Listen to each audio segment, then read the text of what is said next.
beat goes on and on and on and on and on and on and the beat goes on and on and on and on and on. Made for millennium.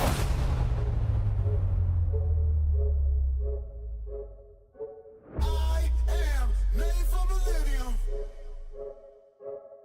G-O-A, keep time, we don't need you. We the greatest of all, in time you'll believe G-O greatest don't evolve. Happens in the fetus. See my gritted jaws, wonder who gon' feed us. Hungry to win, hard pressed to beat us. Hundreds and tens, hard fresh to beat us. Thought I knew men, most of them was divas. I'm more than man, I'm a natural born genius. Lead change now, do they play outside of the point? That's gonna be the call. And now you're back in front of back.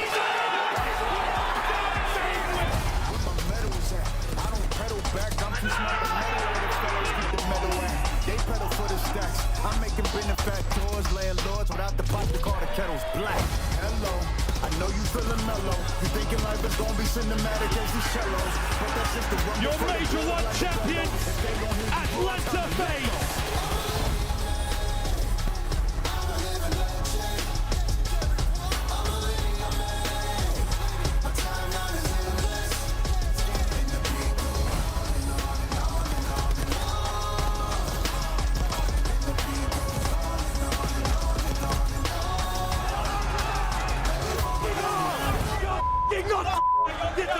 Taking his time, messing with C9. 9 in a row, 11 in a row, trying to close it out here on P2.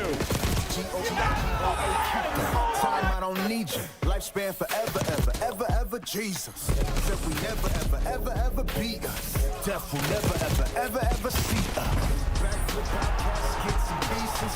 Black boots and black suits with creases. With no committee, they give us pennies to tease us. Because vibrations give us sedatives to seize us. Render the season with the seasons. This ain't my kingdom, this my teaser.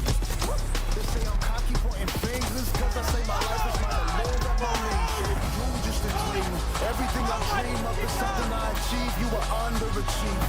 I'm Kakawada. Major 2 champion, Atlanta FaZe. Pull your feet up.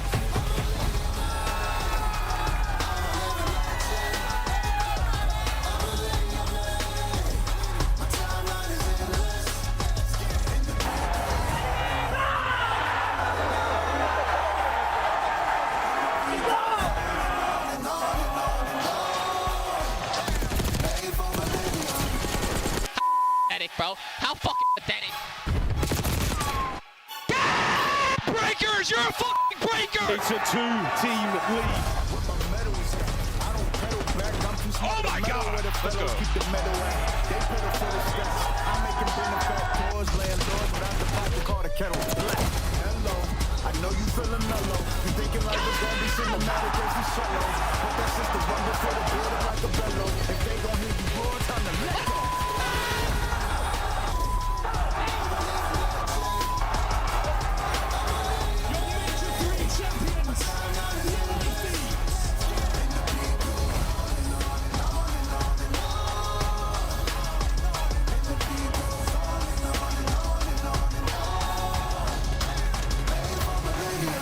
I'm hoping for a war, a battle. Will it be a 2-2 split on the wins this year heading into champs? Here we go, map 1, FaZe, Thieves.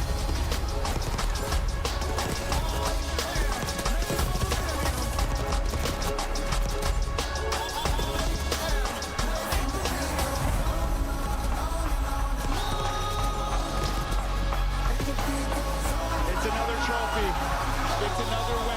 It's the beginning of something special. LA Thieves, your Major 4 champs.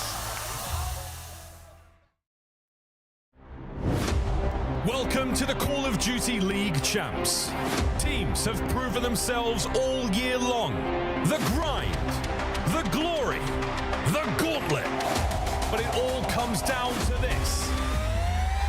And well, Hellstorm is in a sick by the 10 spree to triple on a shot team. 1v1. Where is he? Oh my God! Wall base on point at A. And the dance is on! Ring call! Everything is going his way. He's taking over. What's his timing going to be like? It's like going to be good. The movement is there, and that is incredible. Out of Hydra! Are you kidding? Who will rise above? Who will lift the trophy and be able to call themselves a champion? It's the biggest weekend at Call of Duty, ladies and gentlemen. 8 teams competing for their share of $2 million. It's the great battles happening up north live from Canada. This is Call of Duty Championship Weekend 2025, and we are in store for a fantastic showdown.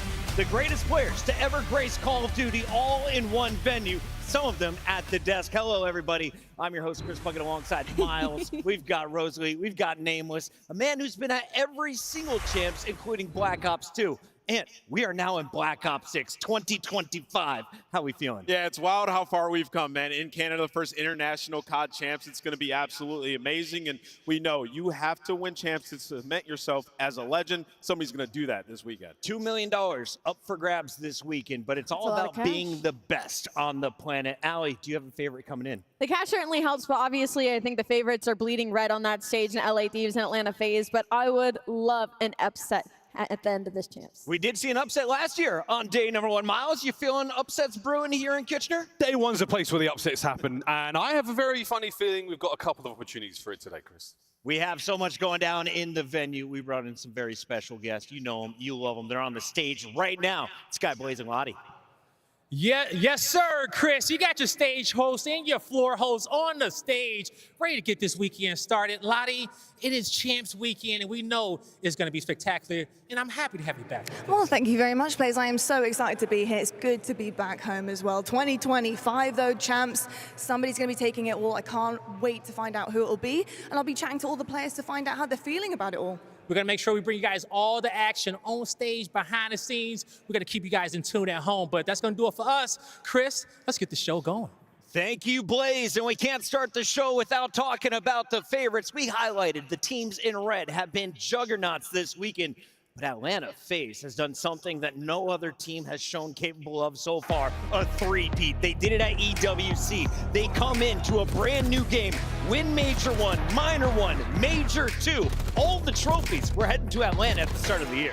They've been unbelievable. I mean, Atlanta FaZe, they're trying to cement a dynasty, right? And it's almost a question mark of like, I feel like they've already done it at this point. But for them, this champs kind of means everything. They win those first 2 events of the year, and their real true battle has been versus the LA Thieves. That has been our go-to throughout the entirety of this season, and it's been the tail end of the year that we're starting to see everybody on this team be on all cylinders. We saw the ARs have a strong start. We've seen the SMGs be turning up during Major 3 and Major 4, so if they all get on the same page, we're looking at a dominant showing. Miles, when we take a look at this squad, FaZe so confident. They are always comfortable on a championship Sunday. They've started the season off red hot, but they've cooled off lately. Expectations this weekend for what was the best team in the game. Still sky high. Still absolutely one of the front runners there. You could arguably win the whole thing outright. It comes down to confidence. It comes down to who's playing great. It comes down to how they're feeling about this tournament. So it could absolutely happen. I don't care what you think, Ontario. I'm telling you, babe, these guys are good. They've been doing it since 2019, since MW 2019. That core 3 have always been a front runner in every game we've played.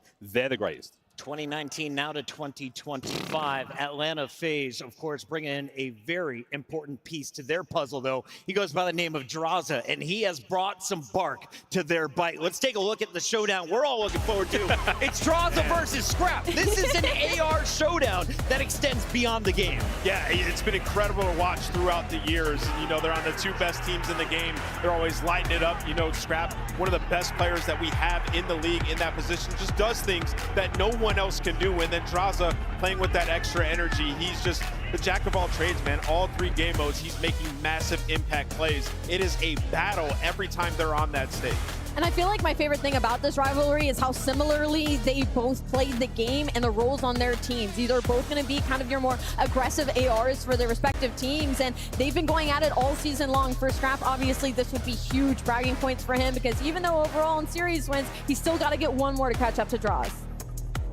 number 1 seed belongs to this team, though. Despite Atlanta FaZe winning the first 2 trophies, it was LA Thieves in the second half of the season that rocks both W's. So Nameless, what should we know about the one squad that has finally dethroned FaZe for the top spot coming into a champs event? Yeah, they've answered every question, Chris, right? Like, they won their championship, and people were like, oh, but they didn't have to go through Atlanta FaZe. Well, played them at the next tournament, and they won there. I mean, the superstars, Hydra and Scrap have been unreal this season, a real case for MVP on either side of that. Then you look at Envoy and Ghosty. Ghosty, this is the best season that we've seen from him. I mean, people were asking questions like, was he going to be able to keep up in the slaying department with these guys alongside him? Last split, he was phenomenal. I think he was the tipping point to get them to that dominant status. And yes, LA Thieves are here to win, eclipsing Atlanta for that number 1 seed. Shades of Vanguard, man. You have this fantastic end-of-year run straight into a major champs. It's the way the Thieves got their first ring here in the CDL.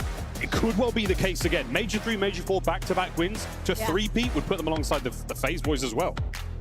540 points. They earned the number 1 seed. And as you take a look, remember, we started with 12 squads here in the CDL. Only the top 8 made it here. And this is how it all broke down from match number 1 online to major 1. Atlanta FaZe had the early start, but Ali, LA Thieves at the very end steals the top spot. What else did you see along the way? For me, it was the drop-off of Carolina Royal Ravens. That was a team in the top 3, top 4 conversation at the beginning of this season. They were undefeated, the best team in the game at Search and Destroy, and it has just been a downward spiral since then. So I'm hoping with these 3 weeks, they had a lot of work done for this champs week. Carolina is coming in with the number 6 seed. They'll play Toronto tonight. Let's take a look at everything that is happening here in the bracket, because we've got LA Thieves with that top seed taking on Boston. FaZe with the number 2 seed takes on number 7 Optic. What's the closest match, though, in this opening round, Miles? I honestly, it could be either one of those. I'm looking forward to Ultra Ravens. Apart from that, though, I believe, truthfully, I mean, it's 50-50 right now between Thieves and Breach, and their map head-to-heads is what? 2 either side? 2 and 2. That's a great matchup. Yeah, and then I think, looking at this list, obviously FaZe Optic could be incredible. Ultra and Ravens have won Game 5, I believe, both times they played on LAN this year. But Surge and Heretics, something feels special about that game. Yeah. Heretics game is trending. Surge, one of the best hardpoint teams in the game. That could be electric. We'll be breaking down that game in just a few moments. That is the opening battle here in our winners bracket. But before we get to the games, out of the 32 players that made it here to champs, only 8 are all-stars. It's time to earn their honors and give those awards on the stage with Guy Blaze. It is, Chris, because here in the Black Ops season, we have had dominant veterans and new rising stars in the league. And now it's time to honor our all-stars. Make some noise for them, everybody. Here is your second team, rounding them out first. Make some noise from the Miami Heretics. It's Rancor. Followed up from Atlanta FaZe, it's Draza. Coming in from the hometown, Toronto Ultra, it's Jodeci. And last but definitely not least, make some noise from Atlanta FaZe, aBeZy. One more time, Ontario, make some noise for your second team All-Stars.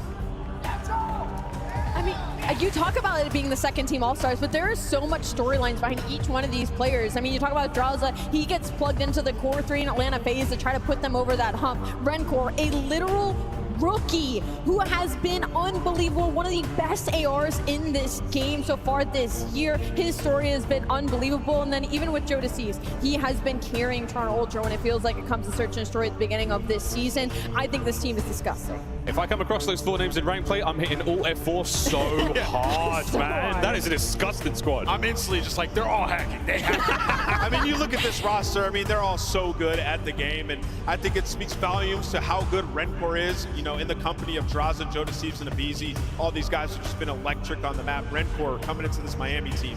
Dude, some of his statistics are just absolutely bonkers. Go take a deep dive on Breakpoint and see what that guy's doing on the map. Yeah, but yes, this second team All-Stars, unreal.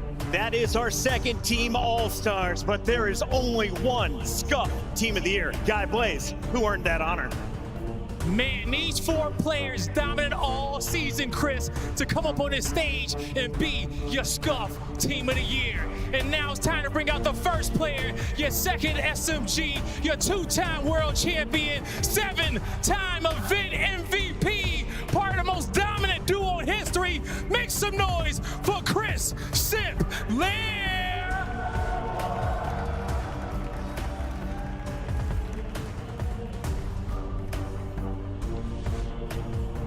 Now it's time for your first SMG, the 2023 World Champion, 2023 Season MVP, and possibly the craziest POV in Black Ops 6, the French Phenom, All Hail Hydra!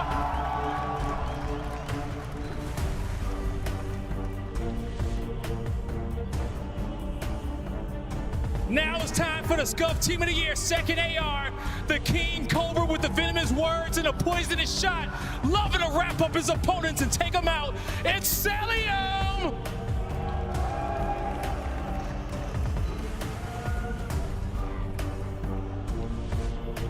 And now it's time for the first AR, taking over Ian and out the game. The loudest mouth in the league with the shot to back it up.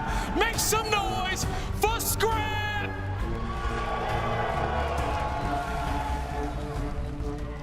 One more time, Ontario.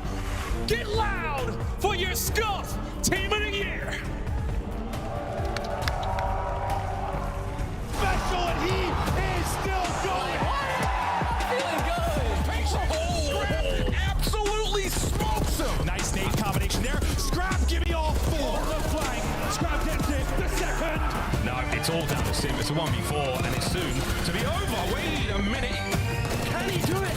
Yes, medal! Oh! Unbelievable moment! This man is the reincarnation of God.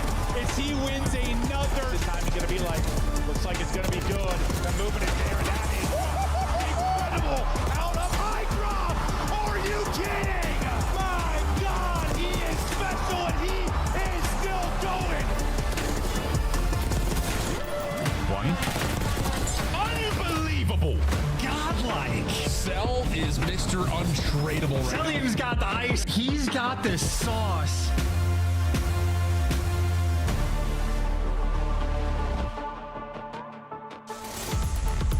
Congratulations to our Scuff Team of the Year. No surprise to see two members of LA Thieves and two members of Atlanta FaZe. Can you think if these four players ever came together on a roster, no one's taking a map from them. Maybe the second team of All-Stars, but no, way. yeah, that team is absolutely disgusting. Probably the most stacked all-star team we have ever seen. Most expensive You look across all-star all team. four of those players, and there's one word that comes to mind, is generational. Every single one of them came into the league, you're like, they are going to win championships. And sure enough, they did. Well, Scrap's still looking for his first ring. Can he get it this weekend? You have to stay tuned to find out. In the meantime, we got to give a shout out to the players that helped earn their team a spot here at Champs for an opportunity to earn a ring. It's Hidden Heroes, where we give you 3 facts. And this one, the very special category is mid-season pickups. So let's take a look here. Nameless, please do us the honors. Top left, top right, bottom left, bottom right. Where are we going? All right, so we'll go top right, join stage 2. Best placement second, the Silver Surfers. Neptune. Neptune, it's got to be. Back-to-back That's second a good place. nice. Travi earning the top spot in the top right, bottom right. What do we got? A .99 miles. I'm going to go with 0.99 bottom right. I'm going to go with Super of the Miami Heretics. Best placement third. Nice. Oh, wait, you guys Okay, are 2 for 2. 2? Come on, dap me right here. No, All I'm right. stressed out. Allie, no pressure. You guys know I'm so bad at this. Top I'm left or stressed bottom out. left? Where are we going? I'm gonna go top left, Mercules. A 1.05. Hercules. All right, joining Chris. the team in stage All right, 4. Chris, Your favorite player. Join team in stage 3. He's got a 12 is .82. diabolical. He goes by the name of Dylon Rex. Yep. Gotta be. Doing That's Rex. so messed up.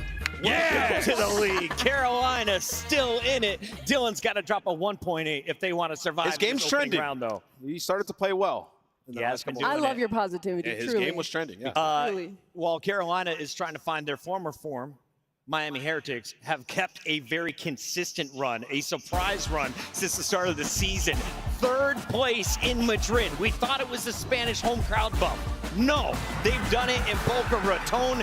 They do it in Dallas. Heretics are coming into this with the 5th seed, arguably one of the biggest threats coming into this opening winners bracket round one. They're one of the best hardpoint teams in the game. They play at a pace that makes it incredibly difficult for the rest of the league to keep up with, and that's why their opening round versus Surge is so important, because Surge is a more methodical and defensive-heavy team. And for Miami Heretics, I don't know what they're cooking up over there, but their rookies are unbelievable. You bring in Rencor, they automatically double their firepower. You go a couple of weeks in, and suddenly they're like, all right, our search and destroy needs to be cleaned up because our control hasn't been great. You bring in Super, dropping 1.4 averages overall on the season in that game mode. Disgusting from the side of Miami Heretics. You've had guys like Metals playing in champs going back to 2019, but now you have two rookies, including this man. Rancor talked to the fans at the end of Major 1. Here's what he had to say, finishing top 3. I'm feeling amazing, honestly. I'm so nervous. I'm sorry. I'm sorry for my English. I'm shaking right now. I'm sorry, but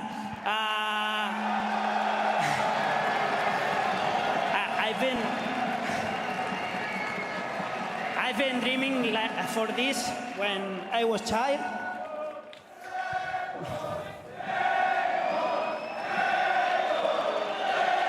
It's a great moment for him. You deserve it. Yes, hear all these people. Escúchalos, porque te lo mereces. One thing we've learned about the Spanish, they play with that emotion. Rancor showing it on this stage, and they show it in game as well. 3 top 4 finishes. This is the best we have seen of any all one country team from Europe. Absolutely, with good reason as well. I mean, the Heretics, this is the best they've looked for a long time. The best thing about MW3 was actually their team pack. So I'm a big fan of this Heretics squad. Look, they play great COD. They're a fun team to watch in and out of the game. I can't see how they do this weekend. What I love about them is they break rules, right? You watch them in Hardpoint, as Ali was mentioning, how good they've gotten there. It's like they're not afraid to give up the back all chow. Like, this is a Miami team that they're rustling the feathers of some of the top squads. You've seen the beef, and they play with passion. So if you're just joining us for champs, they're a team to root for. They're going to be an incredible watch. Miami technically underdogs against Vancouver. Optic also going to be underdogs in their matchup against Atlanta FaZe. And while Miami seemed to find their success instantly with Rancor and Super, Optic went through a number of roster rotations this year. Number is certainly a way to word that. So this is our starting roster, right? It's the OG, the team that wins championships, and things just weren't panning out. So what happens? First, we're going to replace one of our SMGs in Pred. It's a household name. We know it. We love him. It is Hook the Nuke. He helps them in their online presence, but still something is missing. They need somebody to lead the troops. Kenny, typically able to fill that role, he gets swapped out for Caesar Skies. What has happened? There still is no immediate success. So Optic Texas, it has been a tossing of players trying to find the right puzzle piece, and I think they've almost found it, bringing back in Hook, replacing Skies with Mercury. This is such a hard year for Optic, man. I mean, you go from winning the whole thing to having to make a team change, at times multiple team changes per stage. It's been a crazy run, man. I mean, it's been hard to watch as an Optic fan. I think it's been even harder to do as an Optic player. But right now, we'll see how they go. They had a good 3 weeks. What was missing? Because you won a world championship with the same roster. So what were they looking for at the start of the year? Yeah, I mean, it's unique in Call of Duty where we have a new title every single year, right? You have to have great transferable traits as a team unit in order to make that work. And we've seen the champs hangover time and time again. This is the hardest I've ever seen it hit for a team that kept that roster going into the next year. And it just seemed like it took a little bit to get Shotzzy and Dashy going, right? Like, you have to have the right roster. Ali mentioned you need to have, like, an in-game leader who's going to step up to the table. It didn't seem like they had that all year long, right? And they were on the verge, guys, of not making it to champs. That was a real discussion. That almost happened. So Optic in a much better spot now, but man, it's been a hell season if you're a Greenwall fan. It just feels like the difference between them right now and the other top teams, talking about Atlanta FaZe, talking about LA Thieves, is that they have the talent. They have the transferable talent when it comes to games, obviously, but the chemistry just hasn't been there. Something hasn't been gelling. 40 bombs weren't enough to solidify wins, but with Mercules, it feels like maybe the waters have calmed. Maybe there's some gelling there. They've had 3 weeks heading into champs, so hopefully if you're an Optic Texas fan, things are finally clicking because this is the final weekend. Last time we saw them play was against FaZe. They played them tight. They've had 3 weeks of good practice. Anything is possible right now. If you're an Optic fan at home, if you're a believer, this could well be your moment, because let's face it, it's champs, man. The last time we saw them come into this tournament, dead last, rock bottom. What do? Win the whole thing. Yep. Last year was a bit of a heartbreaker if you were a Toronto fan. We are now in Canada. Can this new look Toronto Ultra make a run to a championship Sunday? Something that we saw from Kleenex and Insight since the beginning of their career, Allie. Absolutely. I mean, you're talking about household names in Kleenex and Insight, and those are the two players that actually have been hitting their stride in the past two events. It was a lot of Joe to seize in the beginning. Those two, Beans and Joe, get added at the beginning of the season to this roster, and Joe is unbelievable in search and destroy, but the rest of his teammates hadn't really figured out the game yet when you hit stage 3 and suddenly the ball gets rolling. Beans starts getting some of his slaying up, and for Toronto, what keeps them in a lot of these series, they're one of the only teams disgusting at control right now. Control, to me, has been the win or lose for a lot of these top teams during this season, and for Toronto Ultra, they have been one of the few that have been disgusting in that game mode.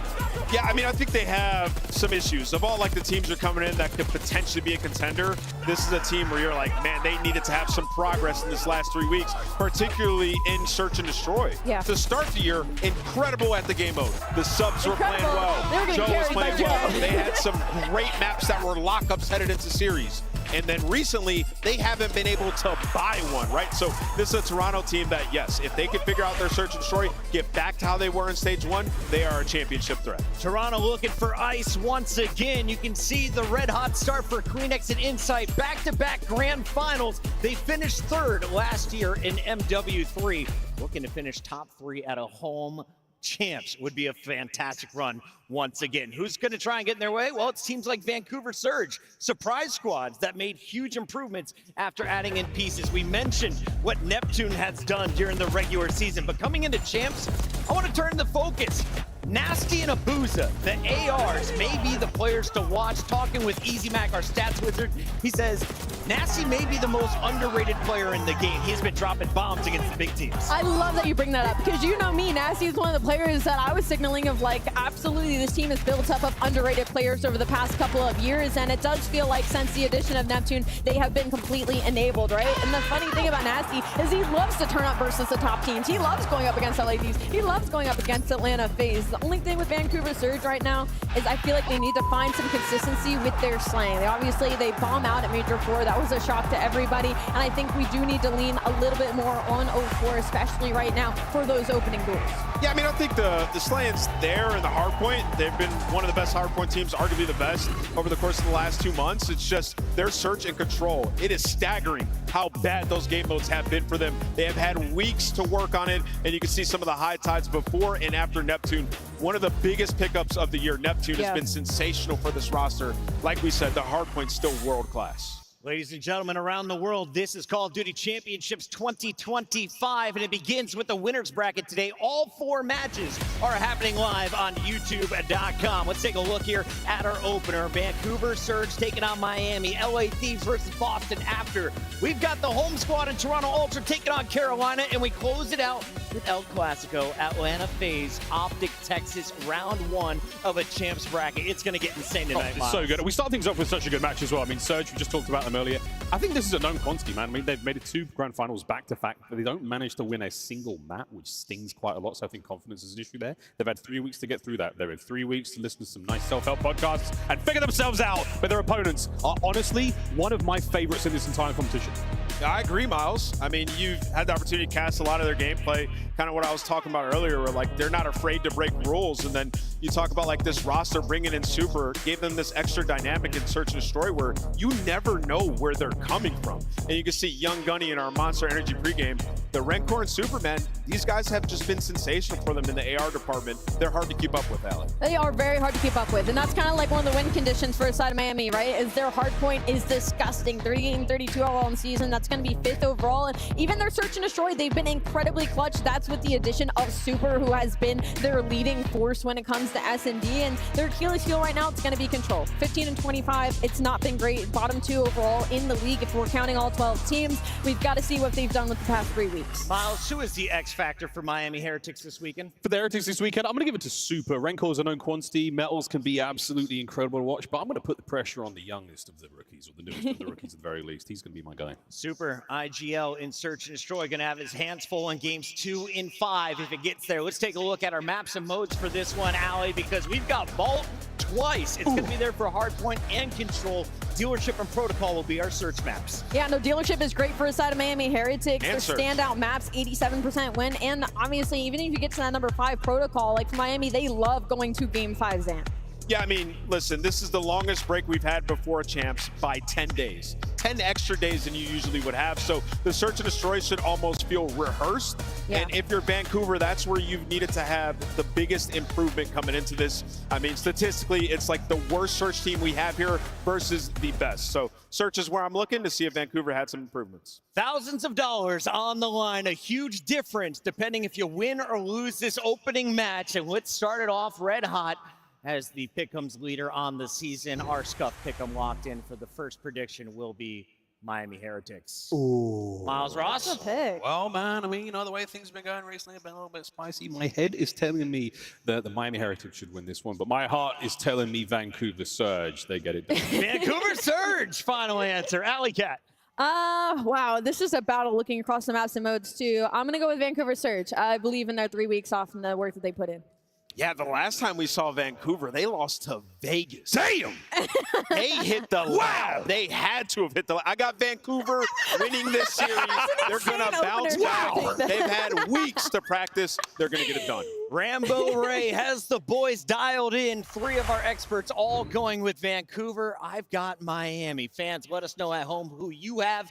Get your pick'ems in across the board. Allie, 100% confident in your Vancouver pick here? What do you mean? I mean, I'm standing on business for sure, but obviously Miami Heretics have been an unreal team. I wouldn't be shocked with an upset. I'm told the players are ready. Guy Blaze is ready. Make some noise as we send it down to the stage for match number 1.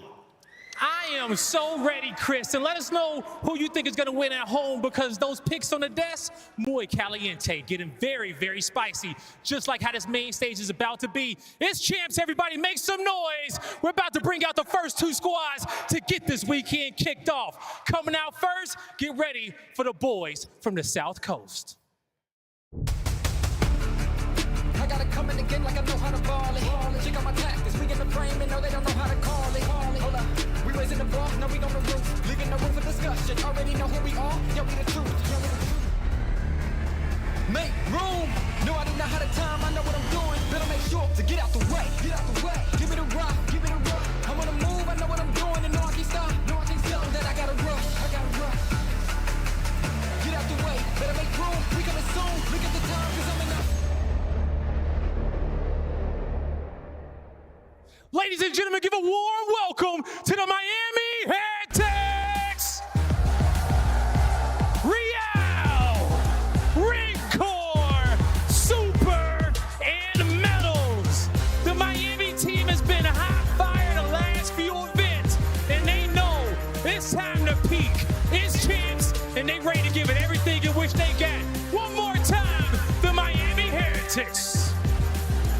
This team has been on fire, and you can see the confidence from all 4 of those players. But I'm going to zone in on the AR duo. Rencor and Super making their debut here at Champs, looking to light up that stage. And they got an extremely tough round 1 draw. But man, would this give them some momentum. Let's get this match going, guy. Time to bring out Vancouver. You know what? I'm ready to bring out this team right now, Nameless, because when it comes down to Vancouver, they know how to start a storm, and they're going to have to get it done now. Canada, show some love, because here comes Vancouver.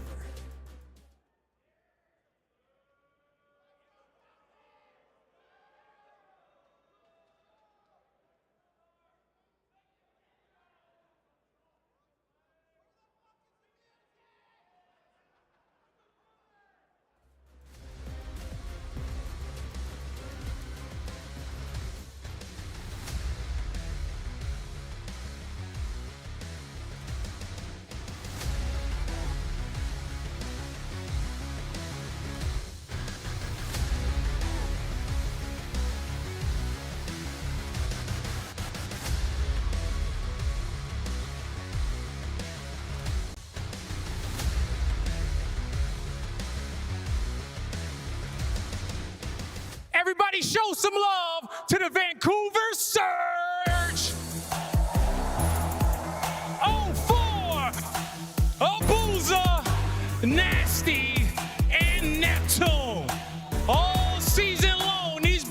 and trying to come out with a big and here at the apex of the season, they need to come out the apex of the storm and drown them out.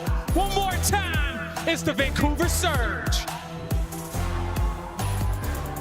Listen, this was a team that was not in anybody's conversations at the beginning of this season. They were right there at the finish line. They add Neptune to push themselves through, contending against teams like LA, like Atlanta in the top 4. And now they have an opportunity to cause one of the greatest upsets that we will have seen in the past couple of years. But we've got to get through day 1 first, guy, and I can't wait to get it started.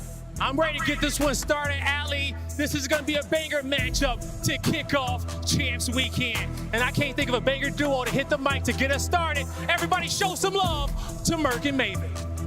Thank you, Blaze. Let's get it going. All right, listen, thank you to these two teams, because if it wasn't for these two teams, this year would have been probably real boring when you think about the top 2 and how this has gone. These guys have led some interesting results, some interesting runs at these majors, but now comes Champs time. We'll see who can come out on top. Yeah, and I mean, it's 2 very different stories, right? You had, back-to-back sections here for Surge, and then last event, I mean, just a total bomb out, right? You have a tough winners round 1 versus LA Thieves, then you play Vegas, you get 2, 3, 5, you're kicked out. That is not how you want to go into the final event. And on the other side for Miami, it's Super, and it has just been this tick on the up and up. It just, can you break through? No, it absolutely has been. But I want to talk to you as a former competitor. A lot of times when you had your champs, it came about a week and a half after your last major, right? Like, it was very little lead up into champs.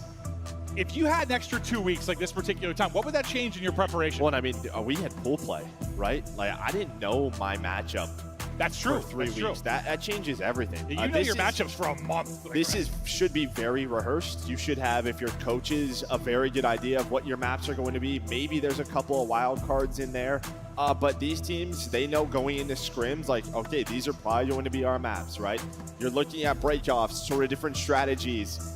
I think there's going to be a lot of differences in Search and Destroy, right? That's why you saw like dealership in map number 2. That's Miami's best, but Surge have done everything that it can to counter that. But I mean, a lot of people in the know probably understand this, but for those that don't, you're saying this is so rehearsed, so prep, but like, you don't scrim this particular team in this preparation for this. Like, you're not playing the people on the same side of your bracket. No, you're playing everybody else, right? Yeah. These two probably played mostly LA Thieves, Atlanta FaZe, everyone else who's on that side of the bracket. Yeah. So yeah, they haven't seen each other for a long time. And these two on the year haven't seen each other for a very long time. Weird. Only twice on the year. The last time was stage 2. When you think about like the top 3s you've had for Miami, when you think about the couple of top 2s grand finals that you've had for Vancouver, you think that these teams would have bumped heads a lot, but they haven't, because there's only really been one major that both teams had good finishes, which was major 3 with the 2nd and 4th respectively. They haven't made run at a similar major, but you said they'd only played twice. They've been so long. I was kind of shocked. No, I was too. Yeah. I mean, just 2 teams that were very much a part of the season, but they have not seen each other very much. But very different teams as well right now, because you have one team who is thriving in Hardpoint, the #1 statistical Hardpoint team in the game in Surge. On the other side, it's all about the Search and Destroy ever since adding Super. But you'd see right here, the road to champs for Miami, a great start for them. Then you obviously have a rough one, but you add Super into the lineup, and they get 4th into the 3rd and trying to beat LA Thieves and Atlanta FaZe. I mean, we were pumped when the Heretics organization first came in years and years ago, and they were talking about top 6s, top 8s. So it's really incredible to see, but this has been the best we have ever seen from a Spanish organization, what they've been able to do. This has been a sensational year, despite the results even this weekend. This is a successful year for this org and these players, but you really want to end this on a high note. You're looking to play somewhere in that top 3. Maybe you don't make it to Sunday. I'd love to see that run, but it's going to be tough when you think about FaZe and Thieves and what they've done this year. Yeah, it's just, do they get upset right early? Yeah. Do you get here? I mean, listen, this is a Surge team. You would just think with the extra prep, knowing Rambo, knowing Ray, the guys on this team, the focus is absolutely Search and Destroy. I mean, their stage 3 Search and Destroy was great. Stage 4 was horrific. They were 2-7 in Search and Destroy. You can see just how good they've been, in Hardpoint throughout the year. But it's at 2, 3, and 5. They have to improve if they want to win champs. And it's tough because you talk about prep, and bear with us just for those in the video does at home. I think there's a PC restart on the main stage for one of the players, so a little bit of a delay. We'll be into it quickly here. But you talk about Ray and this team and the prep and the mentality they like to come into this with, but I like how Ant kind of talked about Miami, how they like to break the rules a little bit, because they can be an unpredictable team, and that applies to Search and Destroy, that applies to Hardpoint. And that unpredictability, it's got to be tough to prep for in some ways. No, 100%. I think they've been creative. That's really the key. Since adding Super and he's led them in Search and Destroy, right? He's been the one making the play calls. He just added this different flair to their Search. Like, he has a really good understanding of it on some of the better maps. So, yeah, again, we'll just see what happens when we get to map number 2. But I think the key for them, I mean, if they come out hot here in map 1, Surge are in trouble. But the hard points that Surge got, if you look at the map in Vito's, you got your 2 best hard points here. Yeah, 2 year best. I mean, the only good thing, I guess, on one side of this for Miami is what the Hacienda, they were like 3-1 last qualifier, right, or last stage. So they've really improved there as of late. So maybe one they'll really be ready to battle on that map 4. But here we go. All right, music starting. I think players likely ready. Let's get into this. We're starting it off on Vault. Listen, we're coming off a Major 4 that was sensational. The most fun tournament we probably had on the year. Looking to follow it up here at Champs with a $2 million on the line for these top 8 teams. A look at the hardpoint season on land for these squads. And you had to be your most successful hardpoint stretch really over that last stage if you're Miami. Is it enough, though, to battle against Surge if they're in form? Yeah, I mean, what, 9-6 last stage, which I think ranked 3rd in throughout stage 4 for Miami. But again, Vancouver, it's what they've relied on. It's how they've gotten them back. We just kill the lights. That's what we get a chance to. Also, we'll see if they do it one more time. All right, map 1, here we go. Neptune came in, it was a difference maker immediately, looking to get right back into that form. And he'll get right into the fray. Here inside of this P1, he'll continue to hunt around out. Deadfall, one of their best maps, if not their best hardpoint map. Miami squaring up on it. Well, Abuza, Nasty able to find a couple AR kills. You have 04 3 in a row. He's locking down spawns on this rotation. And while Neptune, he's starting to get to work. Looking to get to work and keep it going, but yet the drop is 04. He's 2 to tango with right now. Going to get awkward timing through on the slide, but it'll be Nasty trying to pick up the scraps. He gets a little bit of a help from Abuza. And they'll at least hold for now. Just a couple of seconds remaining on this. We'll start to focus on the rotation. Number 2 and Abuza will be over early. Holding ammo side will be number 3 and Nasty. You still have Real here trying to make a mess of this. Does he keep it a little bit messy with the spawns? No, looks like for now, Vancouver Surge going to get into a good position, get into their setup. Trophy in for coverage. Here we go. And Abuza pushed out quickly, so you do not have that sort of forward front pressure. Super's going to find one, though, on the pinch. So now it's just a question, where are Miami going to start this break from? It's going to be through the back. But Abuza controls that area with the AR. 04's got another one. That's going to be 3 dead. You flip the spawns, which you like if you're Miami, but you start to have to find some kills right now. And while Surge is all over this. All over it and taking the routes. Neptune taking over the backside. Then Abuza's trying to get out through mid. And we'll see if he can disrupt this even more. Take the pull side route. He knows he's got a couple above him here.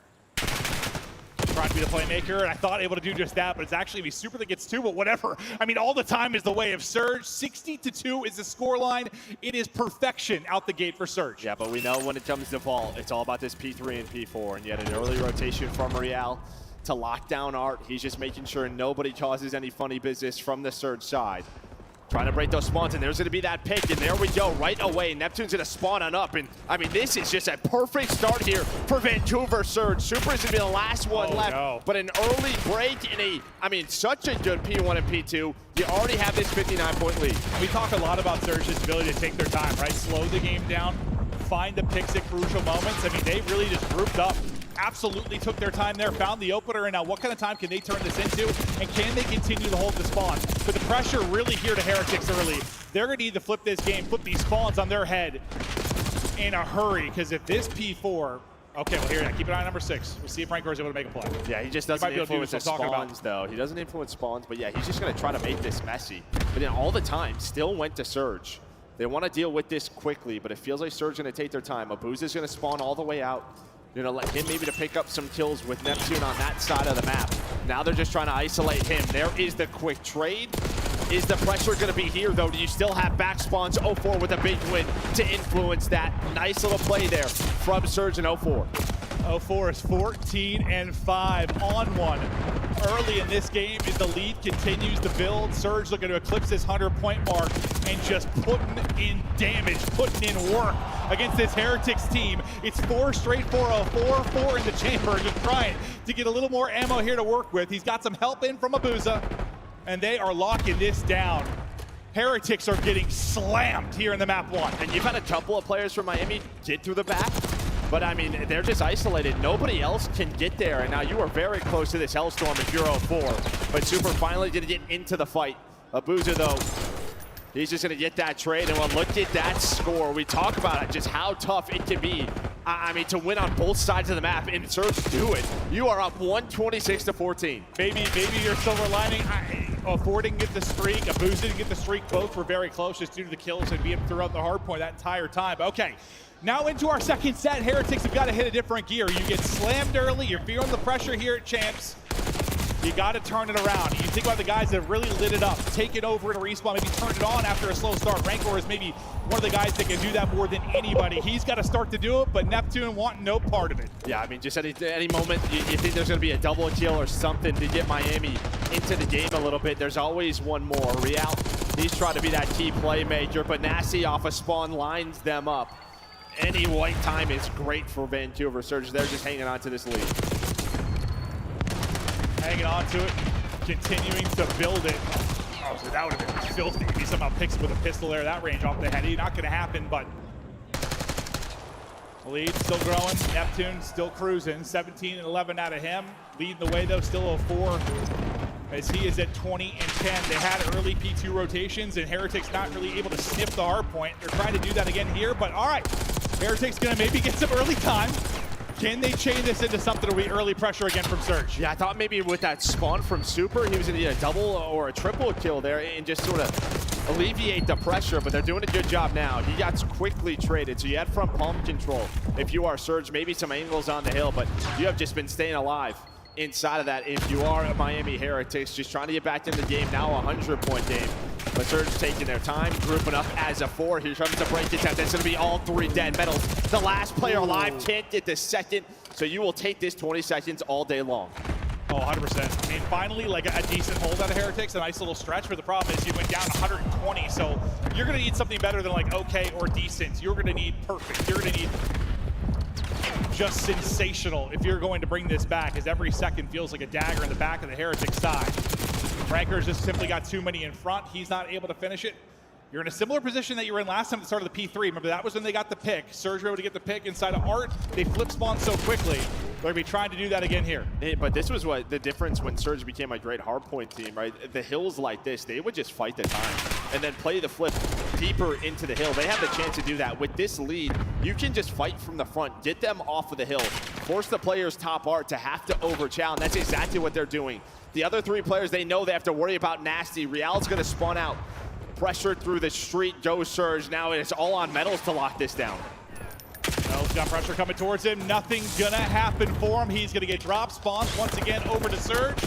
Yeah, Heretics might take these final 20 seconds or so, or will they? Because Abuza is still lurking out towards mid. He's getting people off spawn. He's reading the map perfectly. He's trying to keep Heretics out of the point, but this is probably you had to chain it together if you were Heretics, and I don't even know if it was chaining together, because they didn't get a lot of the P3. No, not at all. Yeah, just such a wonderful job both times breaking this setup here from Vancouver Surge, and this is why I very much question the Maps and Vetoes. I have no idea why they gave them both Fault and Hacienda. You think you have more of a plan here if you're a Heretics, but this is not what you wanted. Hold up, we're not done yet. Maybe it's comeback coming, but no, it's certainly feeling that way. They've been holding on to this. I mean, Alfor's on another 6 spree at this hill. Every time this guy's got an AR in his hand, he's doing whatever he wants on the map, taking all the chows. Abuza right behind him. Only thing he's not finding is this streak, but it hasn't seemed to matter. They've been doing it with the gunny, they've been doing it with the position, they've been doing it with the comps. This team has come in, prepped, locked, and loaded, and they're doing it so far in the map 1. But Search was always going to be the question mark for this team, so as much as you might be riding high for them, the true test is going to come in the map 2. Still, though, looking to close out this map 1, just 25 points away from sealing the deal. Well, this is just a statement, map 1, just how locked these guys are. I mean, again, you know, you heard Nameless talk about it on the deck, a very young Heretics team, right? You have 2 rookies here in your first Champs weekend. We're on the other side a little bit more experienced. You know, Nasty gets a top 3 last year, so these guys know what they need to do to get onto that podium. It's just the pressure helps get to a couple finals this year. I know it's different, but it's a different kind of pressure too that maybe helps you in positions like this early in a tournament. They look to close it out though. Before has been the hot hand. He'll get shut down, and we'll turn this right over to Neptune and see what he is able to do from this spot. 11 now needed for the victory. Heretics trying their best to extend this. A multi from Ranker makes it a little more interesting, but just seems to be a matter of time now for Surge. Yeah, kind of what we talked about at this moment. If you are Heretics, if you're a Heretics fan, is just extend this game, like trying to get the guns a little bit hot. It feels like that's starting to get, happen. I think the biggest difference from them from stage 3 to stage 4 was like Real. I mean, he hit like superstar mode again, right? Yeah, so can he find that? Can he get the gun hot and then maybe take over map number 2? Well, certainly trying to do that right now, despite just being put in a body bag in this map 1. They can test around the point. Maybe another moment that Heretics can extend this game. They'll get the kills. They'll get into the hard point. Pressure now to Nasty to try and break on through. Nice little gunfight win off the back heady.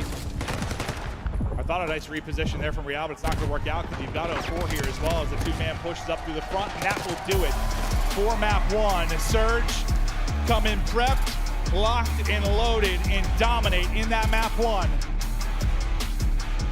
But not that shocked. I mean, it's a Vault. They're one of the best hardpoint teams in the game. I still think the question for them really starts with this map too, because now we're going to go to a dealership, which is the bread and butter for the other side. Yeah, that's it. You allowed dealership through 7-1 here for Miami Heretics, but there's a reason for that. I think allowing a stronger Surge map makes a bit more sense than allowing a hardpoint map like Vault here for Surge, but listen, you just got to move past it if you are the Heretic side, and stick to your bread and butter, which is the Search and Destroy. I just kept thinking there was going to be a moment where Heretics make a little bit of run, bring it back within 50, make it interesting. That moment just never really came. 04 put his foot on the gas to start and kept the pedal to the floor. 36-18, led the lobby in damage. Listen, one of the more underrated players in the league, and he has been terrific. Yeah, on the other side, Metals, he's caught some flack always with this Miami team. Yeah, he has these games sometimes. But he does have these games. But, what we've seen from him in the last couple of stages has been, he's had these like takeover moments. Yeah. Absolute takeover moments. So, yeah, it's just a question of can these guys respond. But we know it's Search and Destroy. Yes, it's great to have this, even when we talk about FaZe, like the way their hardpoint has looked at times, very shaky. They lose the Surge. It is just like, like we know they are in trouble. It's the same thing here for Heretics. No, this is must win. Like, you've got to take this Search and Destroy. Yeah, we've had some reverse sweeps on the year, but it just feels when you talk about the strengths for these teams, this has got to be an S&D win for Miami. But for Surge, what did you like from them just out of the gate? Is it more of just what you kind of expected? Like, you viewed Last of It as kind of a fluke, right? Yeah. Yeah, I mean, you have to, right? You have to. You have to. I mean, obviously, the winners won versus Thieves. You take it on the chin, but losing the Falcons, they didn't have many wins. No, that graphic was, it was a nice little line. Oh, like the bar for the whole year? Yeah, no, they were didn't go flatlined. up much. They were flatlined from the get-go. Yeah, test for those guys. I mean, now you have what 3.5 weeks to a month to actually prep, but how's it different prepping for something like Search and Destroy? Because you're not going to get the reps like that with your respawns and scripts. Yeah, so I think what's interesting about Search and Destroy is obviously their sort of like default strategies, what they sort of rely on, but what's always tough is you try to incorporate new strats. And I think most of our teams, they're going to try and do that this weekend. Yeah.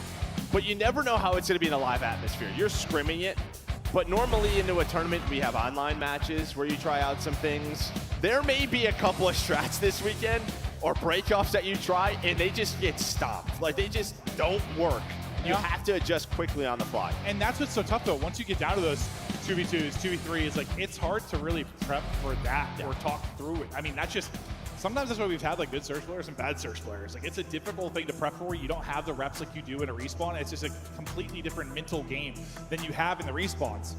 And it's somewhere where Surge have been trying to improve. You think if their Surge game got to a good point, I mean, they'd be winning tournaments. Well, I mean, look at stage 3. It was very, very good. They were like a top 4 Surge team. It's just that you had this massive drop-off where I think they were trying to maybe focus on like control heavily. They went 2-7. You had 2 players with a 0.5 throughout the stage in Abuza and Nasty. Like over 9 maps, a 0.5? Yeah. That is horrific. So I'm sure they went back home, really locked in on that, maybe just got players in a little bit more comfortable positions. But again, all those adjustments, all those scrims, the practice you're going over, you don't know how it is going to play on this stage. And we know for Miami, what is it, 7-1?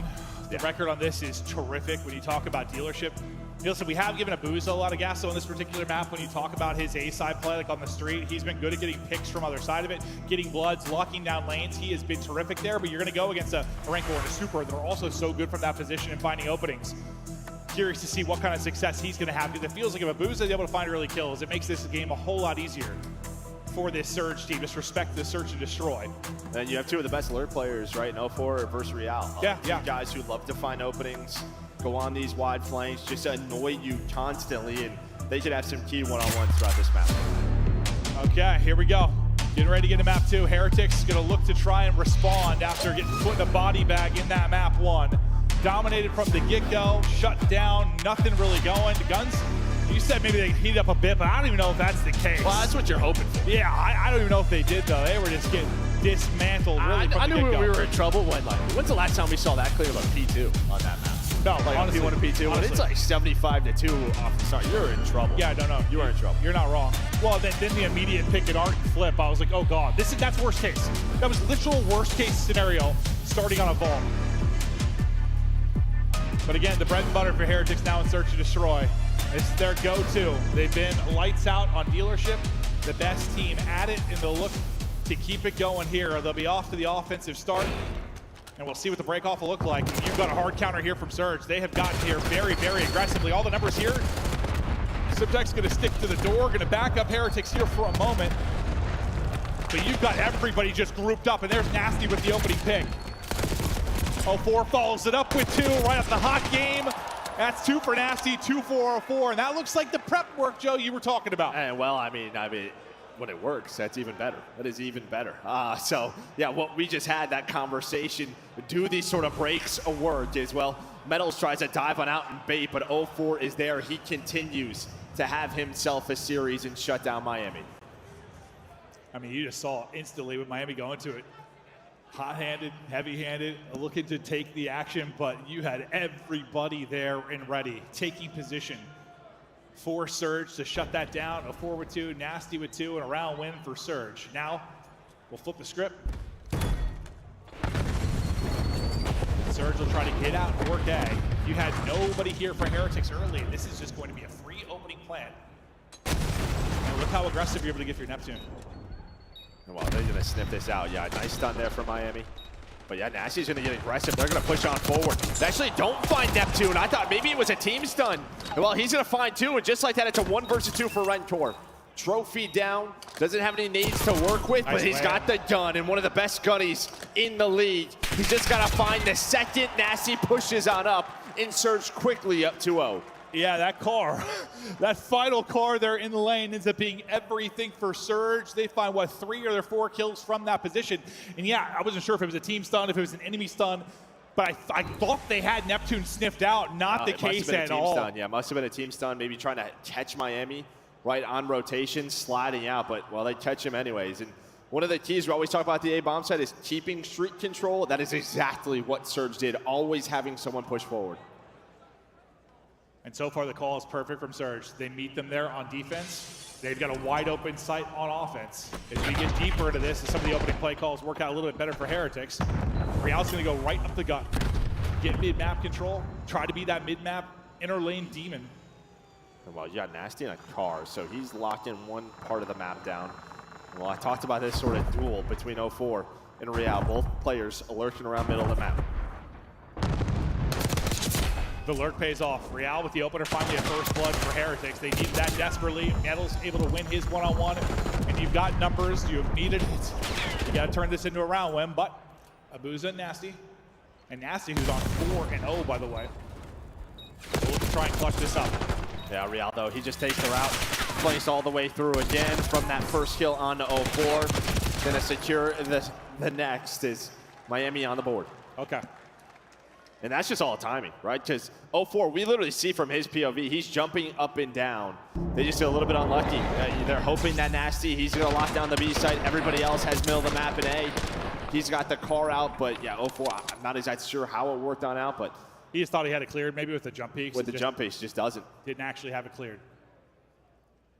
So finally, numbers early for Heretics. They'll turn that into a round. They'll try to bring it back. But it just felt like this is a must-win map, but it felt like a must-win round. Like they needed something, some positive momentum. Surge all out towards A in their opening offense this time. Slowing it down, spreading it out, trying to dish out some haircuts, but Metals will be able to reposition for now.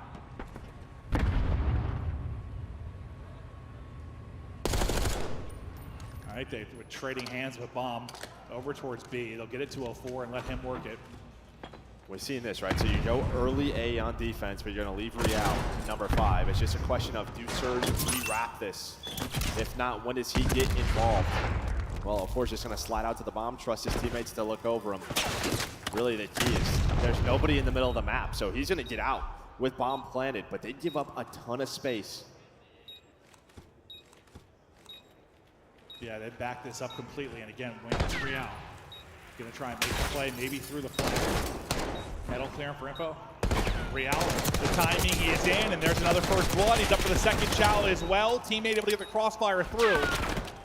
One player left, it's gonna be Neptune, not able to clutch up. Heretics with the retake. They take the space, they take the fights. They've got the defuse, and we're tied up 2-2. Yeah, and again, I think Yo4 just gets awful timing with Real. Just that one-on-one right now in the last couple of rounds has gone Real's way. But the problem is when you give up that much room, you're going to have to check the Bomb, right? So that's what happens is, I mean, I think Vancouver, they know they have to reposition. We're going to have to check this. So 2 players, one being 04, get ready to slide out of these doors to make sure they're not on the defuse. And well, that is when Real's able to pounce, and that starts the domino effect there for Miami. No, I think you said perfectly right away. Like they gave up so much space. The entire Bomb site wide open. And you're just so stressed about somebody hopping bombs, stressed about the timing from Real.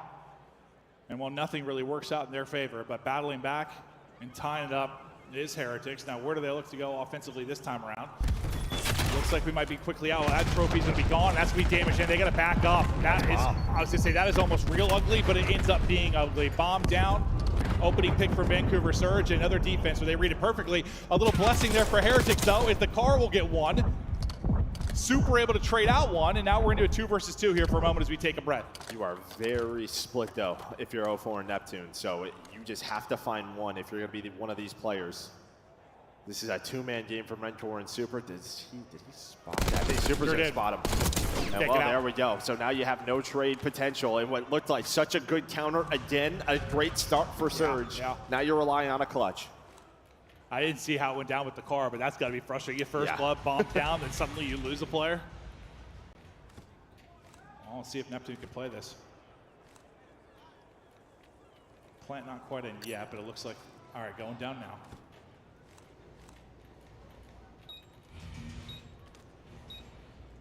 Neptune to clutch now, 1 versus 2. And he's got to go. Pretty much opposite side of the map. By the time he gets involved, we're about 30 seconds here. Yeah, I mean, you plant backside, you're going to have both ARs just, on power positions here. So this is going to be so difficult. You do have a nade if you are Neptune. Here's the slide out. He's going to spot both, and there we go. Rentor slides away. Super going to reposition. You still have some life if you are Neptune, but time working against you. Chow on 1, able to win it. Under 15 to go. No way. Finds the second, wins it, and Neptune with the 1v2. And that just can't happen, as you said. No way. You just have no way. And I mean, these are the fundamentals where Miami have been so good since adding Super. That was the opposite of fundamentals. And that was the opposite, and that is the pressure of this stage, a Champs Weekend, as Neptune just wins the gunfight. And I mean, I think Super's just trying to buy time. But then Rentor slides thinking, I'm going to have an easy trade. He's weak. And then just gets caught on the cross back through. And you just need to run away. You have 2 seconds. Yeah. That's just, you shouldn't be thinking fight at all. No, not at all. You should not be thinking fight whatsoever. Oh, Lord, that is a painful one. But on the other side, glory for Neptune. Massive clutch here on the main stage of Champs. As they go back in front after, well, Heretics take their back-to-back rounds. Neptune, when he gets to this spot, he has been deadly. Did he get spotted, though? He didn't get spotted, but the nades were on point. Not a lot of trophies. Might have been. Well, they saved all their nades in Miami. So now you have given this up. 04 wants to hold this.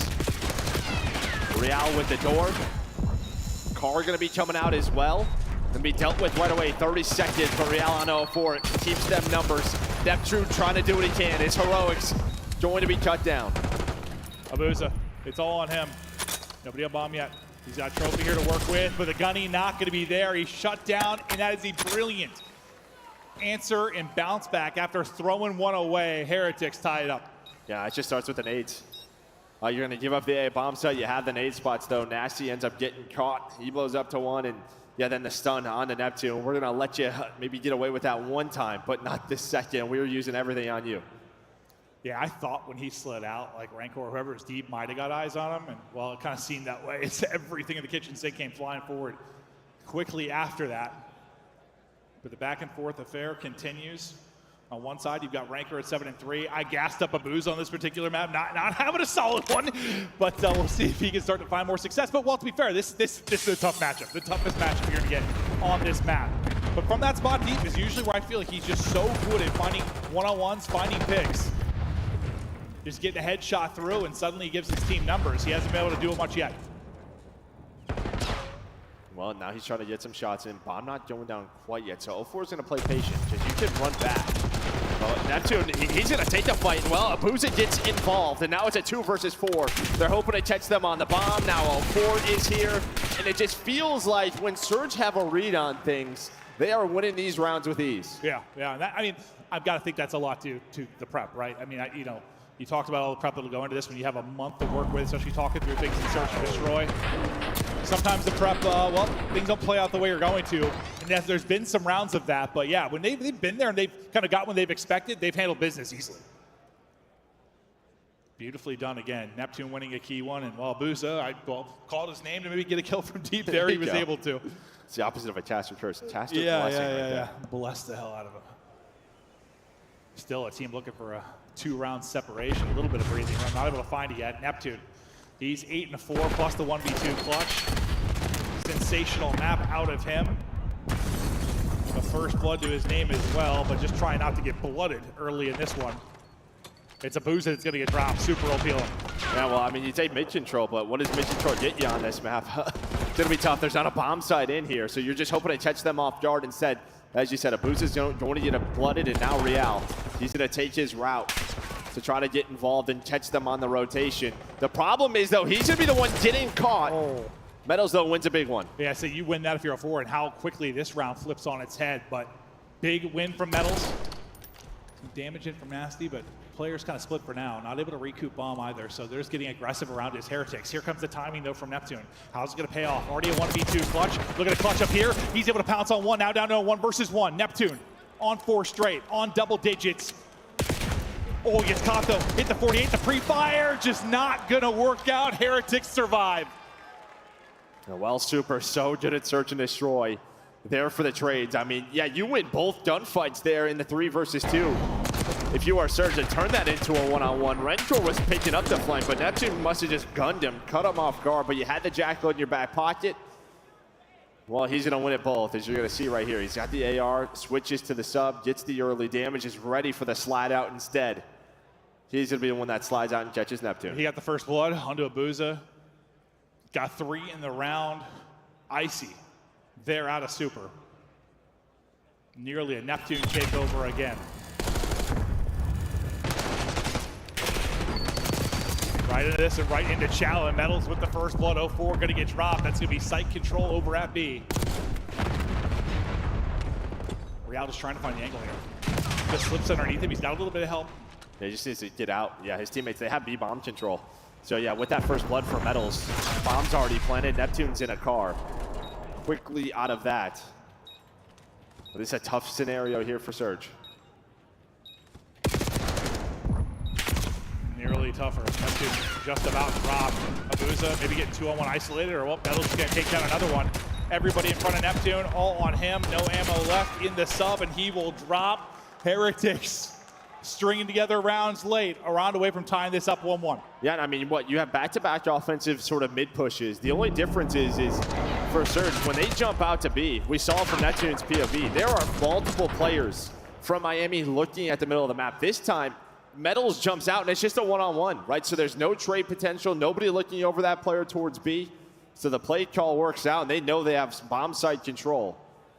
Beautifully done there as well. They take a lead. A match point here in the search for Miami. They have got to win this map, and they're close to getting it done. We'll see if we're going the whole way to around 11. Abuza will struggle in this one. We'll see if I can bless him again to walk away with the kill. Neptune, a little bit different this time, has AR in hands. He tries to get aggressive. Usually it's played up close with the Jackal. Gonna get greeted from some bullets there from Rancor, and he's going to back it up. All the utilities starting to come in over the top. Everyone going to survive it this time around. The car is, I don't know where that with the Mordor.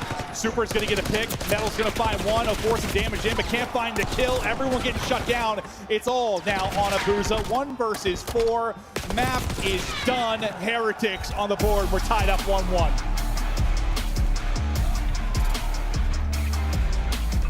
And well, they still have to stick with their dealership guns right now. 8-1 on that map.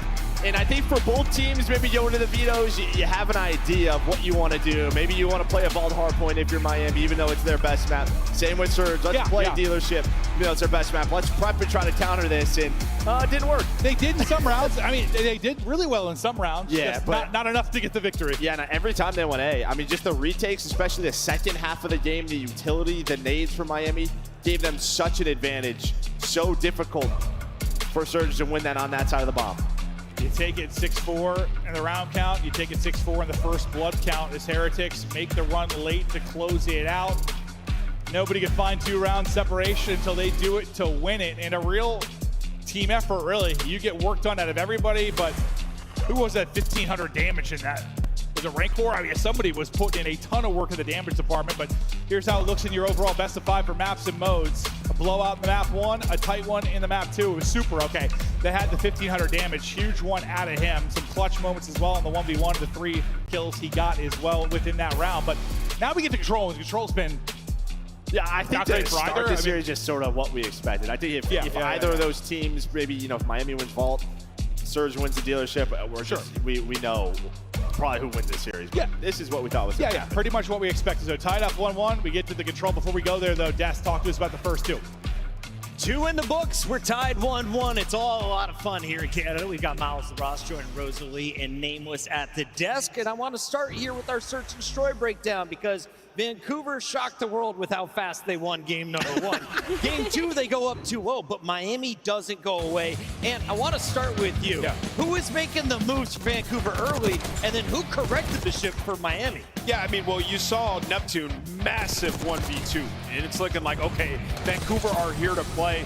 And just the way that they were approaching it, right? Like, they had some instant pushes on the defensive side where we're just stopping the A push entirely. And if you're Miami, you had to figure out how you wanted to deal with that. And I thought it was a nice audible late in the game. It's like, hey, let's go play towards B. We're getting caught early. Let's not allow this to happen. Let's get a bomb down and force Vancouver to have like an excellent retake. And, that was the round to sort of give them the lead where they ultimately closed it out with a wonderful retake on this side. Ali, I thought this was all Vancouver's game after that Neptune 1v2 clutch. No, I completely agree with you. I was sat right there with you. Honestly, it's more so you just got to take your hat. 1 to the clutch play from the side of Metals in that final round there. He able to find 2 and stay alive. Vent causes a lot of chaos on the side of Vancouver Surgeon's camp after that post plant, and as well as Miami Heretics. I mean, they're a top 3 defense team on dealership Search and Destroy. Top 3 retake across the board, so it doesn't shock me in the fashion that they won, but it took a couple of rounds for us to get there. I asked who your player to watch was. You said Super. He gets the clutches. He drops 1,571 damage, the most in the lobby for Surge. Chris, that's what he's been doing for the Heretics since they picked him up. He transformed their Search and Destroy game, setting wonderful pace for them in the mode, and does it right there. Certainly helps get things going, and especially after the Vault loss, we're testing the mental of the Heretics. 2 rookies in their first matchup at Champs. How does that first map go? Real bad. They bounce back in a great way. Let's take a look here at that Vault because it was a flawless opening for Vancouver. You're looking at 90 points basically across your first 2 hills. You are doing everything right. You finish with your opponent 105 points to your 250. What was separating Vancouver from Miami in the first game? Because that was one-sided. It was the fundamentals, one that Vancouver Surge already have when it comes to this map and mode, but also the aggression. I mean, 0-4 and Neptune were freaking frying Miami Heretics, and that's something that we don't see often, not as early in a series, especially versus a team like Miami, and they just could not get the ball rolling. You give Vancouver an inch in a map and mode like Hardpoint, they're going to take a mile. Yeah, I mean, I love the call in 0-4. I mean, the guy went 36 and 18. Yeah. Bam! balling, the amount of two pieces that he had. But yeah, I mean, you look back at this map one, and from like a strategic standpoint, like Vancouver was playing chess, Miami was playing checkers. You let Nasty get all the way through to your back building. Nobody's pushing to contest them. You don't really know how you want to approach that rotation, and you see what happens. The P4s going the side of Vancouver is going to lead to a dominant map one. But nevertheless, tied 1-1, and you know where we're headed. Control. Go! Come on, guys! That's us! That is f***ing us! Come on! That is us! And Neptune letting the boys from Vancouver know they are doing it the right way. Let's take a look at Game 3, though, because when it comes to Control, is this Vancouver's strength? How do they shape up in Game 3? Well, listen. It's very bad. Yeah. And it's a very bad watch. Because these guys, I mean, they're like 10-30 round count in Control specifically over their last 10 controls. They win 1 out of 4, though. That's good, right? It has been so bad. And I keep going back to the interview we did with Neptune after one of their games, and he's just kind of like, we don't play ratty enough. We get caught, like people flanking us, making huge plays. Like we just got to extend our life. So they've had a couple of weeks, as we keep on mentioning, it has to be better here. It's the key in this series because you don't want to go all the way to that Game 5. You want to close it out, maps 3 and 4. Vancouver Surge has 4 players in their second year. If you're taking a look on the other side, Miami Heretics, who have Real in his second year, he sent this Vancouver squad packing last year. Can Real and the crew take this Game 3 and finish it on a Game 4 Hacienda, or how do you see this playing out? I mean, I can see the Hacienda going the way of either team right now. I still think that Vancouver have got the edge when it comes to hardpoint. They're just so damn good. The Game 5, though, whoa, that's where things get real spicy. For me, though, again, it comes down to the mental game. And we talk about this, I think, at every single champs. First time you're in this venue, first time you see the C word, it changes the way you feel. It gives you a little bit of extra energy. It makes you a bit more nervous. And it's that 30% better, 30% worse scenario you're in. How tough is it as a player to do that? Yeah, I think it benefits you like in hardpoint. You can play more aggressive, start steamrolling. We saw with 04, it's champs. He got that first couple 2 pieces, proceeded to have an incredible game. In Control, though, it can hurt you a lot. You try to go out and fry, spawn camp, make some huge plays. You throw your life away. That could have been an incredible situation. So time to reel it back in, play a little bit slower, and hold down the map. Control, it's a simple game. Just got to execute. Allie, we've got friends playing fantasy all over the world for our Champs Weekend. Who do you have dropping most kills in game number 3? Ooh, dropping most kills in game number 3. I'm actually going to go with Neptune because of that hot start. I think he's playing with a little bit of a chip on his shoulder right now, so I'm hyped to see him in this game 3. She's going Neptune and Vancouver Surge. We send it over to our casters for game 3, gentlemen. Well, the one good thing about the statistic you showed for Surge is, well, they hadn't played Vault at all over that entire stretch, right? Yeah, not a lot. Yeah, if they have. Yeah, so, I mean, last qualifier or last stage, they were 0-0, right? Yeah, did not play Vault Control. It really looked elsewhere. Where Miami, they've played it a good amount. It was one where, you know, when they added Super, they really focused on Hacienda Control. They got better at it. Teams started to veto it. They go back to Vault a good amount. And it's been okay. Both teams are in a very similar spot here. It's below a 50%. One's like 3 and 4 last stage. The other one was 4 and 5.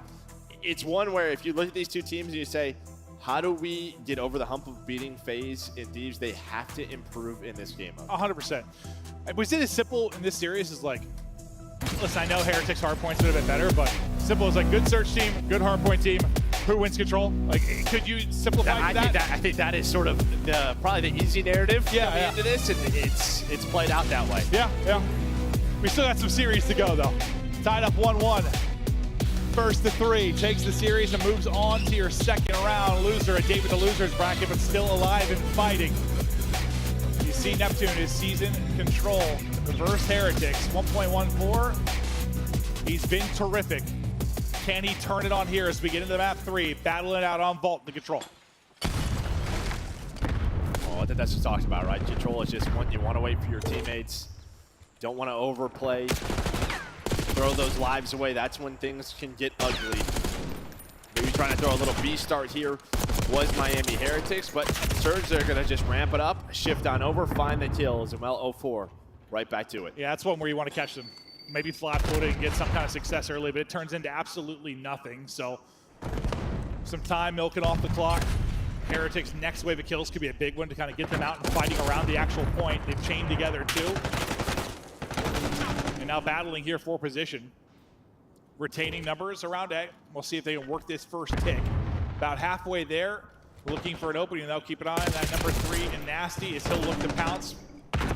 Will do just that, and that's a clean wave off the point. Beautiful there from Nasty and company. And well, you just find all 4 kills, you only lose 1. That's immediate forward pressure here for Vancouver Surge. Well, you have 3 players around ammo. They are hunting them loaded. down, the subs in their face.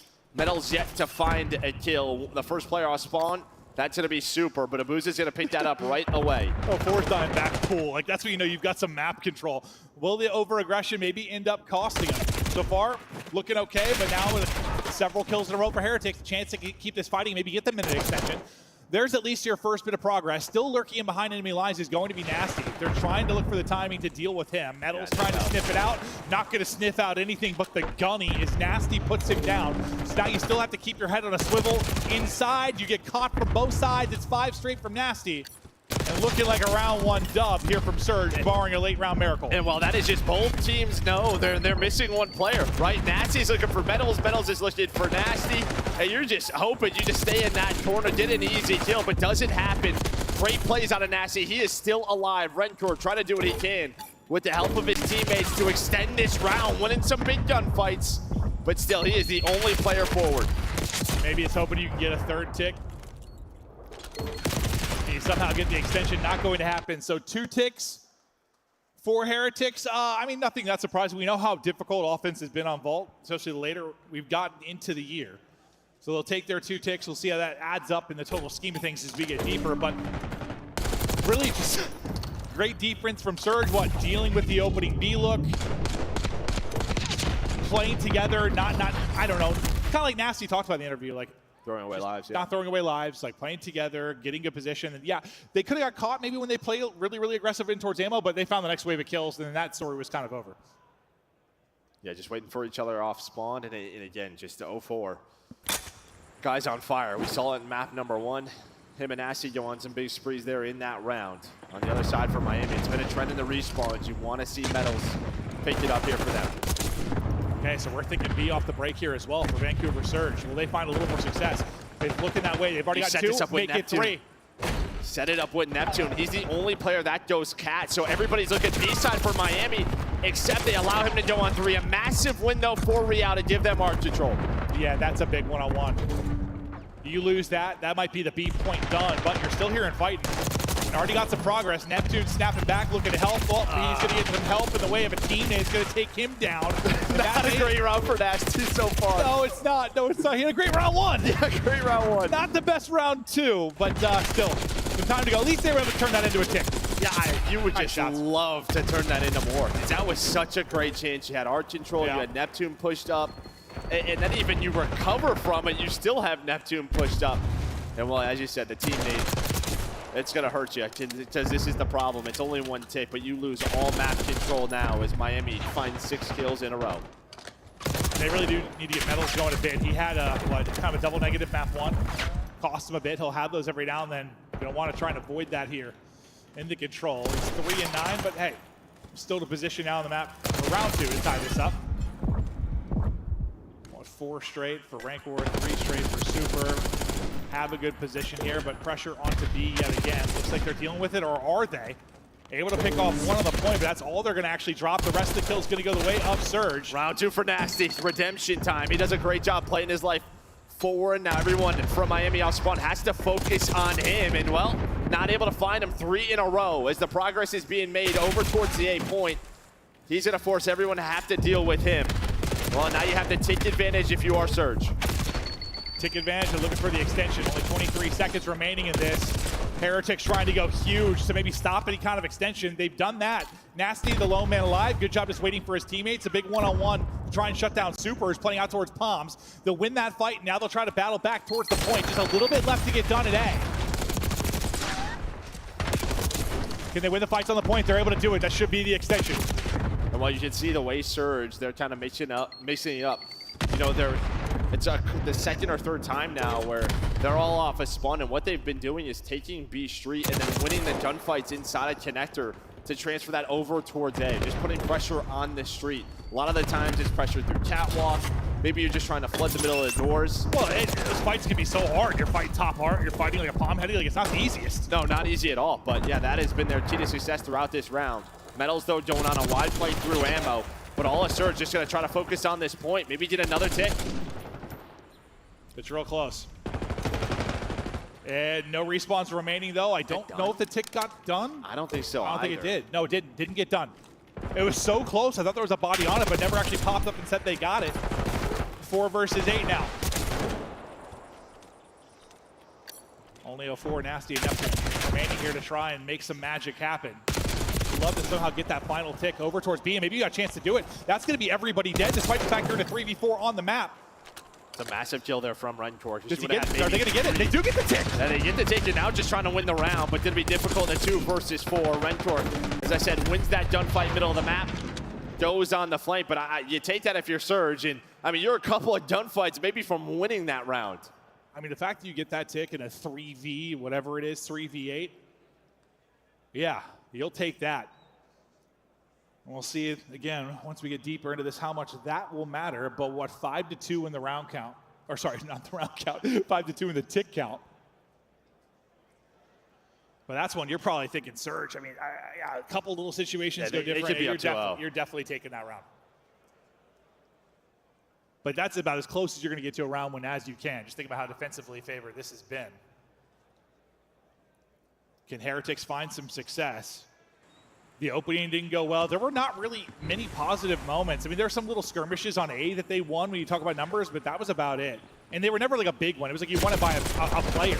And wow, that did not go well either. No. I mean, it's a 4-for-1. All 8 players right through both mid doors. That was it at 1.5 seconds. Yeah. Like, people started shooting, and all of Heretics was just dead.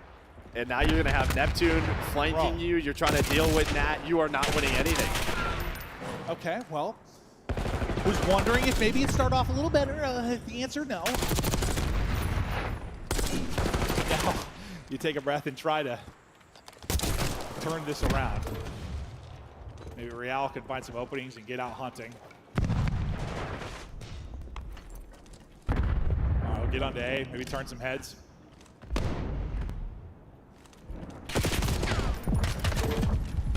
Just trying to slip away. Slippery little snake. He'll get out of harm's way and then rely on his teammates to step up. Real right back then into the conversation. Just elusive.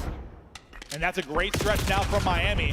The point you're only down 2 lives, you fought back. Yeah, I mean, they've recovered well. They had to deal with Neptune in their base a number of times. Now you have 2 ticks on this 8 point, but Surge, they know they have another crack at this. A couple of players on the Yotat side. Super's on 3 in a row, though. He's ready for the next gunfight, and well, has the help from his teammates. Pistols on point. 04 is going to go on a wide flank, a wide route, but it may not matter. This is going to be on a Neptune to contest this. Just guesses the wrong corner. So extension is in. You're very much in the round, and Real is hitting. Beautiful triple there out of Real. And yeah, after just getting thumped in the opening seconds of this round, great recovery. 12 versus 12, the battle to the point. Just trying to keep a body on this.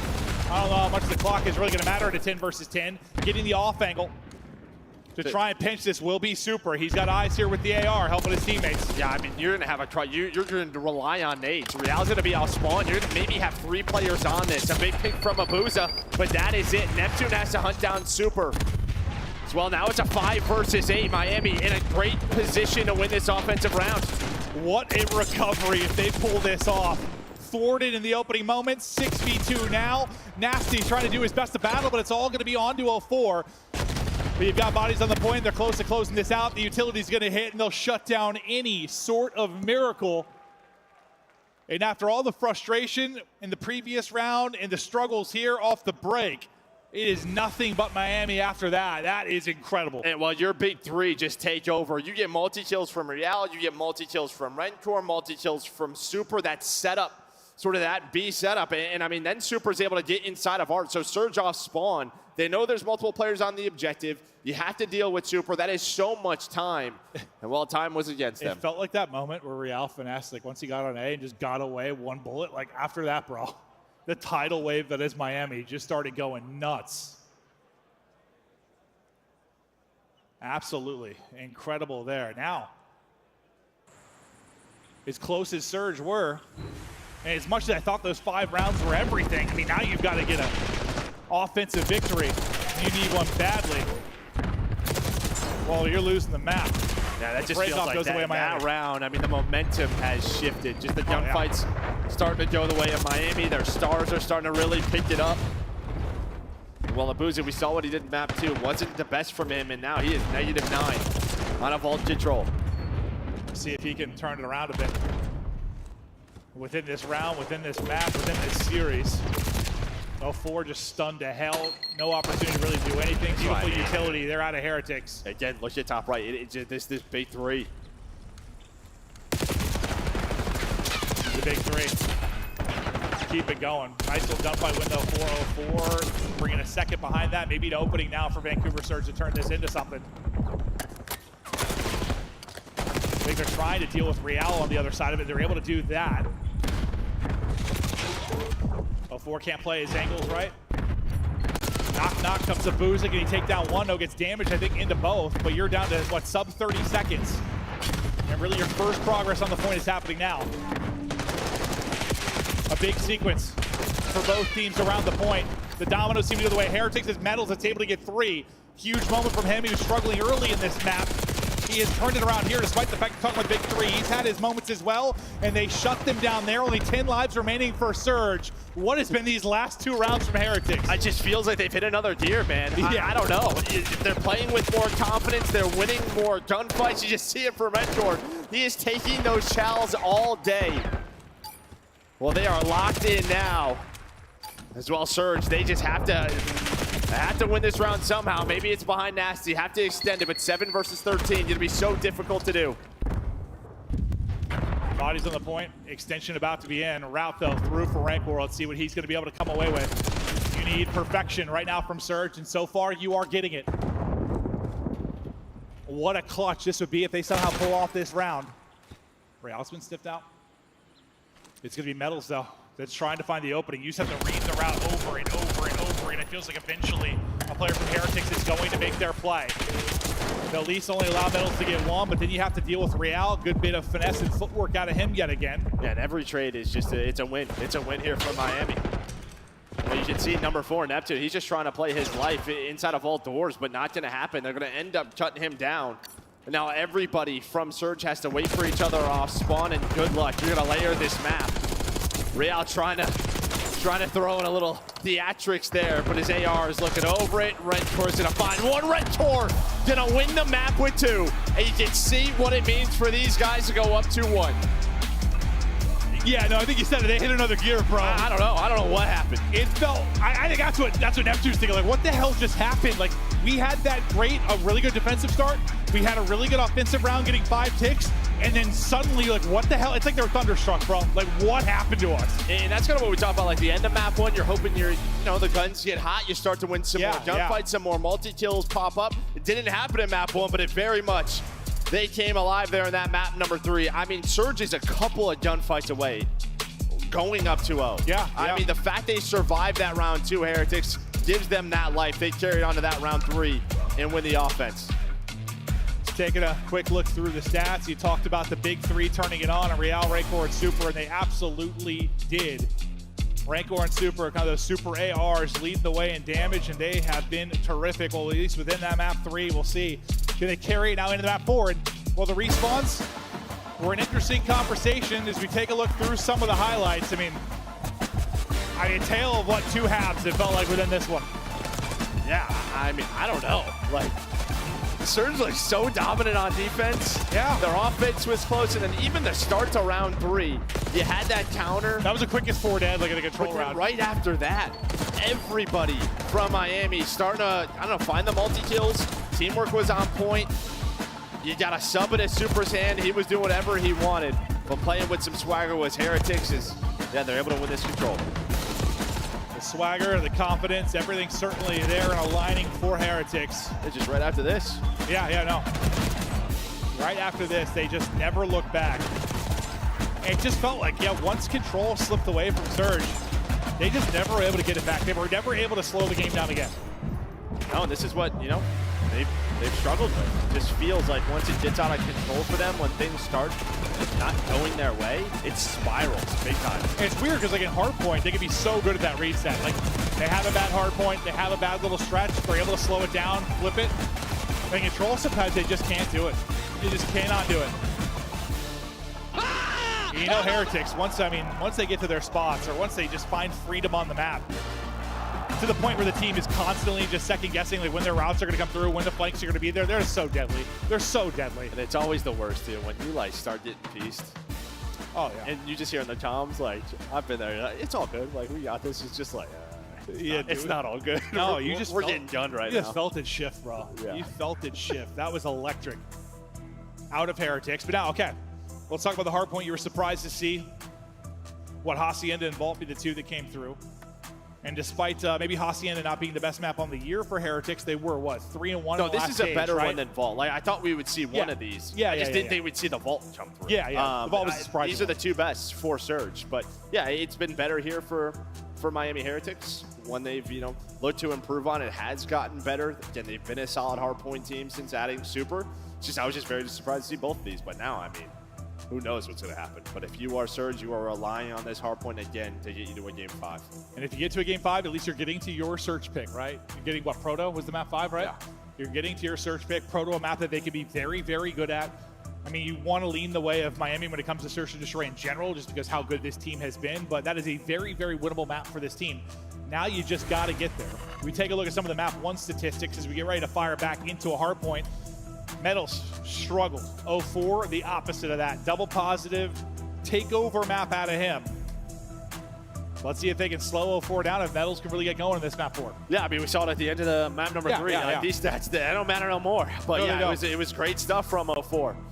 But it feels like the rest of Heretics locked in now. Momentum on their side. Yeah, it's one of those things like, okay, we saw Heretics kind of brush off the map 1, right? Like, you brush that off, you bounce back, you win the Search and Destroy. Now you kind of get thunderstruck, you destroyed if you are Vancouver, and now you try to bounce back and do the same thing. They just brush that off, bring it in a hard point. You can be so dangerous in that particular mode. I'll try to do it as we get ready for Hacienda. But they are fueling the pressure. I mean, yeah, this is a double elimination bracket. A loss here isn't the end of the world. It's a very tough matchup for both teams, but man, your road gets harder if you get the losers early. Yeah, you can see. I mean, it's 8-7 on the year, but the last 5 for Miami, 4-1. And look at who they're winning against, by the way. At one point, maybe the best hard point of the year. That 250-249 versus FaZe. You also were able to take down LA Thieves. Yeah, that one was something, huh? Yeah, that was a that was a banger. Back at DreamHack Dallas, but now it is Champs time. Booze are not having the best series. Maybe here is where he can start to take over, or at least set up Neptune some damage in, and he'll get his too. But you heard them talking about they struggle with some of the ratty plays, some of the oppositions, the pace of play. This is definitely one of those maps that they can get under your skin. Real will annoy the hell out of you here. And I just think on the other side, for Abuza, I feel like this is the map when this Surge team really become a staple this year. Like the ARs, especially like P2. I feel like Nasty and Abuza both had some insane garage plays where they should set themselves up. So can they do it here? You can see on rotation, a nice start for Surge, but 2 players going to be putting some pressure on here for Heretics. Yeah, just an awkward timing there for Booz as he tracked back to it. So you'll have the back spawns right now if you are Surge, but it's going to be Heretics battling from the point. 2 players going to be spawning out, 1 from either team. A little bit of a blessing there with the vehicle kill for Heretics. They'll take down 3, and now you're able to layer the map and push out a bit. Everything you want in that opening sequence. Yeah, you get fences spawned, so they're just trying to realize where are the spawns. They had somebody pushed on up. You weren't able to spot fences, so immediate pressure here from Surge. What was looking so darn good. Well, you had a clean 4 dead, but yeah, just not ready for the fences push. Yeah, no, it looked so good. It looked near perfect, I thought, after you got that 3 dead. I feel you have to be ready for that. You have Rencor, who was out towards the front. He's not seeing nothing. Where's that pressure going to come from? And 2 players get caught. 1 lobby, 1 all the way back statue. And Surge, no, it is just go time. Let us trade. Let's use our numbers on the hill. Oh, one of the best teams in the game with knowing when to flip the switch and push the tempo in hardpoint. Surge, beautiful job there, but all right. We'll be up about 30 as we now head to fences, and we'll see if Heretics, they can get the hold here early. You lose a couple of players, though. Might be a little bit scrappy in the opening moments. Neptune trying to make it real scrappy. He gets 2, looking to go over the top maybe for a 3rd. Nice tracking, though, there from Super, and then the help comes in from his teammates. solid engagement there from Heretics. I mean, you have the numbers right there if you're Surge, but Super just buys enough time and gets the double kill, right? So it allows his teammates all spawn to get in a better position to deal with that first push. That was looking like a chance for Surge to get the momentum on their side, give themselves a big lead, but Super holds on. And they hold on again, this time Real with his 2. 20 seconds remaining here to earn. Lead change going back the way of Heretics. They'll continue to fight for this scrap time. Nasty, a little double will kind of get them in. They'll secure the final 10 seconds or so. Early on rotation will be Heretics with 2 players here and 2 players trying to battle over a boat. It's going to be interesting at the setup for Rock. Now, what are you seeing on the map, Joe? Well, I mean, you left what, around 10 seconds if you were 0-4 to try to get involved. So they need to find this break because they gave up some big time. They were trying to figure out the spawns, but does not work out. Miami, again, relying on their holds. This is the best break team in Stage 4 versus the best hold team in Miami. And while they are staying at that #1 spot on Hacienda, is what you can see 6 in a row right here for Heretics. Beautiful hold. Lead pushing out to 20. Water round in from 0-4. We'll see what the timing works, or how it works out as they go to Pounce. Just waiting on him to get there and maybe make the play. With 20 or so seconds remaining, he will get through. Not going to be able to chain that into 2, though. And Metals multi keeps them battling on the point. They continue to hold despite the routes. And well, that's why I was surprised to see Nasty go mid through connector. Like, just you spawn up and you have a choice, right? Am I just going to rotate, rely on the brace towards P4? But it feels like, I don't know, how many times throughout the year have we seen P4 be that hill for teams that find a 40 or 50 seconds to get right back into the game? And well, you opt for it to try to go for the break. Does not work out at all. I think it was 48-18, Surge Rock. And since then, it has been all Heretics, and it continues to be all Heretics. When they turn it on, man, they turn it on. It was 7 straight for Metals before he fell. Want to see if he can turn it around after the map 1 dud. My God, he's doing it so far here.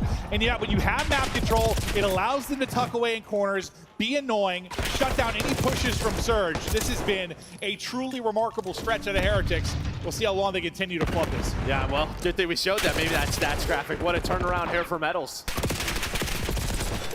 Just such a great job from him to turn it up here. But Miami Heretics right now, they're up 60 points on rotation. A big one here for Miami, maybe to run away with the game and the series. Let's hear the comms here from Miami. Estoy contigo, Chema. Esa busta lo vi tú. Se puede colapsar el siguiente. No. Miraron pozo, tengo el pozo. Tienes el punto, ¿no? Ya tengo unos pozos. Voy a pinchar el pozo, Chema, dame un segundo. Vale, dame un segundo. Sí, estoy pinchando el pozo. Un tiro nada. Y otro fondo le han close. A tu derecha, Chema, uno. Chavales, hay dos. Ha cenado. Yo estoy bloqueando de frente. Vale, pues sale pozo. Sale pozo. Muerto. Vestimos a la frente. Quédate pushado. Sí. Dale, no te vas a ir, te pido side ahora. Una bala 0-4 fondo. Está en la curva. Son dos ya. Son dos ya, ayuda. Voy a side. Close izquierda. Vamos a la izquierda. Side.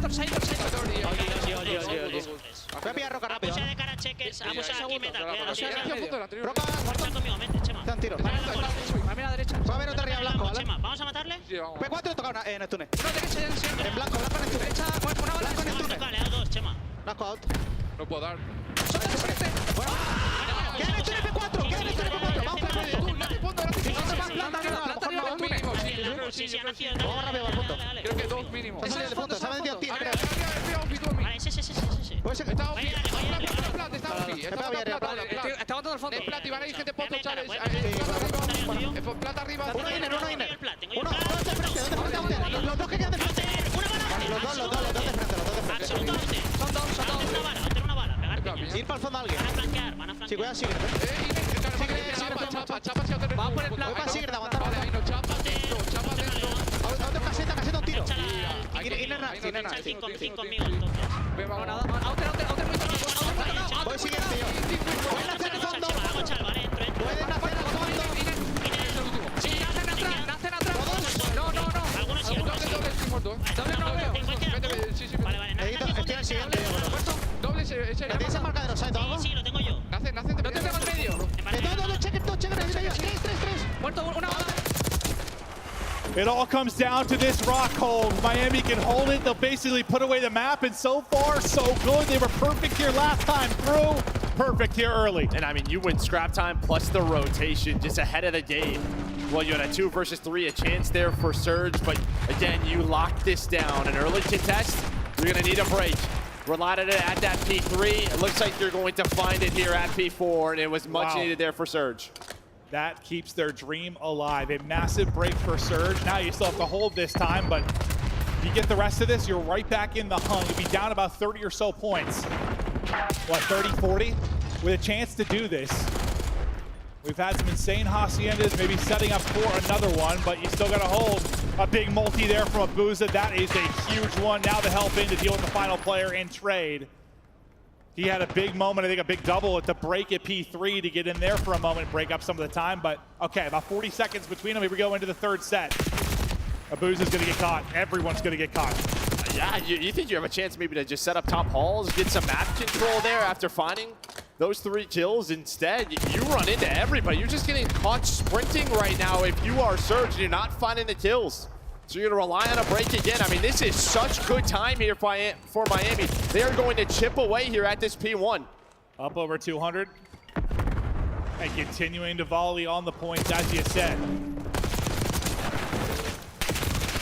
Back and forth, but it looks like numbers, I think, going to be Surge here for a second. Not able to turn it into time, but still holding that right side of the map. But they need to make sure Heretics also don't get any more time here. Super's route up through halls, going to get him in behind 2 players. And flip here. Able to get both. Flip. The flip is going to happen. You see number 1 spawning out deep, and as you say, oh no, the wheels may come off for Surge. You're going to have numbers at the P2 early here for Heretics. Well, now the numbers are going to go away. So still 10 seconds left. Number 5 in Real going to spawn all the way out. 3 versus 3, but Rentor, he's going to find 2. Neptune trying to do what he can, but Rentor gets 3. Super with the 4th. We didn't see his POV, but Rentor locks down the spawns himself. 26 and 17. He continues to have himself a year. Maybe the numbers don't matter. Thought they were there for a second for Surge, and then they disappear, just getting shot in the back, shot from corners, and frustrated.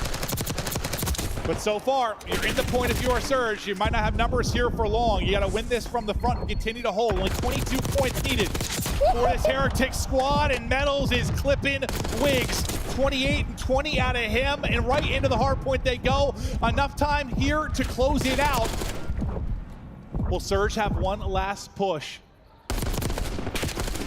Here it comes, some massive gunfights. Metals able to take the first. Real there with the second. 2 players remaining on the push for Surge. Abuza trying to get him in. Will his multi be enough? No. Super and Metals hold. And moving on to the winner's bracket early in champs, it is Miami Heretics. Well, the boys fired up, and what a response after getting blown out on Vault Hardpoint. But they win 3 maps in a row. You tested on the Search and Destroy. It was looking like Surge was going to run away with the control, but they held on. And then they just dominate Hacienda from start to finish. Oh, they do. That was incredible there. They have had the hardpoint improvements on Hacienda over the last couple of months. You wonder if much will change in the 1-month break leading up to this event, but still locked and loaded is this Heretics roster.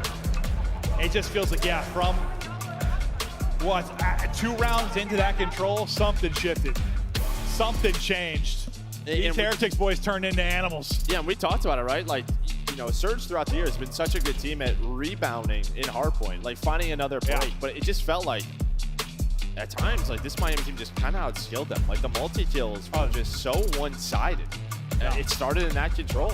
It felt like they just gapped them at times. They're 100% right. Like the steal ceiling just seemed a little bit higher for Heretics when they really started falling. Didn't feel that way in the map 1. No, but just look at the team effort. Everybody was over a minute. Everybody was, 20 to 30 kills in the Miami side. You had a little push there towards the end there if you were Surge, just trying to stay alive in the game, but Big Rancor held that down at that last P2. And this just seems to be a nightmare matchup. Like, I know they haven't played much this year, but like when you look at it on paper, this is a tough matchup for Surge. Well, if their Surge is going to continue to struggle like this, then absolutely. Yeah. So just with the Surge pedigree you have on the Miami side, but overall, look at the maps and modes and how that one played out. Incredible win from Heretics. They will move on, continue to fight deeper in champs, and For Surge, yeah, you're going to have to do it through losers. Is this a team that we think is capable of pulling off some upsets, maybe making a run? Absolutely, yeah. But seems like clearly some improvements need to be made. But the man that came in, changed the identity of this team, has helped propel them to several top 4 placements. We've got Super, and he's on stage after the big win. Ladies and gentlemen, make some noise for the Miami Heretics as they win their winners round 1 matchup.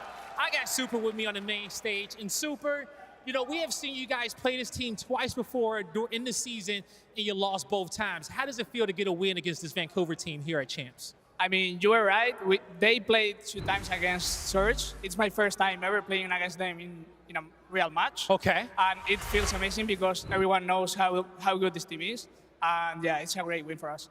You know, and I like how you said that, okay? You know, they lost against them before in the past, but not with you on the team, okay? And you have been an X factor for them, you know, throughout these last few events. And one thing that we know you for is being so good at Search and Destroy. How important was it to win the S&D map in this series, especially after seeing Neptune clutch up on you guys, and they have a lot of momentum? Yeah, it definitely was the most important map in the series. It was so important to win it because otherwise we would have been 0-2 in the map count. And yeah, it was so good winning that map, and we gained a lot of momentum after the map. You definitely did, okay? You took that momentum throughout the rest of the series, and you guys get that first win. Now, earlier today, you know, I got a chance to honor your teammate, Rencor, as he's an all-star this season. How does it feel to see your duo make it on an all-star team? I'm so proud of him. I knew, like, he was so good because I've been teaming with him the last 2 or 3 years, I don't remember now. And I knew he was capable of this and much more. He's going to keep improving as a player, and I'm so proud of him. Hey, man, and the Miami fans are proud of you all, okay? You got a few fans in the venue that's been cheering for you guys throughout this series. What do you want to say to them as you get ready for your next match? I want to say I appreciate you all, and the team appreciate you all. Thank you so much for supporting us. This is just the beginning. We have another important match tomorrow. You heard it here from Super. It is just the beginning, okay? They got a big match coming up tomorrow. That's going to do it for me and him on the stage. Chris, take us away. Back-to-back years, Miami sends Surge packing. This time, the Surge not out completely. They will go down to the elimination bracket, but well done for this Miami squad. Let's talk about the Heretics because all 3 of you went Vancouver, who convincingly won that first game. Second half was all Miami. Ali, who shocked you today? Metals, 100%. Whenever Metals is playing like that, you can almost guarantee a Miami Heretics win. He normally is putting up like a 0.9. He's very much the dirty work player for this team. When you think about slaying, when you think about connecting multi-kills, usually the name's Rencor, Super, even Real has his moments come to mind. But when Metals is able to put up a performance like that and get going, it feels impossible to slow down the aggression and the pressure put on from the side of Miami Heretics. I asked Stats, what was the difference from game 1 to game 4? And they said it was a 1.08. He had a 0.4 in the first game, a 1.5 in game 4. Yeah, I mean, so many multi skills that we were seeing from him. It didn't matter what gun he had in his hands. And, you know, honestly, that was the cleanest hardpoint we've seen from Heretics. You can see when they're set up in good positions, he's able to go on these streaks and make these huge plays. I mean, they had every single P2, masterful plays, aware of every single spawn. When they were spawning out well, we're instantly picking it up. We're setting up pitches, huge plays. Miami looks so clean on that Hacienda. Definitely ready for champs. Hey, and it's a nice win against a team like Surge as well. A squad with that kind of pedigree and hardpoint is such a great win for them. Again, we didn't really know exactly how this one was going to go. The Heretics have shown us the goods on Hacienda in the past. Without a doubt, though, the right way to start your champs. For the 2 rookies on that stage, that is huge. The toughest task now for Surge. Bounce back after that difficult loss. Make the lower bracket run. They have been in tough spots all year, and it hasn't been great for them. That is a tough spot to be in. That was the best that Miami have looked all year long, and they've been incredible. Like, legitimately, they played that really good in that hard point. The control was phenomenal, and then the Surge battle tested. You had to adjust. They answered every question for me. Miami's a contender. Yeah. Miami gets the dub. They also earn your Scuff play of the game, and this one belongs to 2 gentlemen. They go by the names of Super and Real. Let's take a look at the young guns in control. The rookie Super, second-year player in Real. Both having their impact felt. This was the swing game 3. Yeah, this was the most important map, I feel, of this series. This was 2 really bad control teams going at it, and for Miami Heretics, they needed it to be Vault. They are not strong in Protocol or Hacienda, so they get the win in the vetoes, and they get the win in the spawn in. From the side of, you got Super and Real shooting like this and control in top hallways, it's not going to look good for the side of Vancouver Surge. Yeah, effectively shut Abuza down, Yeah, right? Like so much bad. pressure coming in. You're losing track of players. I mean, Real popped a massive three-piece to give them the momentum on one of their offensive rounds. Like, you got the players and you got the knowledge now at this time of the year. They could figure out their control and make a run at this thing. Miles, unfortunately, I have to lose you on the desk after this segment. Get but outta here. before you go, tell me what's going to be the best match of the day. Which one of these goes to a Game 5? Because we have 3 more in our bracket as Vancouver Falls not need that Elimination in my ear. Heretics are in that winner's round 2. Where do I start, Chris? They're all beautiful games. Well, if Thieves Breach could go the way, I mean, FaZe Optic, you've got no idea how that was going to go. For right now, for me, I mean, my eyes are on Ultra Ravens. That is historically quite a good matchup. I think there's a great energy in here for the Toronto Ultra fans. Ravens, let's see how they've looked after 3 good weeks in the lab.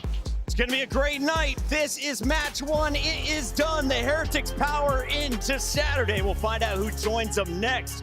Don't go anywhere. When we return, the battles continue live at the Call of Duty League Championship 2025.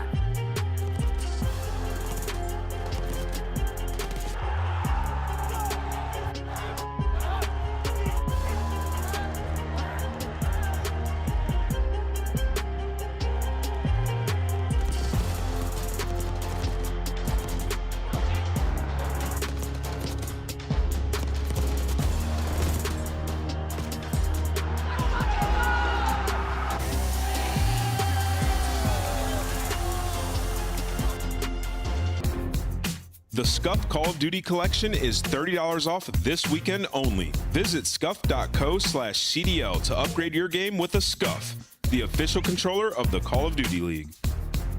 The Call of Duty League is brought to you by Monster Energy, the official energy drink of the CDL.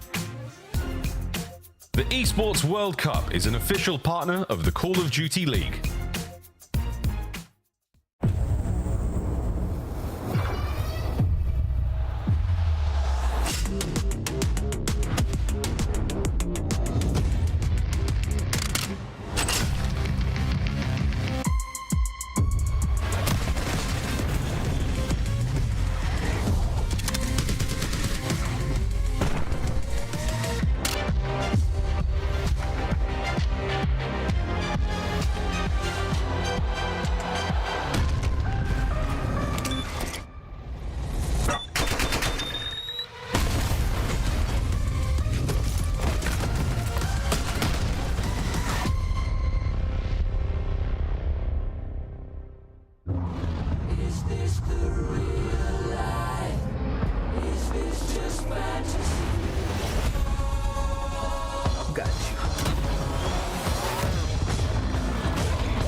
Walk down.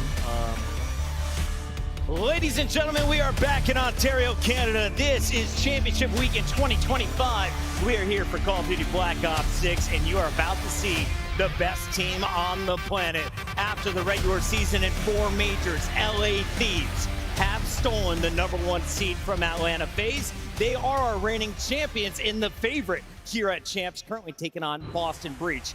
Let's start with the Thieves, Maven, because we knew as soon as Nadeshot made the announcement that he was building a super team, this was going to be a squad to watch.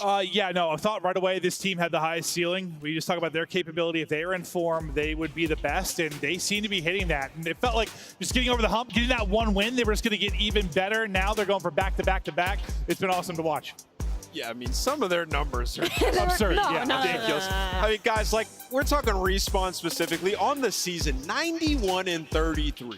That is just absolutely bonkers. I mean, you got 2 players that are on the first team All-Stars. Everybody can take over at any given moment, and they're coming off of back-to-back championships. Like, this team is truly special. Excited to get to see, you know, if they've gotten even better over the last couple of weeks. And the worst part of it is, like, they're disgusting at Respawn. They have the deepest map pool in the entire of the league. So you can take them on any map. It's not great. But specifically, you go to Control, dude. They have, like, combined, like, 9 losses across all maps. That is disgusting.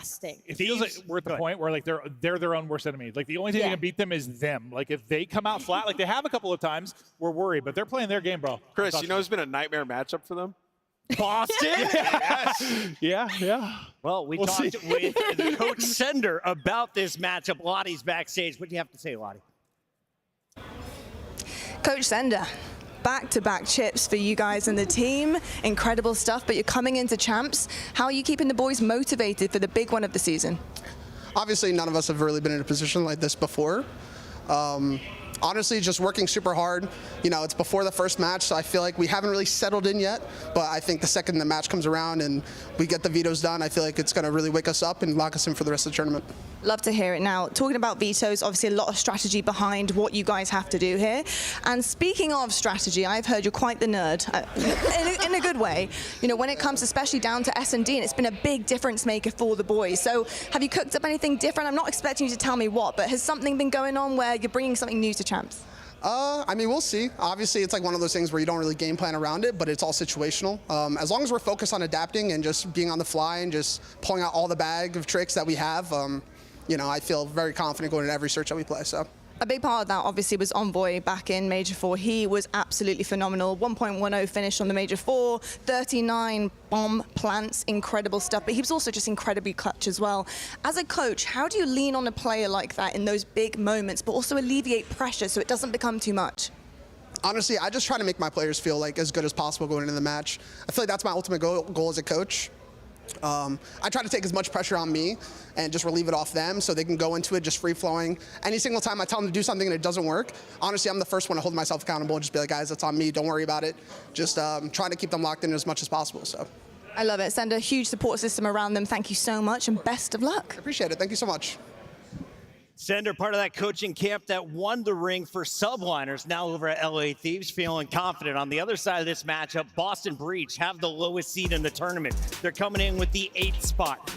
The bad news, you're looking really rough at Major 4, but you have taken down LA Thieves in the past, so let's focus on that. Okay. What can Boston do after missing out on Champs last year? How could they play spoiler in 2025? Yeah, you know, you're finally here, right? You're in a position where you can do something special. You've beaten these guys on land before. They played once on land, and they beat them in both of the hard points, where you look at this matchup on the year, 2-2, Snoopy and Big Wake have played exceptionally well up against the LA Thieves, putting down damage. Snoopy in the kill department, lighting it up with like a 1.07 KD. So they feel confident in this matchup. The problem is what you started out with there, Chris. Their game is trending downwards. Yeah, and they're kind of like, they play up and down to their competition sometimes, and that's why you find that they're kind of in the middle of the pack, but you can't necessarily count them out because of some of the talent on this roster. If you get Snoopy going, or say Cammy, like the last time they went up versus LA Thieves, has a good match, they could steal away insane wins.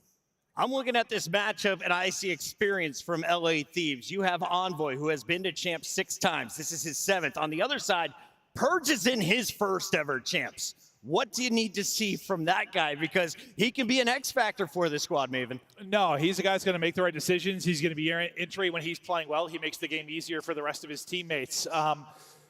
I don't know. He doesn't strike me as someone to be super phased by this. Like, this is a guy that literally had the worst KD in the league and still, like, turned it around. So I don't know that he's going to be that phased. But, yeah, some pressure on him, surely. I mean, he just makes huge plays. And, you know, there were times where the AR duo, particularly this last split, wasn't playing well. And it was Purge getting them through a lot of the maps that they were able to take. Yeah. You know, I look at this Boston team, and we talk about why they played LA so well. It's a lot of the maps that LA like to play, Boston are comfortable on. You look at it. Pause it right there and take a look at our maps and modes. So where do we have an advantage if I'm a Boston fan? Do I have one? I mean, I don't know. I don't know if you could argue that. You can't really call it an advantage, but... You can't call it an advantage, but there are some maps that you like. I mean, how many times have you seen Hacienda Purge making massive plays on their side of the map? And then you look at the Rewind. 3-1 on Rewind if you're Boston. It's just a lot of maps that they really enjoy. LA are comfortable allowing into the series. Listen, if you look at this layout, you look inside of LA, I mean, they have abundant, like, double positive records on every one of these maps. So on the flip side for Boston,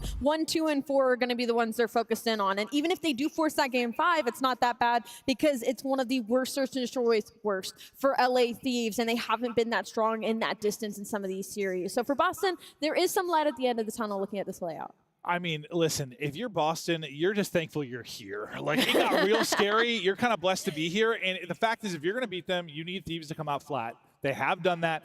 Can you catch them coming out flat here at the biggest event of the year? We've seen it on land. Like, this exact situation. Round 1, it has happened before. It has happened before, and I know a lot of people's pick'ems are already fried. I'm 1 for 1, and I'm about to be 2 for 2. I'm going LA Thieves in 3. 3 is crazy. Thieves, 3-4. I mean, Yeah, you gotta go LA Thieves. Gotta go red. Yeah, I'm gonna go with LA Thieves. They look unbelievable. When we all go one way, chaos tends to follow. We will find out. Can Boston play spoiler? It is match 2, winners bracket round 1, and we got Guy Blaze on the stage. Yeah, I'm ready to keep this day going. Ontario, make some noise here because we're about to hop into our second matchup of the day. And the next squad coming to the stage does not care about any firewall you got up. They're going to break through whatever. Here comes the Boston Breach.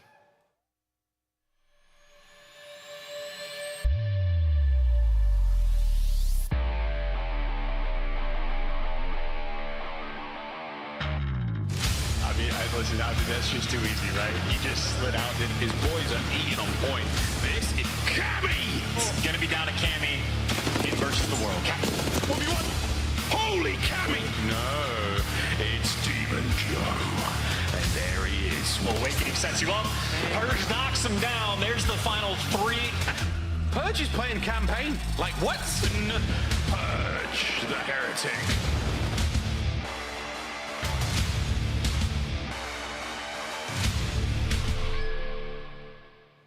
Ladies and gentlemen, get loud for the Boston Breach. Purge, Cammy, Awakening, and Snoopy. Into the Breach we go. This team knows that the only thing that matters is what they do on land. And they have taken down their opponents before on this stage. But can they do it again? Make some noise for the Boston Breach. You don't get many opportunities to place well at champs. Trust me, I know. And I'm looking at this roster. They're the underdog. They know that. Last time they were the underdog as well. And we saw what Snoopy was able to do. A superstar on that stage up against LA Thieves. He took over across the board. Gonna have to have that same performance, guy. Time to bring out the champs, though. I agree with you, Ant. They're going to have that exact same performance. They were hot 2 events ago, but since then, the LA Thieves have been popping off. Everybody get ready, because here comes your current back-to-back defending champions.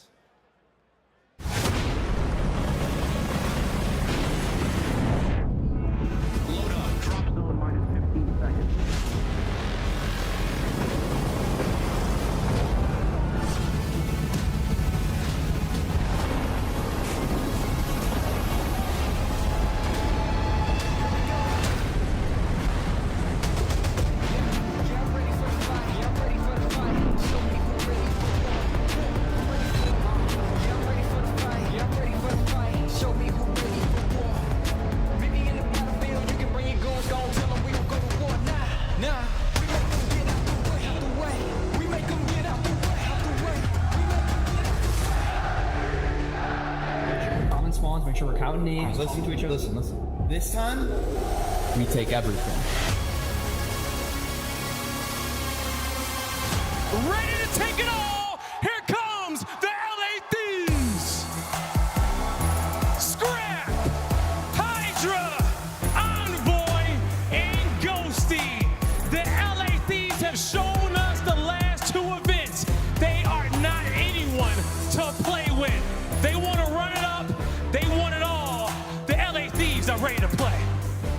I mean, these are your back-to-back event winners taking the stage right now. A lot of bark and a lot of bite for the LA Thieves, but we've seen them in this spot before, and if they do anything, it's learn from their mistakes. I cannot wait to get this match started, guy. I'm ready to get it started. Are you guys at home ready to get it started? Are you guys in the venue ready to go? Chance, Miles, let's roll. Shift and study, let's go. Okay, whoever it happens to be, let's get this thing going. Why not? Hey, #1 seed coming in, back-to-back winners. The odds are obviously very much so stacked in favor of LA, but there has been a bit of a curse around #1 seeds at major events this year, and Boston has been the byproduct of upsets in the past. Yeah, and LA Thieves have been that #1 seed. Sometimes that have been upsetted by this roster on the opposing end. Boston just can't afford a slow start. That's hit on it perfectly. With the form that LA Thieves are currently in, they're basically locking down search and destroys. They've been the best control team all season long, but when you make them uncomfortable, that's by taking map #1. So Boston, they have a lot on their hands with this map #1 on Vault, but this is their best chance taking map 1. Yeah, I mean, I think Elliot said that's on the desk really nicely. It's just whenever you look at a series layout against LA, especially as a team that's in the, kind of middle of the pack, it's not going to look all that great in terms of map record, because simply put, Thieves have been so consistent across a variety of maps. Maybe some vulnerabilities in Search and Destroy at certain points in the year, but that is starting to change a lot in the last couple of majors, and now it's just coming in and seeing how prepped up could Boston be with a month, essentially, worth of getting ready for this matchup. What do you have up your sleeves, and can you start hot? Yeah, I was able to have a conversation yesterday with Purge. Me and him have a great connection, and I love to pick his mind on what he's thinking going into tournaments. And he was saying, versus matchup versus Thieves, obviously everyone is counting us out. And sometimes that might play into the team that's the underdog's favor, because no one expects you to win. You just got to go out there and play your game. But he told me our biggest focus so far in this last 3 to 4 weeks was hardpoint. If they can lock down their HPs, they feel like they're decent enough in Search and Destroy and competitive enough in control to stack with any roster. Then the other part about this is the AR matchup. Cammy has not done well against the Thieves in the past, whereas Scrap has feasted. So that could be another kind of minuscule storyline to keep your eyes on if there were to be some sort of a major upset here early on day 1 of World Champs. Let's get things going. We got LA, we got Boston, and a lot of also pressure, I think, just riding on to Snoopy. Can he keep up? Can he keep the pace in favor of Boston, especially in the respawns? Oh yeah, 1.14 KD versus the best hardpoint team in the game. You got to keep that very consistent, because like you said, Cammy has had a tough time going up against LA Thieves ARs on the opposing end. A 0.7 in this matchup. You need to turn it around. But LA Thieves are back-to-back champions. Trying to make it a third one to start with their first match. Well, let's get it on. Hydra, one of our first team all-stars already, kicking things off, trying to play aggressively through square. Turned away immediately, but it will be Envoy and Ghosty who get it done. Early little 2v4 from those boys in LA are in the hard point early. In the hard point early, and also in control of the spawns that they want. Both ARs locking down the lanes. SMG's causing mayhem through the middle of the map. They're finding the trades, 2v2, making it 3v2, last man standing awakening. Another clean for that. Thieves still in control. Yeah, absolute polished gameplay coming out here from LA off this opening break off. They don't really get the aggression they wanted out of Hydra, but the lockdown around the hard point is perfect. Now Hydra with an AR in hand, trying to do some damage over towards the entry for Boston.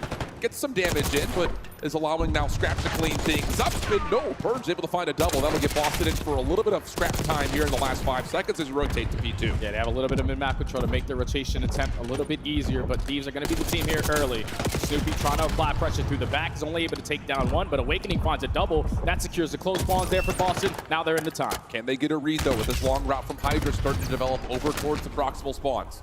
Purge able to find the first blood and get to work on a route, trying to cut off this enforcement hit over the top, but he gets shut down. Now spawns will start to move around a touch. Full surround coming in with LA spawning close. Hydra able to find one, make that a second, and that'll be LA now in from the back, still having to fight against a close spawn to hit through pool. Yeah, that's beautiful pressure there from Hydra to attack through the front side at Truck, find an opening double, even though his teammates don't want the spawn towards the back end.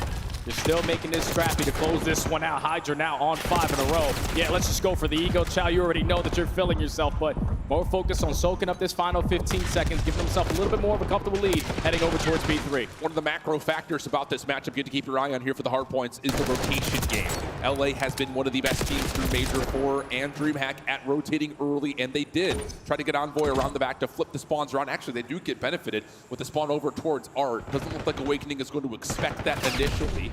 Envoy trying to find the easy follow-up and will. So now things start to stabilize LA on the left side of the map while Boston are in the hard point. Yeah, now Boston has to play for the time and keep them away from it. Potentially try to flip these spawns on its head. There's only 40 seconds still to fight for here. Scrap off to a slow start at 2 and 8. But the same thing could be said for Cammy on the opposing end. Boston, though, so far, are managing a lot of time here at the P3, are dominating that mid-map presence, and Thieves have not been able to get close. Yeah, Boston just not really putting the effort through the middle of the map, though. Just still focused on the hard point. Envoy's double right under the hard point gets LA back in for some time. Hydra shuts down the play over towards Stair side, and now things start to look a little bit trepidatious here as Boston have to try to work across the map and try to get some sort of a setup over towards P4. Yeah, this is where it starts to spiral out of control when you're going up against this kind of lineup. Thieves just hit some egregious routes sometimes that work out for their SMGs and catch Boston off guard. You're up by 30. You have the P4 side on lock. You're finding every single kill in the feed.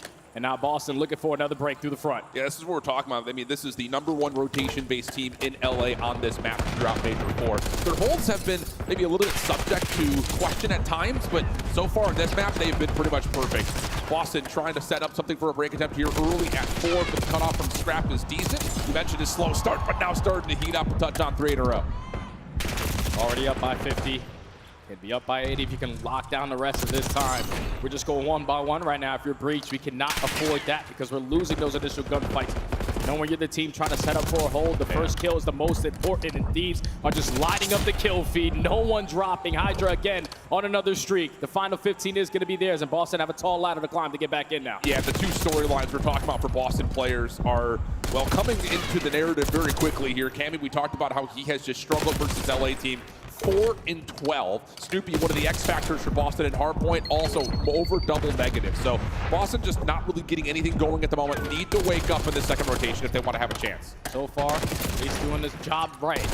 Securing the P2 spawns, dominating that mid-map control. That's a clean 4 dead, but no one hard blocking. Envoy hitting a route. He's at 21 and 9. All of Thieves spawn over towards ammo. Now they have the numbers for the break. Yeah, he's got 5 seconds of Hardpoint now. He is just running around as soon as Hydra falls. Kind of past the top to the SMG players. Ghosty has also been great when he's on his lonesome, but this time overwhelmed as now Boston have 30 seconds to fight for. But the big question is not just what happens over this 30. They need to get this next P2 to have a chance to get back in this game. Without question, but they can also lock down this final 20 and keep them, or give them a lot of opportunities for an early break, but Thieves find every single kill in the feed. Cammy, last man standing, finds a double at the right time, and that secures the spawns there for Awakening. So spawns now flip. Boston's still down by a hefty margin, but they have the spawns that they want for P2 to lock this one down. Have to hold it. Boston have not been a great hold percentage team in the last couple of months, but they have a good line of scrimmage set, but they don't get a read necessarily that the spawns had been so quick around the back, so now they have to try to play recovery. Cammy on 4 in a row, can't quite get his fit.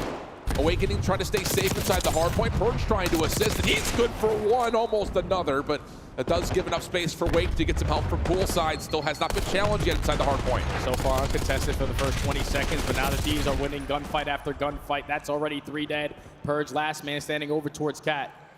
You have 2 players from Boston, though, still spawning on the backside of this P2, so they have pressure from every single angle. Just going to fly their way right back on in, soak up this final time, and get themselves right back into this game. This has been a great hold from Boston. Yeah, it really has been. Cammy also stepping up just a touchdown, 12 and 15.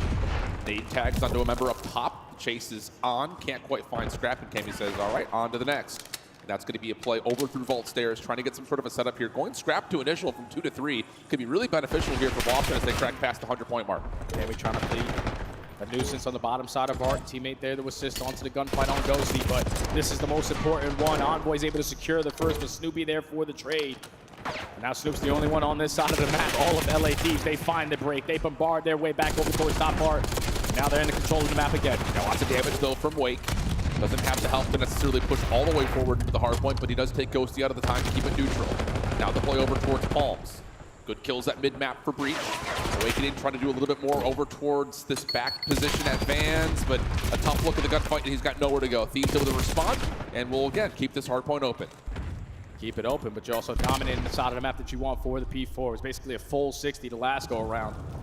Now Boston know, if we're not going to get this time, someone has to develop on the route. So Purge going to work his way through bottom side of Vault. Teammate's going to get the player off the point. He's just hoping to sneak on by, but Scrap's not going to get caught slipping. Spawn secured for Thieves. They're set up again. Yeah, the long route on the bottom side of the map also kept honest by Envoy, so this will be Thieves set up for P4. Boston still struggling to get back over the middle of the map, and Hydra's going to try to play contestant to that. He's already found one. Trying to finesse around for another, but Snoopy finds the trade. So Boston will get a little bit of a closer spawn at poolside, and the pressure can start to mount over towards the right side of the map. Snoopy just has to find an opening. You need your teammates to win some gunfights, but everyone is falling at the wrong time. It's already 3 dead. Scrap on 5 in a row. He knows that he's still looking for one. Locates the final one onto Snoopy. All the pressure going to be through the right side, and Boston just cannot get close towards B4. Yeah, they just keep moving him around. You have to hit through B Street, now you have to hit through Pool Street. It's just not comfortable at all for Boston. Last 20 seconds, maybe an opportunity here to try to get into the side door. Can't be able to find one, maybe a pinch to be set up. Pinch strike to kill feet. Ghosty, last one left. Stays alive, gets the reload, and now to the pistol. Has just got enough help to make sure Awakening cannot find a way in. So 184 to 104 the count. Heading back over to P1, Boston in control, at least initially, of the setup, but the gunfight wins are not convincing enough to get early time. Now if you are the Thieves, you can just play keep away a little bit. We'll turn this into like just we get a couple kills, then we flood our way in towards the HP. You're up by 80, almost 90. You're finding the trades around the mid-map. Envoy is still dominating here on the opening ball. Just going back and forth between the guns, but the hell time's right. You would take this if you're Thieves. Yeah, absolutely you will. I mean, the lead is just so significant at this point that there would have to be something miraculous for Boston to work their way back in. Good couple of kills here with 30 seconds to fight for on P1. You can see number 7, Cammy, just trying to lock things down over towards P2 to keep the spawn safe. That is the only lifeline they have at the moment. They need to get a full 60 and then try to win over towards P4. And you can see the graphic looming. They have not found a single point there. So lots of things need to change here for Boston, but doing a decent job over the top of the remaining time of P1. Yeah, I think you're banking now on the perfect setup at P2 like you had last go around to keep yourself in the game. You have the spawns currently on lock. The AR's holding down the long distance lanes. Awakening finds a big one-on-one, and Purge is now going to get the info onto Envoy as well. So you're set up again here at P2. The initial kill goes your way. The second kill goes your way. Now Boston are fully set up. Yeah, get this trade over the middle of the map, though. Spawns for Boston, still going to be good behind P2. Awakening still searching for Ghosty, who has eluded him. And that's going to be enough now for Envoy to call the Hellstorm and to try to supply some sort of a break attempt here from the front. Ordnance gets called out, Purge will fall. Scrap Hydra finding kills behind that. Now the spawns start to move around a bit. There's a pinch on the way. Can you hold if you're Boston? You absolutely have to, but no. Awakening Cammy both taken out, and Thieves will get past 200 points. Yeah, perfect timing there on Envoy to invest the cruise missile. Gets a kill with it, forces the spawn out, then just bombards their way back into the P2 with their doublers. They know that this is a very good time if we can walk away with it, and Boston are not going to give this one up for free, but Scrap is able to find the double. Envoy again with a big one-on-one. Final 15 is going to be theirs, and now running all the way across the map to put yourself in a better spot for P3. Yeah, all 4 falling right there is just the worst possible situation for Boston, because you're now not going to have a chance to even stop LA from possibly getting early time at P3. And every second is going to feel like the dagger digging deeper into your back, and opening kill from Envoy. We'll now have LA, again, winning mid-map and looking over towards P3. Yeah, this is what makes it so much more difficult now for Boston. Being down by 80, they know that they need to maintain this P4 side of the map and play keep away, but they're just focused on, let's just get the hell time. Why not? Scrap on 5 in a row, that's already 3 dead. Last man right in front of you. Let's just sit down and soak. But spawn situation, big gunfight win from Cammy. Awakening able to use that off spawn to get 2. So hold on a second. Boston have some situations to work with right here, especially with a follow-up killing off Ghosty from the middle of the map. So you look at the last 20 seconds, it really just comes down to, can you find the kills on the overextension? And so far, Boston are good. It just comes down to now, can Boston hold as we head over to P4? Snoopy's in a very crucial position, at least able to find one before falling. Still going to spawn right next to his teammates at the new HP. But Thieves only need 1 break. They breached that 240 mark. All the pressure through that right side. ARs need to lock it down. Yeah, Boston is just completely buttoned up and bunkering down on this hard point. I don't even know if anyone can really even see how many members are hitting over through B Street here. You've got Snoopy down low trying to cover. He's able to find one. Cammy with some support up top will find another. But LA are still working their way around over towards vault stairs. Cammy gonna relinquish the position up high to move down in towards the low ground, and Cammy's now on 7 in a row. After a miserable start, Boston now have a chance to hold, but you do get Envoy around the back, and just comes down to, does he find an opening? No, Perch shuts it down, and Boston are still alive. Finally, Boston gets some P4 time. They put themselves in position to win the rotation. So far, this has been flawless to keep themselves into this game, gain some momentum in this series. Only down by 60 now. Cammy on 7 in a row, cannot earn himself the cruise missile, but Boston gained a lot of momentum after that P4. Can you start to string together kills, though, as you rotate over to P1? Trade is good on the Hydra. Ghosty seen that mid-map, tagged and turned on as Awakening snaps back over to finds the kill. Purge, he has earned himself a Hellstorm. 199 to 242. Not a lot of room to breathe with here for Boston. He's still at the place of perfect hard point, but they are providing. Hydra able to find 2, but Awakening there for the trade. 1v1 over the time, and Ghosty finds the win. Any chance for Boston to get here is going to have to be by the way of a mad dash, and it doesn't look like anyone's going to get there. Maybe Purge? No, not going to happen. LA take map 1.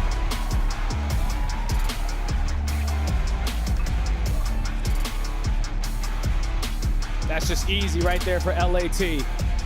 When you're dominating the P4s the way that you did on the first 2 go-arounds. Uncontested, 98 seconds to none after we ended our second rotation of HPs. They were just in the driver's seat, man. The SMGs causing mayhem. The ARs having a sort of a slow start, but that's where the SMGs were able to pick them up there. It's just LA Thieves are too much to handle sometimes in hard point. Boston start to give themselves a fight with a great P2 hold, finally securing spawns for the P4, but at that point, it's too late. Yeah, and that's just the kind of power that LA is going to throw at you, especially on a map like Vault that can snowball out of control very quickly. Helps that Envoy goes 38-27, just behind him is Hydra at 38-29. But the non-traded kill percentage is also kind of standing out with the assists on top of that, double digits across the board. So again, just the team play from LA. Too strong opening things up. Got to give some credit, though, that Cammy and Scooby both turned the game around. Cammy in particular, able to go 27-29 after only finding 3 or 4 kills in the first 5 hard points. So that's just that slow start that really is the difference maker here. Yeah, and that's what Vault is. It's like if you're winning a majority of your rotations on the first and also the second rotation of the HPs, you're most likely going to walk away with the W. It was just Boston started getting their guns a little bit hot very late into that game. Cammy started to turn up, found a lot more consistency with the SMG early on, and when he needed to whip out the AR, finally when they had some P4 control, you saw what he was capable of, but these just have too much firepower. The fundamentals are always in play. They are the best rotation team that we've had throughout this entire season, and they continue to show it. Yeah, really clean stuff. Again, just building on the narratives that were already being established at DreamHack. And that's important. I mean, again, like it feels weird to say, but I mean, that was a month ago, essentially, at this point. So lots of things could change over the course of scrims. You kind of maybe sometimes get in your head if things aren't going as well as they were just at the events, but everything seems to be pretty much baked into the recipe here for LA completely. Now, Boston, like we talked about, is coming into this as nothing to lose, kind of. You know, it's the 8th seed into a #1 seed that you have beaten before. You know, there's a lot to be said about not really losing any muster or really kind of any confidence in a map that looks like that. But now you start talking about map number 2. It has to be a win. Oh, yeah. You just have to come out and win the Search and Destroy now, because it looks like the only path forward to beat this LA team is through the 2-4-5. Yeah, it's going to be tough because you know we're 0-4 in this matchup versus them in control. So that's basically going to be a down 0-2 if we lose the Search and Destroy. But the S&D, like you said, is a must-win, man. The only thing that's more difficult now, though, is the form that LA Thieves have found themselves in recently in Search and Destroy. They are 9-1 in their last 10 S&Ds. Yeah. And a bunch of those S&D Ws are coming from some of the best teams that we have in Search and Destroy in this title. They have just been making easy work of every single person. And the biggest thing as well is that LA Thieves don't have a slow start to this series. Yeah. The biggest thing was that map #1. And the fact that they were able to manage, even when the chaos was starting to brew in the middle of that game, they still were able to put the closing bow on it. I think one of the things that, at least for me, and we can have the conversation now, the LA win at DreamHack over Atlanta, I think, was most impressive because of how they looked in the Search and Destroy 100%. in particular. Because I think we were all looking at LA saying, all right, you know, hard points, win your controls, that's your path to victory. Kind of the story when they had won their first major in Major 3 in Boca, but that was against a different opponent. I mean, it was a 4-0 beat down onto Vancouver. But I think that impressively, you look at that head-to-head versus Atlanta, a team that we hold in high regard in the Search and Destroy. You look at LA, a team we hold in high regard for control, but it really wasn't necessarily those two stories there. And I think that just helps build towards how does LA go 3 in a row like Atlanta had done. So we'll see how things kind of unfold as we take a look at the land records between these two teams. And again, kind of speaking to the point, LA second overall in the search and destroy, whereas Boston have not been able to find the same sauce that they do on land. Yeah, it's tough, man, because when you watch this Boston team, the way that they like to play search and destroy is just taking a lot of risks early on into the map. We know how aggressive Purge likes to play. The Soul Man, the Island player, try to take a very aggressive angle to either gain early information or find early information to set up his teams with it. And if you're playing against this LA Thieves roster who love to play that spread map setup, you cannot afford to give them that first blood. Can't have it. But a Hacienda in front of us has not been a regular map, really, for either of these two teams. You see it in the last 5 here for LA. They've only played it once, and that was against Toronto, what feels like an eternity ago. They've been playing a lot of red card, and that's another story for if we do get to map 5. They are 7-0 in their last 7 red card attempts. So this, again, just helps build towards that same story of how unlikely this matchup seems to feel for Boston just after losing map number 1, but you have to take this search and destroy, and they're going to kick things off on the opening attack. Yeah, Purge is going to be the difference maker for me on the side of Breach. It's the way he likes to play S&D. Usually with the aggression, able to gain early info. Snoopy finds the first bullet and they instantly get the bomb down. So now in a man advantage, let's just play our trades. Yeah, and I love this back up here from Purge. You know someone's pushing over towards bottom secret. There should be someone up top, and he's able to find Hydra for the second kill of the round. Down low, Snoopy giving a bit of a battle over towards Scrap, who cannot handle it. And now it's just on to Ghosty top side window. And this is one of those good luck, have fun 1v3s as he's got absolutely nowhere to go. Quick opening round for Boston, setting the tone. Yeah, perfect tone setting round right there out of Boston. The aggression over towards the B site. Purge gaining info that no one was going to be aggressive through mid fountain. So they don't have top secret. They are not mid and bottom connector. Instantly get the bomb down. It also helps as soon as that bomb gets planted, you find that first blood. So everything after that is just a trade. Boston play it perfect to secure the first round. Yeah, you see Envoy making a mad dash through fountain. You know there's someone else up top. There's no way he's making that play by himself. So great awareness on Boston, that little tactical retreat. Finding the first 2 kills and making the round very, very simple. Now Thieves, their time to rebuttal, and it looks like they're going to head the same direction. Just an opening hit over towards A. This is usually the side of the map that they dominate on. Is their attacks. They find the early first blow, but Snoopy instantly finds a double. Gives the number advantage in favor of Boston, and they gain that info that the bomb is down. Yeah. 3v2, play the trade. Yeah, I just don't know if they've been able to stay forward far enough to guarantee that info. He puts the door on point for 2 and slips away. No way. Also gets a read that the third was nearby. And that's enough for the bomb to be recovered, and now take this to a 2v1 where Snoopy would have to ace. Clear out the bottom connector. Realize nobody's at the A site. Just hoping to catch the timing, potentially if they go towards B. But these are taking their sweet time on this approach. I don't know if no Snoop's going to get this info here. Oh, falls out up top, but now Thieves head in a swivel. Either hear it or just Spidey sense tingling, turn, find it, and that's just a huge play from Envoy up top at mid to get those 2 kills back. Oh. I feel like Envoy always has plays like that, especially in Search and Destroy. You're thinking, okay, man advantage, there's no way in hell we should lose this round. We're all running around together. But he times it to perfection. On the pinch and towards office by finding a double and then getting out of dodge. But Snoopy doesn't spot anything there. They're hugging the walls. It's a beautiful play there from the Thieves to not get the bad timing on their end. Tied 1-1 now. He gets the right read on it, just cannot quite find that first gunfight. All right, see what Snoopy can provide here. Get the controller cam from Scuff up just to see how cracked out the movement is. It is one of the most fun POVs in the league, and it's already a first blood. Read on to Scrap, backs away from the fight, doesn't need to overchow, and we're going to get a 4v3 here for Boston, resetting. What's the play call here? He's going to wrap back over towards garage side and Scrap. He hears the door break, so he's going to be ready for a couple of these. He's able to find a double, make it a 2v2, and Hydra with 36 HP gains the info as well. Nade does not connect, but look at Ghosty on the quick wrap. Trying to stop them from exiting. Boston will hold their ground, kill the noise, and try to create a little bit of doubt here for LA in terms of have they backed all the way up?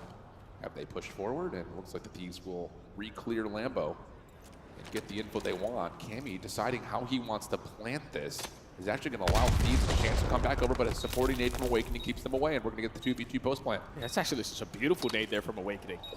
But now Hydra's not going to waste any time. Why would you? Cammy able to find the first. Hydra.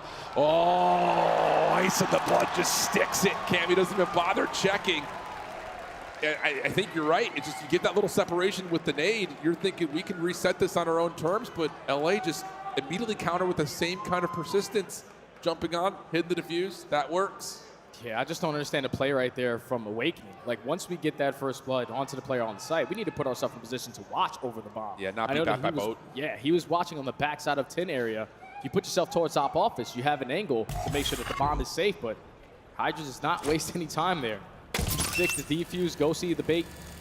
That works out there for LA. Now they're going right into their aggressive play over towards B. Yeah, and this time Thieves just holding back a little bit after seeing Boston play so aggressively through fences, but it doesn't stop Snoopy. Another double on the outside. This time the bomb not being carried as a part of that play, though. So LA will have a little bit of freedom to try to work around this 2v4 with a bomb in hand, but a lot of work to be done here to try to even see a bomb site, let alone plan. So far, Boston have thrown away 2 rounds now where they have had the man advantage. It's not in a position to either wrap back into the wrong player or just catch really bad timing. But in the 4v2, everyone's still roaming around together. Envoy in a position to almost find one. But now it's Scrap left in a 1v4. There's not a lot of room to go over back towards open hall, and Boston will shut that down. Snoopy, a big difference maker already, at least on the defensive side. Provided the opening first bloods that they needed. He's actually got 3 of the 4 rounds worth of first bloods at this point. That's a nice little up and over. Feels the advantage for the second. Great replay, Cam, and Snoopy is good for the majority of the kills here in this round. He's just Mr. Out of Fence right now. So for LAT, probably use a couple stuns and nades to potentially put him out of that position, because he's been a difference maker so far in the 2 defensive rounds for Boston. Tied 2-2 now. Snoopy on a heater. But just got to play our man advantages a little bit better. You realistically should be up 4-0 necessity. We're going to get a little bit of a mad dash here over the top of Rock. Defensive nade, stun, both being tossed as the stun had already given information to LA that there was at least some sort of Boston presence over towards Lambo. They don't like the look of that, so now you back up. Cammy, who was on a kind of a solo mission here over towards A, has not seen anything either. So Boston will use that as a chance to jump on and say, okay, no one here, we'll just go ahead and plant. Bob's going to get planted for free. No one in a position on the side of the Thieves to potentially spot the exit, but everyone rallying over towards 10 side. Trying to make sure you clear out top secret. Looks to be cleared out because Scrap's in that position. Yeah. But Boston is stalling out a lot of this game clock so far. Here comes the first play. Nice initiation from Purge. Clears out connector. That gives Boston's post plant a little bit of space to work with over the middle of the map. Scrap does take down Snoopy, though. Here's the pinch for Purge. Good for 1, and the help is good enough for Cammy to just hold on top of the bomb site as he finds the final couple. And that is just a really good, clean rewrap from Boston. Gets the read that, okay, LA are putting their defensive numbers over towards the top of Rock. We can just go to Cammy's direction where he hasn't seen anything, and it works out beautifully. Yeah, and they did that with so much pace as well. They didn't waste any time because they had basically every single player over towards that garage side. By the time they decided to hit that rotation, when they gained that early information, they did not hesitate on the play. They said, okay, there's multiple people on this side. Let's not waste any time on the objective. Let's instantly get it down. When you're able to stall out the first 15 seconds and then be the initiator on the side of Purge to find that first blood, makes it so much easier to hold down your post plant. Boston in the advantage now. I just love that they're not playing reactive. Still playing their own game. 4 in a row still for Cammy. 8-3 overall for Snoopy. Hydra not on the board yet. Not often you say that, especially in Search and Destroy. 2-2 split, though, for Thieves on this offense. Showing force through B. Has Boston leaning that direction. A couple of shots also come out over towards those back canopies, but the bomb is, meanwhile, making its way towards A, and Snap has found first blood out again. Look how fast, though, Boston are, though. The bomb is not even going to get planted. Purge is able to take care of Envoy. The Scrap in a position to find the trade. 2v2 now with Snoopy at 61 HP. But Awakening is able to keep him alive, and neither one of these players were in a position to instantly contest it, so now you have no idea where they just went. Yeah, and I like this from Boston. Get out of the low ground, put yourself in position to rewrap office. Actually, no, they're going to go over towards 10. And another quick commitment on the objective here for LA. Snoopy, though, gets the gun up quick enough to find Ghosty. Finds the AR, and now it's just down to can they find Hydra, which they do quickly. And a nice 1v2 there. How many times did we praise Optic for their ability early on in this game? Is that you? I don't know what I'm hearing right now. Boston, they get the round win. I love that initial play call right there from the breach to realize, okay, the only player we had sitting over towards that A site was Cammy. He instantly falls, and they know that if that bomb gets down and then they get themselves in that post-plant setup, it's going to be a lot more difficult to break them down. So they set the tone through bottom connector. Purge is able to stop the bomb plant from going down. And an Awakening makes it a 2v2 and resets on the round for Boston. So now have a hefty 2-lead advantage. Do you throw something crazy into the mix here if you're Boston with this lead? Try to catch LA off guard. Similar setup as the last round. Again, that game plan that they had from the last offense did not go as intended. Cammy was playing a solo mission. They were looking to get some force through B. And this time, there is no resistance. So they're immediately going to push on through and just hop for a plant. Does LA have a chance to retake or even contest this early? The answer is no. And now you keep your eye a little bit onto Cammy to see what his timing is on this long flank. He's going to take his sweet time on this late pitch, because he knows his teammates still have rock control. Yet to be able to find an opening kill. Here he comes for the first, but here comes Cammy on the bench. Lines up the first, lines up the second. It's a 1v3, and that's a quick round there for the Breach to be at game point now. And that's exactly what the game plan was meant to be in their last offensive round. This time they don't get the read that there are any LA nades. You just immediately jump forward, you trust your numbers. At worst, you have a 3v2. So why not just go ahead and hit for a plant, throw shoulders to the backside of the bomb site, make sure no one challenges through open, and then Cammy can make the route as soon as he knows where the recontest is coming from. Absolutely perfect from Boston. They are making beautiful plays right now. This is their best search and destroy so far in the season, and they are showing why. Because there's no hesitation on their play calls. Every single time they're committing on a site, they're just like, all right, no one's here, let's get the bomb down. All right, they're here, instantly wrap back and get the bomb down on the other side. No hesitation on their side. That's what allows them to be at game point currently. Also helps when Hydra is 0-6. One away from being in the agency. Damn it. Indeed. We'll see if he can find anything over here towards topside Vines. 2v4 early, though. Boston winning the opening first blood battle convincingly. And Hydra will be sent to the 007 agency as Boston pull off a flawless round in a 6-2 search and destroy. That was all teamwork makes the dream work and preparation on the side of Boston Breach. Understanding who you were going to play in round number one, realizing what the maps were most likely going to be in this matchup. And thankfully, it was your best search and destroy highlighted here on the Hasi for map number 2.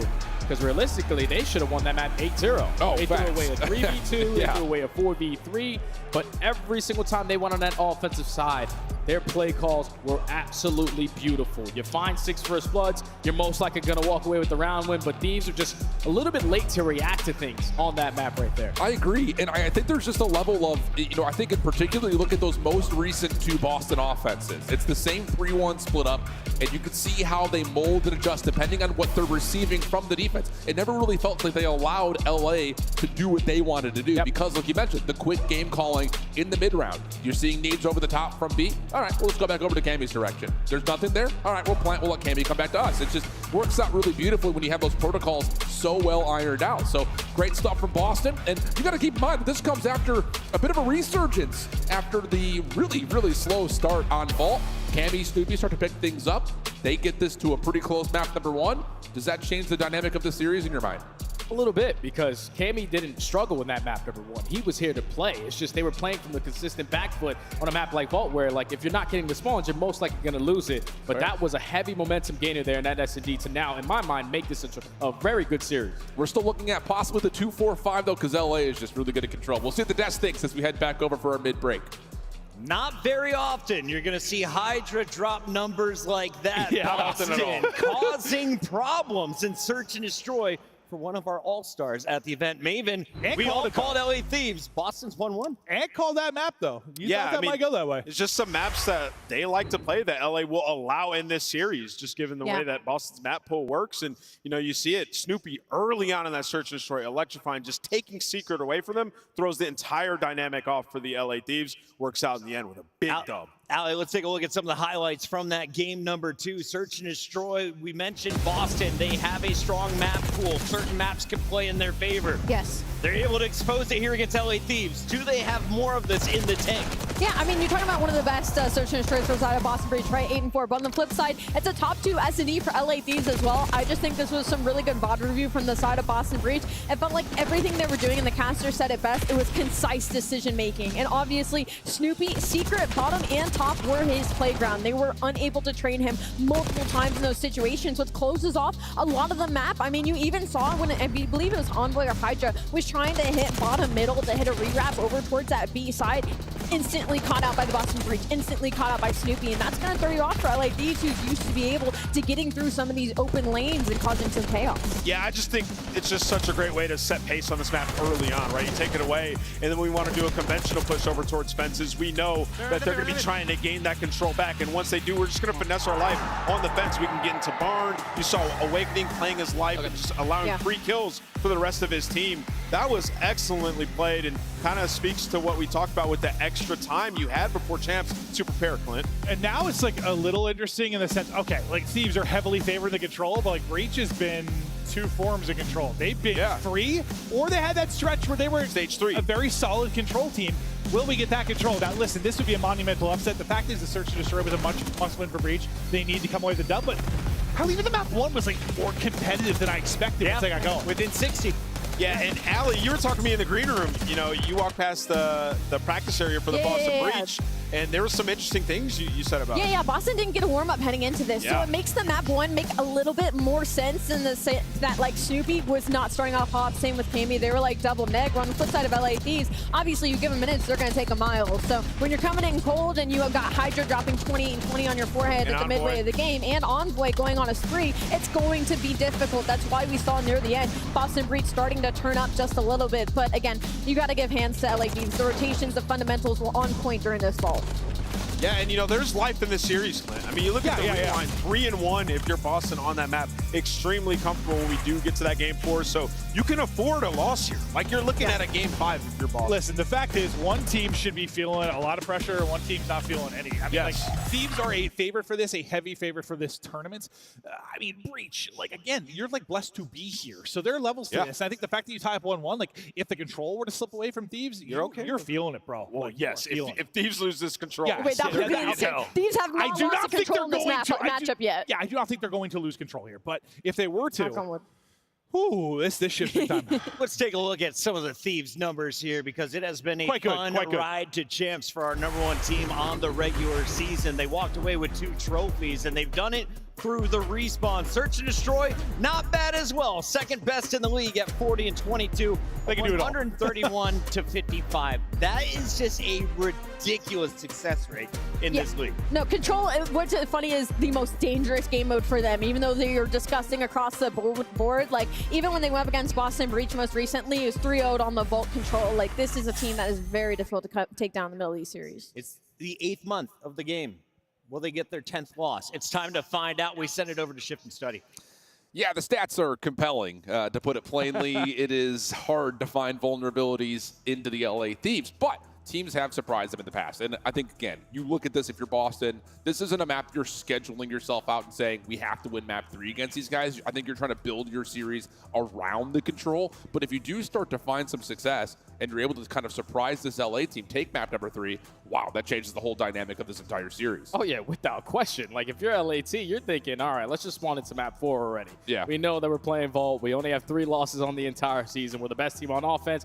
We're the best team on defense. So Boston realistically should stand no chance here. But the good thing for Boston is that the last time that they played, which was Major 4 qualifiers, you played this map versus them. You knew exactly what they were going to throw at you, and realistically, it's going to come down to the slaying. Boston, they can somewhat hang on the defensive side, but LAD sometimes get lost with those SMGs. I know Hydra's definitely looking to make up for that 0-7 in that Search and Destroy here on the control. But if Boston can figure out this side of the map, which is their offenses, where they do tend to get outslayed by 6 to 7 kills, then it's anyone's game. Oh, well, there's Envoy. First 2 kills go the way of LA. Cammy stunned, but he's able to find 1 trade before Hydra gets involved, and LA are already putting the pressure on the Boston spawn. Good rebuttal, though, as a couple of kills come through for the Breach, and Awakening has put some pressure on towards the B zone. Good win versus Envoy. And now all of a sudden, you got a second member here trying to stack this, but there are no trophies yet, and that means nades are going to find value to get them off the zone. Yeah, that's MTech's hit Awakening right in the forehead. That allows LA Thieves to have an easy approach to shut down that early B pressure. But Boston don't waste any time. They hit the transition over towards A. First segment already locked in. You're just looking for the trades from Cat and double doors. And Cammy did not make the right decision on who he wants to shoot, but at least finds one and gives Snoopy a one-on-one to still hold the map. Second tick of progress looking likely, especially with the follow-up onto Envoy, and now you've got the stack for all 3 ticks. Going to be an extra minute on the clock. LA looking to play for some exit eliminations. They find one on a Hydra. Envoy and Scrap follow up, and that will pretty much suffocate the Breach from being able to find a transition to B. Their first go around on their breakout. Worked out perfectly with Purge and Awakening, finding a double on their both ends. And now LAT are just going to take their time. Allow the game clock to keep on ticking down, lock down every single lane, and force Boston to work the OE. They're doing a nice job of avoiding the spawn trap, though. I will say that much. That is something that Thieves have been able to really pack a punch on against a lot of teams, especially on this map.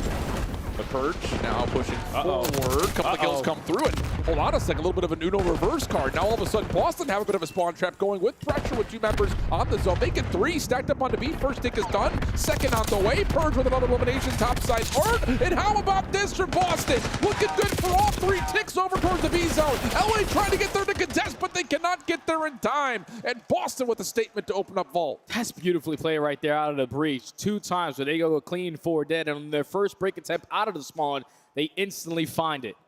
That's unreal, because if you're LA, you're thinking, all right, this is the map we usually play. We got AR, so we're going to lock down the lanes, but they were just not really valuing their life in certain situations. Hydra gets caught on the pinch. That's the worst first kill to have, because now you know our flank is going to be watched. No one's going to be able to work in that angle. So if we win these couple more gunfights to the front side, it's going to be a GG on the round. And Purge is taking so much space with the AR and the SMG in hand.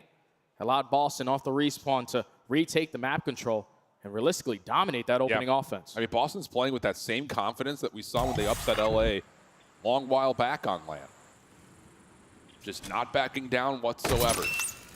Trophy systems in. Hydra immediately onto the point. Envoy for first blood and second. And now you got an opportunity here with a free route for Envoy to get over towards B to get a little bit of progress on both zones at the same time. But once again, Boston, a nice rebuttal, able to get some control over towards Palms and only do 1 tick of progress earned so far onto A. Now they sort of have the numbers to work their way back on in, but big one-on-one secured there from Ghosty and Hydra. Still maintain mid-map control. Ghosty gets the info on the last 2. Second segment already locked, and Thieves realistically should now be able to extend time early on. This is not good if you're Boston, because now everyone's coming off the respawn. You got no map control to go with it. The big opening kill there from Awakening gives them another shot. Yeah, but there's already a double stack on the B point. First tick of progress just about gone. As Scrap comes off spawn and will join the effort on the point. Hydra, the only one kind of playing forward to deny the defense space to work with. It only finds one of the 2 in front of them. So a chance here for Boston trying to get themselves set up, but the first tick already gone, and the kills are not stopping as LA get right back onto the zone. Oh yeah, trophies are down.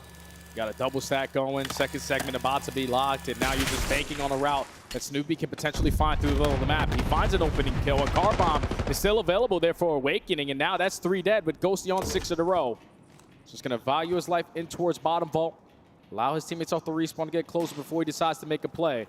But he's got a cruise miss as well in the back pocket. He's just looking for information to find out where these Boston defenders have gone, and there we go. That will be the clearance of mid-map. 19 plays 14, major advantage in the lives for Thieves as they make their way back over towards B.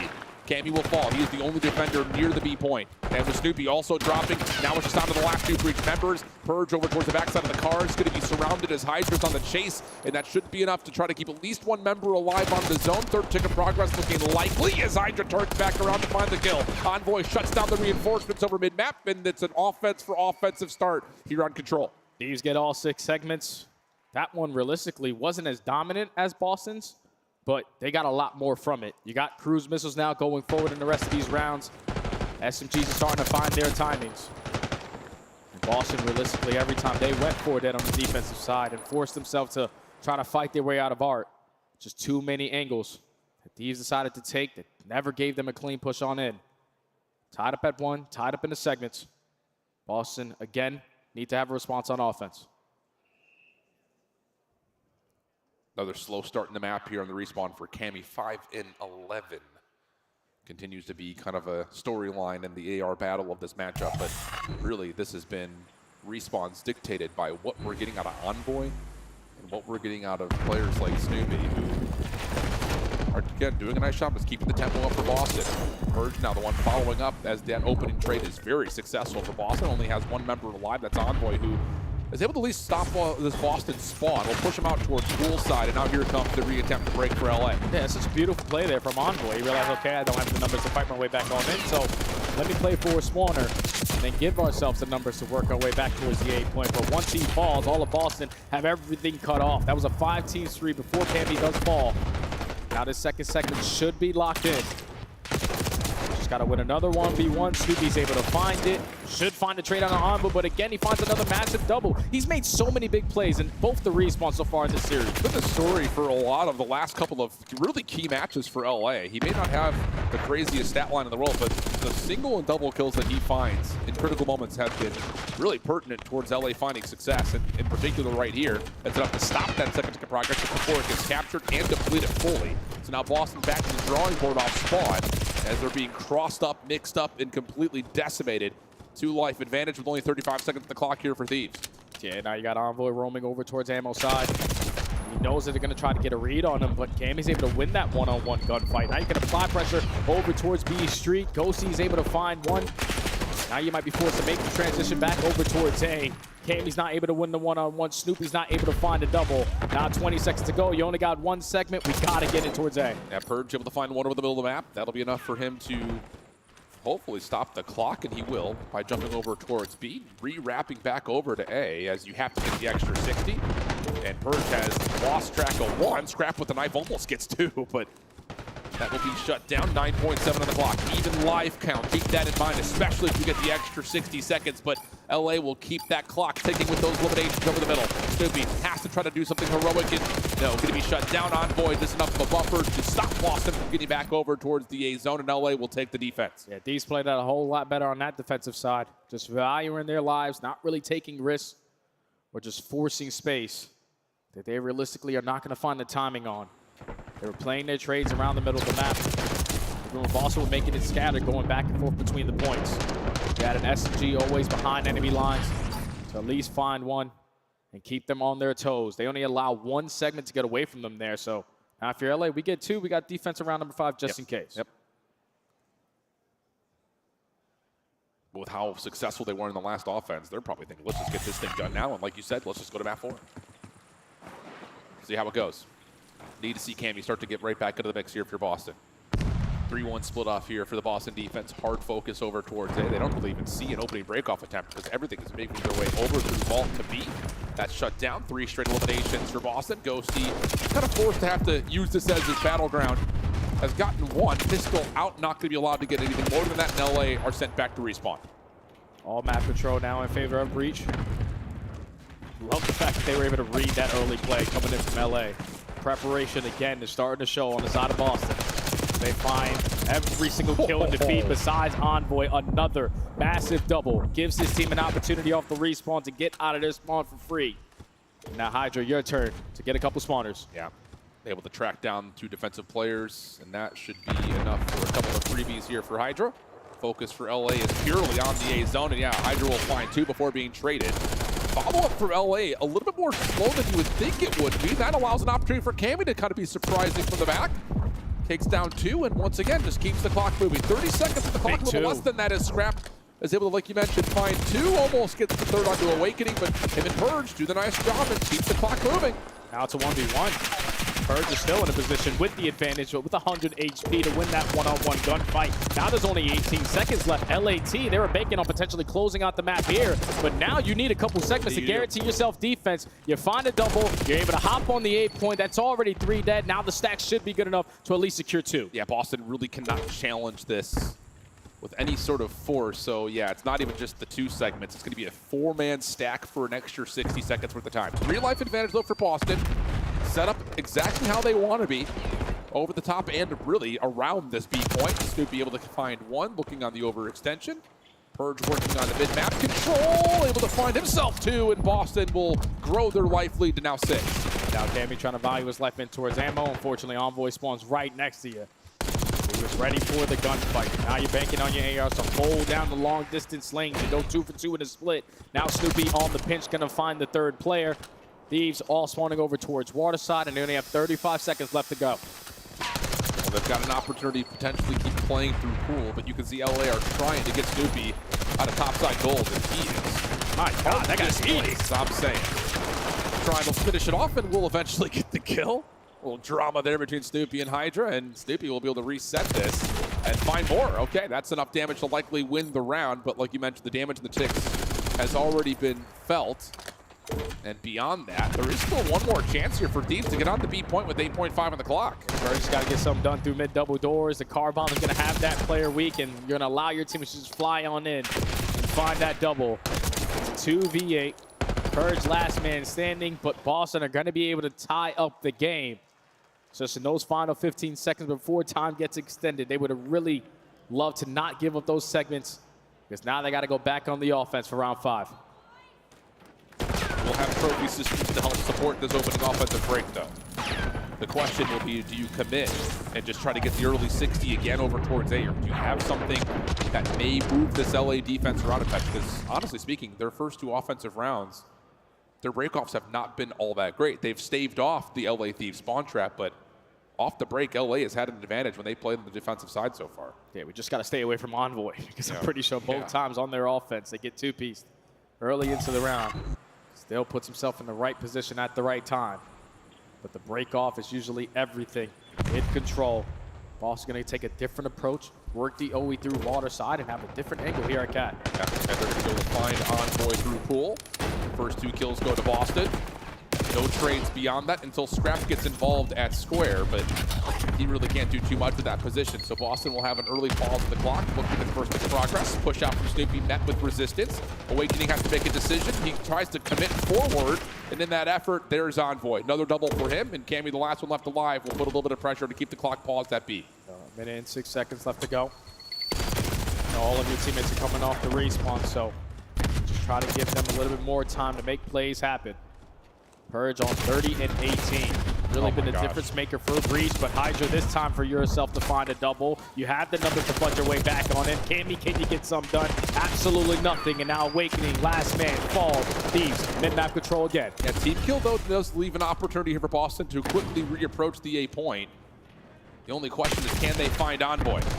And he's already found one. A little turnaround, almost gets a second, but goes through there to follow up on the trade. And Boston are only left with the trophy system and 2 members over towards the B point. That's not going to feel all that great, so Cammy will bounce back over towards A, where once again, Ghost is there to meet him, and LA defensively continue to keep a bit of an edge over the objective. And now you lose 2 initial gunfights, so Snoopy on the bench has to make something out of nothing. He's able to win on one-on-one. Purge strikes for the second. Cammy off the respawn finds the third.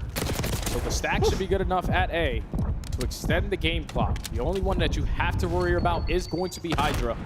He's going to work his way through Cat. Cammy going back and forth on the timing, and I don't know if Hydra's going to be in a position to contest it, or is he? Because he finds one, makes it scrappy, and they make it only 20 seconds down. Boston do not extend the time. Cammy coming back over to the point, though. There is no depletion of that progress, so it's a 4-life edge, 14 plays 10. Minute 15 on the clock. Envoy on the long route around the back. So a lot of pressure for the Thieves, and just at least trade from the front to give Envoy some time to stave off this play towards B. Here comes the action. Envoy, Hydra, they find the first 3 eliminations, and it will not be much damage dealt on the B point. Envoy could just value his life over towards ammo side. Know that all of Boston is spawning towards water. They have to try to work this OE or waste a lot of time on the wrap back. Ghosty just wants to make sure everything is safe. Everyone is accounted for. Use it strictly off of information. If you can find a kill, even better. But 45 seconds to go, 8v9. Envoy still behind the play. LA's defense finding kills from the front. Has Boston just essentially flooding through mid-map. And look at how much patience LA is executing on, just allowing this to happen, knowing that they have to work through these AR hard sights, but there's the first 2 kills. Boston now on the point. Scrap's the only one who's here. He'll fall immediately. Envoy is still deep behind this play, but is he in a position to do too much with this? 8v5. Hydra gets the opener. 2 ticks of progress going to come through. Envoy's still not part of the play yet. Here comes the 3rd tick of progress. Can Boston find the 2nd map by winning it here? Scrap on the point, good for 2. Pistol out. Trying to find the player top side art, and everything will reset with 18 on the clock. And Purge is finessing. He's able to find a one-on-one gunfight, able to find the second. Now it's a 1v5. Scrap, can you make a Cammy play? No, you cannot. And the Breach take the control versus LA. They haven't been able to do it all season, but when it matters the most, they get a gun to go up 2-1 in the series. Unbelievable. And I have to wonder, what was it that was keeping Envoy so far out of the play? He was stuck over towards goal that felt like for 45 seconds in that last spree. I don't know if they just didn't realize that after the Hellstorm came in, that Boston was not going to re-wrap back over to Palms. It was all going to be a play through Vault Stairs and over towards Lion, but Envoy is just not a part of that play whatsoever. Scrap is left on an island, and to be fair, he produces, but there just isn't enough help to come back over to the middle of the map. Yeah, it's just tough, though, because if you're Envoy, you're stuck between a really hard decision to make. Absolutely. Because you know you're the only player out of your spawn. You know that Boston know your position over towards ammo, but if you die early on, then Boston have a 4v3. All they have to do is watch in front of them. So he was just begging on his teammates to find a little bit of kills off of the respawn, but the only one that was able to find a double and still in the man disadvantage was Scrap. By the time Envoy gets into play, they're simply outnumbered, and Purge, just a magnificent play there to finesse his life in towards out, value his life the way that he did, and then find a multi-kill in the biggest moment for Boston to take the advantage here. 41 and 22 from Purge on top of that. Just casually dominating the best control team in the game here on the world's biggest stage. And it just, again, like, I have to go back and rewatch it. I'm wondering if this is Envoy just thinking that there's going to be players through street, he doesn't find it. Maybe he's not trusting that all 4 members of Boston are hitting from the front, but regardless of it, in the life disadvantage situation with pressure on the zone, LA just cannot move for, you know, with what's happening with this hit from the front. Again, Scrap does a decent job, but he was on his lonesome for a lot of those final moments, and you can kind of see it here. Envoy gets a couple, and then it's after this point where he's just kind of stuck behind the play and eventually gets traded out. Purge able to find the kills they need, and then the flood from the front is just enough to take down Scrap. It's just insane how much confidence Purge is playing with right now, because those are plays out of SMGs you don't really want to see taking that much of a risk, but when it works, it's definitely going to show. That's an unreal play out of that young man in his first ever champs on the big stage, making big time plays versus the best control team in the game. Goes almost positive 20. All of his teammates smiling from cheek to cheek because they know that guy just took over. And now if you're Boston, you're feeling fantastic going into this map number 4. Yeah, 3-1 on it, I believe, is the numbers. And a lot of it has come in the last couple of weeks of this regular season. They did start off playing this map at the beginning of the year pretty darn well. Same can be said for LA. They've only dropped the map once, and it was a nail-biter versus Atlanta. But really, again, you just look at this map and you say, we got this. I mean, we've been playing it just as much as LA have, really, in the last bit of the regular season. And as you look kind of over what happened at Major 2, this is how the upset had happened there. It was by way of both the respawns there. They've also taken down LA on land, or online rather, pardon me, where they won both Search and Destroys. But I don't know, it just feels like one of those maps that it could go either way. And I think if you are Boston, we talked about the 2-4-5, but map 5 does not feel great going into an LA team that's won 7 of their last 7 on Red Card Search. So I don't know, could happen here. Well, I'm excited to see this former Boston, man, because we said it before the series started. You want to make LA Thieves uncomfortable. You weren't able to do it in that map number 1. LA were probably thinking, all right, the control is going to be locked down. But since they lose their best game mode on the season, now their backs are against the wall, potentially for another upset versus the squad on the opposite side, rocking green. Boston have all of the momentum on their side. They have been able to add Rewind Hardpoint to the mix. The beginning of stage 4, finding a lot more consistency in their game. They don't really bank on their rotations. They most likely are going to bank on their breaking percentage. But you need your ARs to set up. You need to have the power spots from P3 to P4 and not allow LA to dominate the same way they did on map number 1. One of the things that we definitely have noticed about Boston when they do find success on this map is when they can pull out multiple SMGs. They can play inside of generators, things of that nature. But you're right, it has to be, again, when the map asks you to pull out a third AR, you have to win those opening gunfights. Can Boston muster a major upset? LA, they can their way over, trying to get to map number 5 as we head into Rewind in the opening. Good for Thieves, the first 2 kills. Oh yeah, you stand no chance. You saw those nades over the top. Everyone one shot as soon as they worked their way back in towards glass. And that's already a clean 4 dead with Thieves spawning on the preferred side of the map that they want. Chained it early on over towards P2, but now the second attempt here for Boston. All out aggression through the middle of the street. Purge trying to line up the third, but the break is good enough, and the spawn's flipped. Yeah, Purge is gunning right now. definitely feel he's got the hot hand.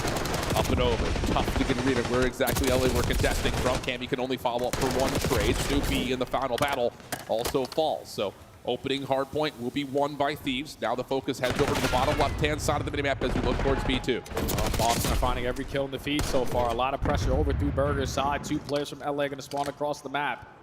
And Boston now have the side of the map that they want. They just don't have themselves in the proper positions. Ghosty contesting over from Cop Car. Hydra here to assist him. He knows it's going to be all out pressure through the backside of Yellow, but Boston are winning the gunfights 2v2 in the split. Spawns are still up here for Boston, but the trophy system and Hydra's position is a tough one to wiggle him out from, and that's enough for Awakening to eventually push forward, get the pistol win, and Boston will win the spawns and the opening time largely on to P2. From the front, though, LA quick to recontest. Ghosty in as the challenger, and, well, he's just got really nowhere to go. Snoopy's double has Boston feeling good, at least initially, over to the top of B2. Locate the last player in Hydra. Now you can get yourself back into the HP to take yourself a little bit of a lead. But now in the final 20 seconds, you need to find these kills and get aggressive through the front side. To potentially flip these behind you, but Envoy just being a nuisance. Again, almost lines up a double, but these are just creating so much space to be free at that XHP. Yeah, looking really solid. That last little play forward, finding as much success as it has. As you mentioned, gives Scrap just all of the world to play with over the top of P3. Ghosty nades, trying to create some more space as Boston are trying to wrap this in through DVD. Envoy for one, but traded by Snoopy. And now Boston have a chance to actually pinch onto this hard point. Pending they can take care of Hydro, who is just running around and doing what he wants, and that's the clue because they'll whip out a Cammy. And everyone falls on the side of Boston besides Snoopy. He's trying to contest for these back spawns. Hydra knows. I'm still trying to locate where the hell he has gone, but you're able to find him. Now all of your focus on towards Burger. Still 30 seconds here at the P3. Thieves are trying to chain the P3 over to the P4. Boston, no, we can't give up this time because we have to try to break through midstream. Yeah, they're just not finding the kills, though. Team nade helps. Boston will get a momentary break over the scrap time. Spawns are still up, though, for LA. You can see what Boston are trying to do. Hold on to the scrap where you can. Get Cammy to start to work on a route through the middle of the map, but in that moment, LA recover, find every single kill, and that will be a full team wipe and setting up LA perfectly for B4 and Beavers. And now let's see how Boston is going to set up a break here at P4 because it's basically the same impact that it has on a map like Vault. Very difficult to find angles of approach. You have to work your way in instant gunfight battle angles. And so far, they have yet to win any. Purge finds a trade onto Scrap. Hydra instantly there for the response. Awakening finds one, but it still does not matter. Thieves keep on trading. They're still dominating the map. Yeah, and this is one of those hard points that we talk about when it comes to pulling out more ARs and just having to win those long-range gunfights. Has not worked out really whatsoever here for Boston as LA will double up the score. Last hit here, though, with 25 seconds to hard point. Not insignificant until Ghosty gets a shutdown, forces Awakening in, and there's scrap time here for Boston. Not bad at all. That's big time right there because Boston, no, we're going over towards P5. That's where we like to have fun. Whip out an extra SMG. Just consistently play trade. Snoopy on 2 in a row. Spawns already flipped. You have one player trying to contest at the old time, but everyone from Boston going to be trying to set up over towards Genside. We're all losing our one-on-ones. Thieves win the rotation. Now you need a break. Cammy first one to try to challenge here for Boston. Stuns the nades for LA, littering the front door as Cammy tries to push his way in. Finds one, but can't quite get the hip fire on the scrap for a second. Enough for Purge to get a trade. Pinch on the way here from Boston with the off spawn, but it does not get there in time to help Purge on the break. So LA, once again, continue to grow their lead. Know exactly where all the pressure's going to come in from. Already find the initial 2 kills. That player's going to be weak. That's already 3 dead. And you're just holding down Chens. Absolutely perfect. Consistently growing the lead. Envoy finds another double. You're already up by 70. Let's just step aside and go to a listening with the squad in red. I'm going to Nice job. Keep walking. P2. Where are you at, Bucko? P2, one bullet in blue. Yo, DP2 came in soup. P2. Left side crate. One left side crate. One crate. Yo, could be book. Should be blue. He's going mid-door. Hole. Right side to Purge. Oh, he's hole. He's soda set time. Triple glass, boys. I'm going single. Let's go glass together, Paco. Let's go right side. P2 right now, one shot. Where'd he go? On the crate. Left side. Oh, my bad, Paco. You got me. Left side, going single. Inside. Outer. One P2. Yeah, single. Just make time, Just go back. Go back. We're going to play, boys. Go back. They spawned with 2. I hit him 130. Nice. I'm coming glass. Steve. Give it a second. P2, one bullet. P2, one bullet awakening going book. Come here, come here. Yeah, we It's gonna be book. Awakening. Book. He's gonna be Soda. Book right now. Nice, Soda. Stun. Mid door. Watch out, absolute mid door. Hold. 20 burgers. Nice. First guy book. Streak for new, bro. Yo, went orange. He went orange. Go fast. Go. I knew. I'm the white card. Yo, 2 here. 1 steep left. There's 3 here. Steep left. We spawned out. We fight this. On the cop car and 1 white car. And then on the white car. White car's gonna be 1 shot. 2 graffiti. It looks like 1 shot white car. Nice. Yo, 2018. Graffiti dead. One time in orange. In orange and 1 running at orange door. Urging, I'm coming to you, Paka. Yeah. 1 shot orange. 1 bullet orange. I can streak here now. Yeah. Streak down. Go running up. Deep hedge. From the white truck. Everyone iron up. Get blue and book control. We're gonna go blue. We're gonna be stuck in orange. I'm coming blue. Whoever's there. Alright, listen. 2 in orange. 1 guy front. Jets. Yo, 2 in orange. 1 guy jets. Yeah, focus the guy jets. 1 shot. Orange, 1 shot. Jen set. Came left. Or wait, left. Orange weak. They split. Let's get time. All front. All flip. Great 30 here. Yeah, big 30. Hold it. Front crate. On the crate. 1 shot weak. And then maybe blue. Yeah, more. There's one more. On the crate. Gonna be native. Outer crate can be 1 shot. I missed. 1 shot outer. Well, 2 on time. Use our decks. 2 on the Front vent. Nice. Let's do this. Vent weak. Vent in 1 time. Or no, vent. Vent. Nice. I'm going. There's one else. Yeah, that guy's at least 2 of them. No, 2 of them, 100%. I don't see anything glass. He's in yellow. In yellow on you. About as polished as it gets. You even hear Ghosty just quarterback in the break attempt where it's going to be when we're calling in the streak. Boston putting together a bit of a comeback effort, but LA continue to find these momentary breaks that continue to give them the lead. Yeah, I thought it was going to be scary there because Boston, they were dominating that second half out of the P1. They were able to win the rotation over towards New, but thankfully Ghosty, like you said, being the quarterback, setting up the play call to not use the cruise missile on the first attempt since they had the numbers advantage, but on the second, which guaranteed themselves at least 30 seconds off of that P2. You're up by 60. You don't have the spawns you want for the P4, but who cares? Let's just keep soaking up time. Might not matter at all. Purge trying to break in from the front. Ghosty going to give him a little bit of space here on the challenge and then immediately step on in. Trophies just to try to support this hold. Again, just dancing with the devil is Ghosty, who's had a great map to this point, but Snoopy does take away 3.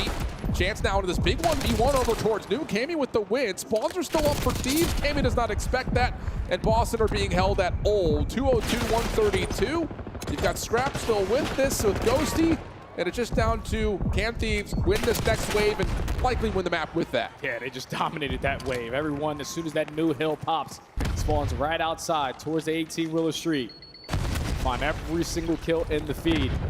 Close out the game here at P4. You're Boston, you're trying to find an opening for a gunfight, and so far 2 players already falling. These only need 30 more seconds. Looking solid if it's not going to happen here to happen very soon. Can't be able to find one from the front, throwing shoulders, just trying to work for his team to get on for a break. Damage is decent, but Ghosty once again doubles up looking for 3, and Dan Ghosty will, he's going to find all 4. Oh, goodness gracious. 30 and 17, 7 in a row, and Ghosty's almost got himself another Hellstorm. A little bit more hardpoint time will get it. Not that they need it. Map will come to an end here momentarily as there's no way for Boston to touch another great hardpoint from LA. So far, that has been the story on both HPs in this series. Steve's just starting off on the right foot, slaying to the best of them, earning early cruise missiles, but dominating off the rotation, realizing, okay, we need to put ourselves in this position to dominate the map. They won P4 spawns twice. That's all they needed. The P2 spawns, they had it the second go around, but even the first go around when they early lost it, Boston were not able to secure a lot of time with the way that LA Thieves were just contesting or just being nuisances, working so many different angles and truly not allowing Boston to get fully set up. That's just what it looks like when you win a majority of your rotations. ARs start to dominate. SMGs just need to give you a kill here and there, but that was all Dan Ghosty there on map 4. Yeah, 30 and 17, 26 non-traded, 218 in the hard point, including 16 objective kills. Map MVP to be sure. And now we start to take that into the follow-up conversation point, which is a map that LA is going to like to see. Red card, search and destroy for map number 5. Their overall season record might not be as great as you would think, but it's just the fact that they've won all 7 of their last 7 attempts, and most of them have been beatdowns on that map. It's insane to watch how consistent they are on a map like Red Card, where you're usually thinking, all right, it's going to be chaos every single time. But they understand on both ends what they need to do. When you take a look back, though, at the game flow, it's just Thieves in full control of the map. When you go from 98 to 147, basically a full 60 hold at the P4, you keep everything scrappy until you get to that point again. Yeah. Just dominance there from LA. Using the power hard points to really rack up the time, and more importantly, again, they're just a team that if they do get their hold setups, they're not going to let a lot of time go. So here's a look back over how this series has come together to this point. The big surprise happened in map number 3. Boston taking the round 5 control, giving them a chance at this. But the 2-3-5 LA, not a lot of teams have even looked at that as being an opportunity. That would be what would have to happen here for Boston to get map number 5. But again, the storyline here, as much as Boston have gotten some good reps on it, this has been a map that LA have really utilized to great success in the last handful of times they've played it. It's just looking at Boston and what they did on map number 2. No hesitation on their play calls. You do that same thing here on map 5, you're going to stand a pretty good chance. I tee it up, he knocks it out of the park. We're gonna go to a break. When we come back, it's map 5 for what could be a huge upset here at the World Championships in Ontario, Canada. Boston looking to do the unthinkable. We'll see if they can find a way to do it when we come back.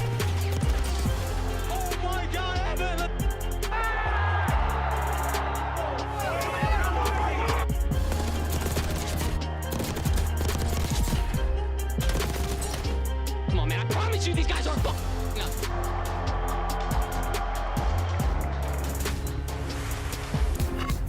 The Scuff Call of Duty collection is $30 off this weekend only. Visit scuff.co/CDL to upgrade your game with a Scuff, the official controller of the Call of Duty League.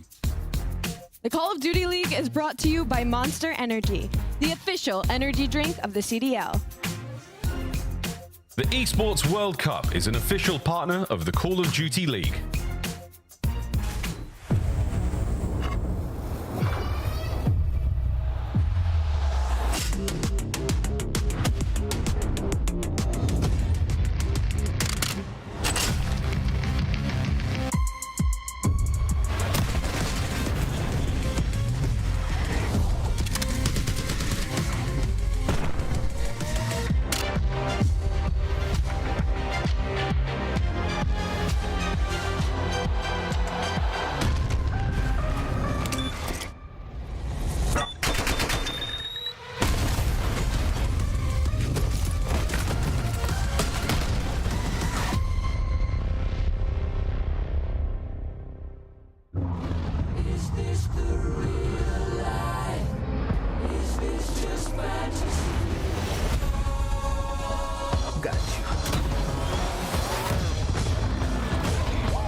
Not being in respawn? I do personally, yeah. You do personally? I do too. I think it would make the viewing experience worse. What did I just see on my screen?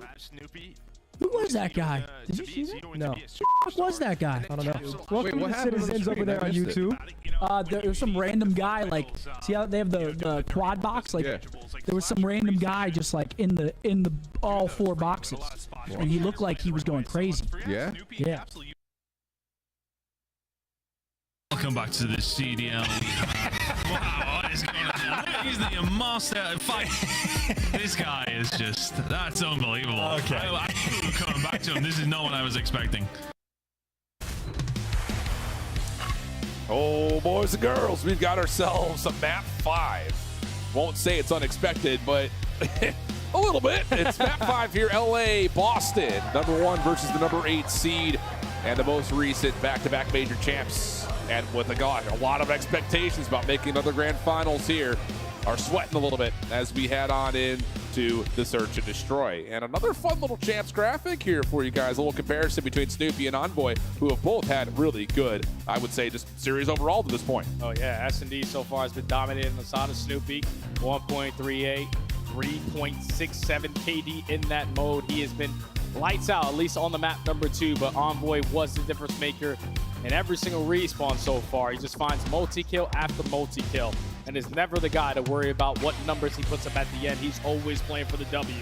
But now they're in the mix of a game 5. Yeah. Probably weren't expecting to be in this position with how dominant they have been so far all season in control, but now you're testing yourself on your best S&D map. And the thing about this here, if you are Boston, is, let's be honest, like when this game first came out and we were watching Boston on Red Card, whether it was Hardpoint or Search and Destroy, it was Snoopy and Purge running around, creating a havoc. So there is a level of, can they pull that off again? There's some responsibility there for the ARs to provide the support that they need to do so. But this is a David versus Goliath type storyline with the number 1 versus the number 8. And you look at kind of how this series has gone. Again, that's map 2 is the one that really stands out. Boston had every advantage. You even said it word for word. They should have won that search 8-0. They found basically every single first flood on the map. No hesitation on their play call. But now this is going to be a different beast going up against this LA squad on their best S&D map. They have yet to lose the last 7 times in a row that they have played it. First bloods are going to be a big key factor because Boston on the defensive side, they're actually dead last at finding first bloods. But what we saw in map number 2, if they can be successful in that category, this is a mixy one. Well, the auditorium has woken up. Let's get it on here for map number 5. Opening offensive hit. Starting to build aggressively towards B. Cammy is the only defender here, but he's calling for help. Boston already quickly able to wrap back over, but this is not a commitment here for LA. Just trying to move around Boston as much as they can. Envoy in some trouble, and Cammy will have first blood. Now you have the man-up advantage if you are Boston. Force them to work one of these objectives. 50 seconds left to play with. Thieves know we don't really have the angles that we want to approach in towards the B site. Someone has to edge their way on out. As the rotation over towards A is coming in. Love it. Boston read it perfectly. Yeah. Purge finds a second. Just on a manhunt right now where Boston stacked up together, just trying to run this one down. Hydra traded out, and now it's just down to Ghosty for what would have to be a 1v3. As a decent look at Snoopy, but shots are coming from everywhere, and Boston able to take the opening defense. It's a beautiful round there from Boston to just wait for the play to come to them. I love the way that Cammy plays over towards the B side, gains the info, repositions himself, forces LA Thieves to try to put a lot of focus on him, potentially for the first blood, but just stalls out so much time for his teammates to fly right back on in, find that first kill, and then they just played their numbers to close out that round. Boston 1-0. Love the fact, too, that even in that first blood moment, Boston do not get baited out as LA were trying to catch a couple members on rotation. You heard them breaking glass, trying to fool the Boston defense at touch, but no. Good discipline coming through, good decision-making. It's a team ace for Boston. Everyone finding a kill. Now it's just down to what do you find here in this next offensive attempt as trophy systems have been earned, and Snoopy not able to get his stun, nor will this nade land to clear off that back player over towards Hedges. Look how much space. Already taking over what, the wall bang? Was that a wall bang? Yes. With an SMG, you can always count on Taco to whip it around chance time, but now you're going to set up your teammate for the first death. Purge finds another first blood. Boston had the man advantage, but 50 seconds to go. Don't really have an opportunity to hit that rotation back towards A. It's champs, Jay. We're going to be seeing a lot of that. Oh, yeah. All the wall bang spots that people are finding. I think I saw a Reddit post, someone showing all the different wall bang spots on the different maps. We'll see. Boston will find entry, though, on to B. Committing for the plant. Looks like it will not be tested, so 3v4 retake is the current ask here for Thieves. Trophies are down as well, so attacks are not going to be very impactful here. Ghosty doesn't have any to work with. It's every single player from Thieves trying to play through the top side. Trap does find one. That opens up a little bit of space over towards Ticket side, but how do you get into this bar position? That's the real question. Ghosty not able to do so. Scrap finds an entry, but nothing beyond that. And Boston will go up early, 2-0. I love these rounds right now out of Breach, just taking their time, allowing Thieves to think that they're taking the map away from them, but then you're running right into the preems on the side of Boston. Quickly up 2-0 in the search to destroy, but we got to take a look at this again. Notebooks. He might be hacking. There is no way in hell he should have gained that info onto Cammy. And Cammy's also probably jaw dropped. Like, where the hell am I getting shot from? For real. Does not matter, though. Boston 2-0. Notebooks out, friends. Imagine that's not the last time we'll see that this weekend. But for Thieves, need to find something to work with here early. 3-1 split off. Scrap trying to show some force over towards B. A couple of shots, then he'll back away into the concourse. The rest of Thieves seeing that there's really not any defensive pressure down low. It's just going to take the free stage presence and then likely keep their eyes up towards the windows here as they make their way over towards A. Yeah, this round's all banking on what Purge can get done. The aggressor over towards the A site. Wow, love this. Find chose the wrong time to do it. It's going to walk right into the pre-aim. But Envoy, they already find the second kill onto Cammy. And now Awakening Snoopy. Will have to try to clutch up on a massive round here. Big Wake's able to find one, but he instantly should get traded. 1v3 for Snoop. Yeah. And Snoopy's spot does find himself one elimination. The turn, the snap is decent, but not the health pool to survive. And initially, I kind of liked the idea of Awakening and Purge right there and try to show some recontest effort. And they get Hydra down to a bullet, but LA respond beautifully and get their first round on the board. Yeah, they just switched up the pacing right there. If they would have waited an extra 5 seconds, Purge potentially finds another first blood on the map. But just got some really bad timing, thinking that they were already around that A site. When you give up that positioning, give that first blood to the opposing team, they instantly find the second and then just play their numbers to close out the round. These finally put one on the board.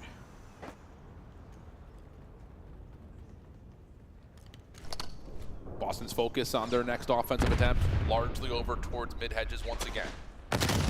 Snoopy's nades were denied by a trophy system when he played this position last time, and instead, he's just going to kind of hold. They're going to show a little bit more pressure through stage and then quickly re-wrap back over to B, where Envoy is the only defender inside the site. Just over to the right. I don't know if Purge has heard this. Damage is out, but no kills come through. First 2 kills go to Boston. That is massive. The fact that no one's going to drop with Envoy in that positioning, and now Hydra knows I got to do something out of nothing. 9 HP in the dream. He is dancing with death, but still in a man disadvantage. Bomb does get planted. Have Snoopy working on this late pitch. Yeah, they know Snoopy's here, but they push him back, and maybe now they can take their focus to the 2v2 inside the site. It's just such a tough battle to try to fight from your Hydra. Nades do land onto Awakening to the technical corner. Sure does. Gets the first. Sprays down over towards the second. Now you got help nearby. Awakening wins one, and Snoopy right there to confirm the trade. It got tight. Hydra nearly created an opportunity, but Boston hold on to the numbers. These slow and steady rounds right now for Boston are the difference makers in this game 5. They're just allowing the plays to come to them. They go for a split setup. The one player who was camping over towards hedges is keeping everyone from Thieves on a defensive side, on that side of the map. And Envoy just simply gets overwhelmed by the amount of players from Boston approaching over towards B. That's 3 first bloods for Breach, and that's 3 rounds for Breach. 2-round advantage now. It's just there's also the same level of confidence that Boston were showing on the Hacienda search is starting to come to fruition again on the offensive side here on Red Card, where we're going to show force here that the game plan calls for us to quickly re-wrap back over depending on what we see. And those commitments are working out nicely. Hydra pushing up, trying to keep Boston's defense interested. LA not really creating much noise over towards A, but Boston are just kind of holding their ground, holding their positions, and waiting for the next bit of info. Again, the preparation on the side of Boston might work out for the first blood because Snoopy knows who's going to be the island player potentially trying to make a late pitch. With 50 seconds to go, your teammates haven't given you any comms. They're being aggressive over towards hedge. Continue to hold on your setup. Oh, Cammy's going to find first blood. That's onto the bomb carrier of Envoy. So now Hydra is going to feel like he has to make some sort of a play. Does he have the timing to get through the door? It's Snoopy in position as the defender here at B, but hasn't seen him. Doesn't see him at all. And in the meantime, Scrap has found a trade onto Cammy. So now you've got Hydra as an opportunistic player to just open up this defense completely. Big 1v1 win onto Snoopy there. And the bomb can rotate behind this for a free plant at B. It's instantly going to get planted as well. Both players from Boston are not in a position to contest it. They're instantly going to try to fight their way back on in. Purge going to slide, puts down shot, sets up Awakening for the kill. 1v2. but simply going to be outnumbered. Thieves, more specifically Hydra, just catch these tremendously great timing there onto Snoopy to get by him and eventually take care of him and lock down the B side for his team. Yeah, I don't think Snoopy's in a position to necessarily, especially with that much time on the clock, to be, I'm not going to play for the one guy to get through. I'm here to try to pop up and stop a plant if it happens. But it's the former of the two that come out, and Hydra wins the round because of it. And the crazy thing is, like, Snoopy was laying down over towards the pillar. He stands up and sees that the door is open. Yeah, that's true, at that point, he's like, someone is here. I just don't know where the hell he went. And Hydra, just being as quick as he is on the map, is able to get out of dodge and make himself impactful. Thieves now only down by 1. Going to be aggressive through B Street. Scrap taking all of mid-map away. They are getting an early read that the play is going to be over towards Hedge. The thing about this is, do you know how quickly Boston have gotten their way over, not just through Hedge, but onto the bomb site itself? It's going to be a retake from around the back here for LA. You've got Hydra once again on the route. Does Cammy have the spidey sense to know that there's a player just underneath him? Defense for LA needs to start showing its force, though, because Hydra can't find anything yet. Scrap just puts down shots to potentially set up Cammy, but he gets the read onto Hydra. Purge finds the second. There's only 20 seconds left to go, and Ghosty is trapped in a corner. Boston again not hesitating on their play calls, win another offense, and are up by 2 again. 4-2 the count. And I think initially you're looking at the round prior to this, you got first blood, you're thinking we should be on match point 5-1 up. So Boston search and destroy. Lights out right now. I'll say. This is a huge round right here. You have to have this one if you're LA. Just considering how the patterns have started to unfold, Boston have had the edge in just about every single round at this point, save one where Envoy had a first blood. Yeah, Envoy, though, has 4 first steps on his tally. He's been a tremendous playmaker for LA in search and destroy. So far has not yet been able to get anything going. Back on the offensive side, you see 2 nades getting invested over the top. Wow. Potentially are going to have the numbers. They're sending it. Yeah, LA's looking for this 3v2. Hydra able to get around the back for the first. They should know a second is nearby. Nice shot sense combination with Envoy. Purge. Do they know that he's here? They know that there were 2 members that were there, but do they get prediction on the Purge? Oh, the door gets in the way, and LA will quickly wipe the floor and take a critical 3rd round. Yeah, and that was just a confidence round right there from LA. They said, what the hell are we doing? Let's just go put something together and chow the gunfights. We are simply better than them in that aspect.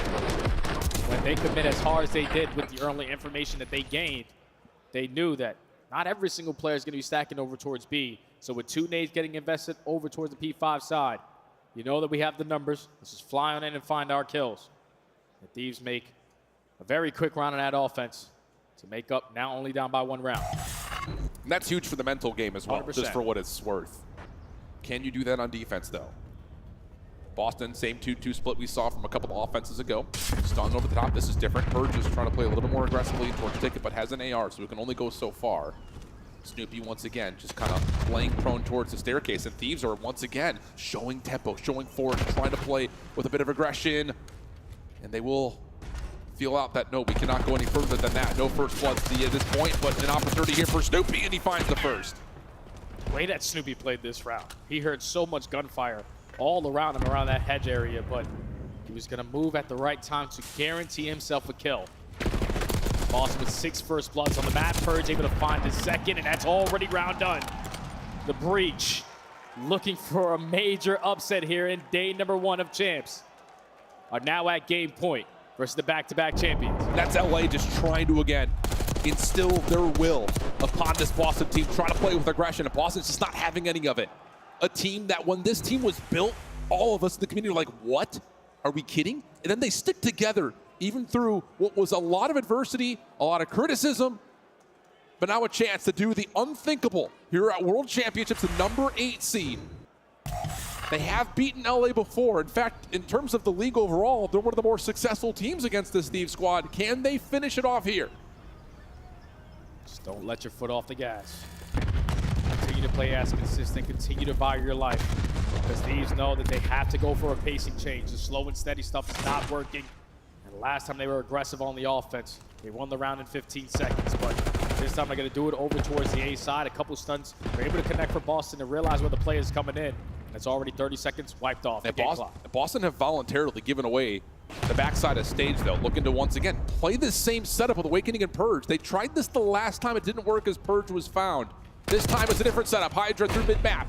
Takes down Cammy. It puts Boston in a bit of a split situation between the B and the A defense, but they will get together at least somewhat as the bomb is yet to commit. Look at Snoopy. Look at Snoopy. He was thinking that the play is going to be over towards B. Potentially, he's going to have a big one-on-one on the cards. Is able to locate Hydra, and that is going to be the series.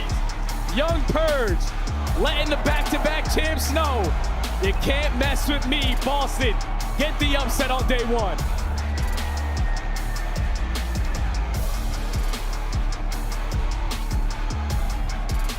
You cannot come in comatose after a month off. And after an initial start that looked like LA was going to be all business, they can't take the 2-3-5 against Boston. A team that has never won a control versus them. A team that has only found success by way of winning either both hard points or both searches, but never a control. And how about that? Boston will send the #1 seed down to the lower bracket in day one. The unthinkable has occurred. 3 to 4 weeks of practice, non-stop grinding, realizing who you were going up against in round #1, and most likely the entire world was going to count you out. You just locked in, man. They were able to take the control. That was the most important one for me. Oh, yeah. Had a conversation with Purge and said, all right, we got bad at hard point, but you're still playing against the best hard point team in the game. Their S&D play calls were outstanding, but the fact that they were able to take the control the way that they did, matches slaying on the side of LA, that was the map that decided everything for me. The underdog prevails again. Unreal. Someone check on Octane. Wow. Boston with the statement here early, and you can see it again. How about the SMGs? 8-3 for Snoopy, 8-7 for Purge. That really is the big story point for me in this matchup. I mean, we talked about how Cammy has struggled versus LA in the past. Is it you need him to step up, or do you need the SMGs to take it a step further? I think we more so got that the SMGs took it a step further in this head-to-head matchup. Oh yeah, they outclassed him to Search and Destroy. Hydra goes 0-7 on map number 2. Map number 5, Envoy has 4 first steps. The SMGs couldn't clutch up on their one-on-ones. Purge is playing with the utmost confidence. The same thing could be said alongside with Snoopy. And that is just unreal. That is unbelievable that the 8 seed takes down the back-to-back champions in this environment with everything stacked against them. It's champs, anything can happen, but that is a momentous moment early on in this World Championship. The #1 seed falls.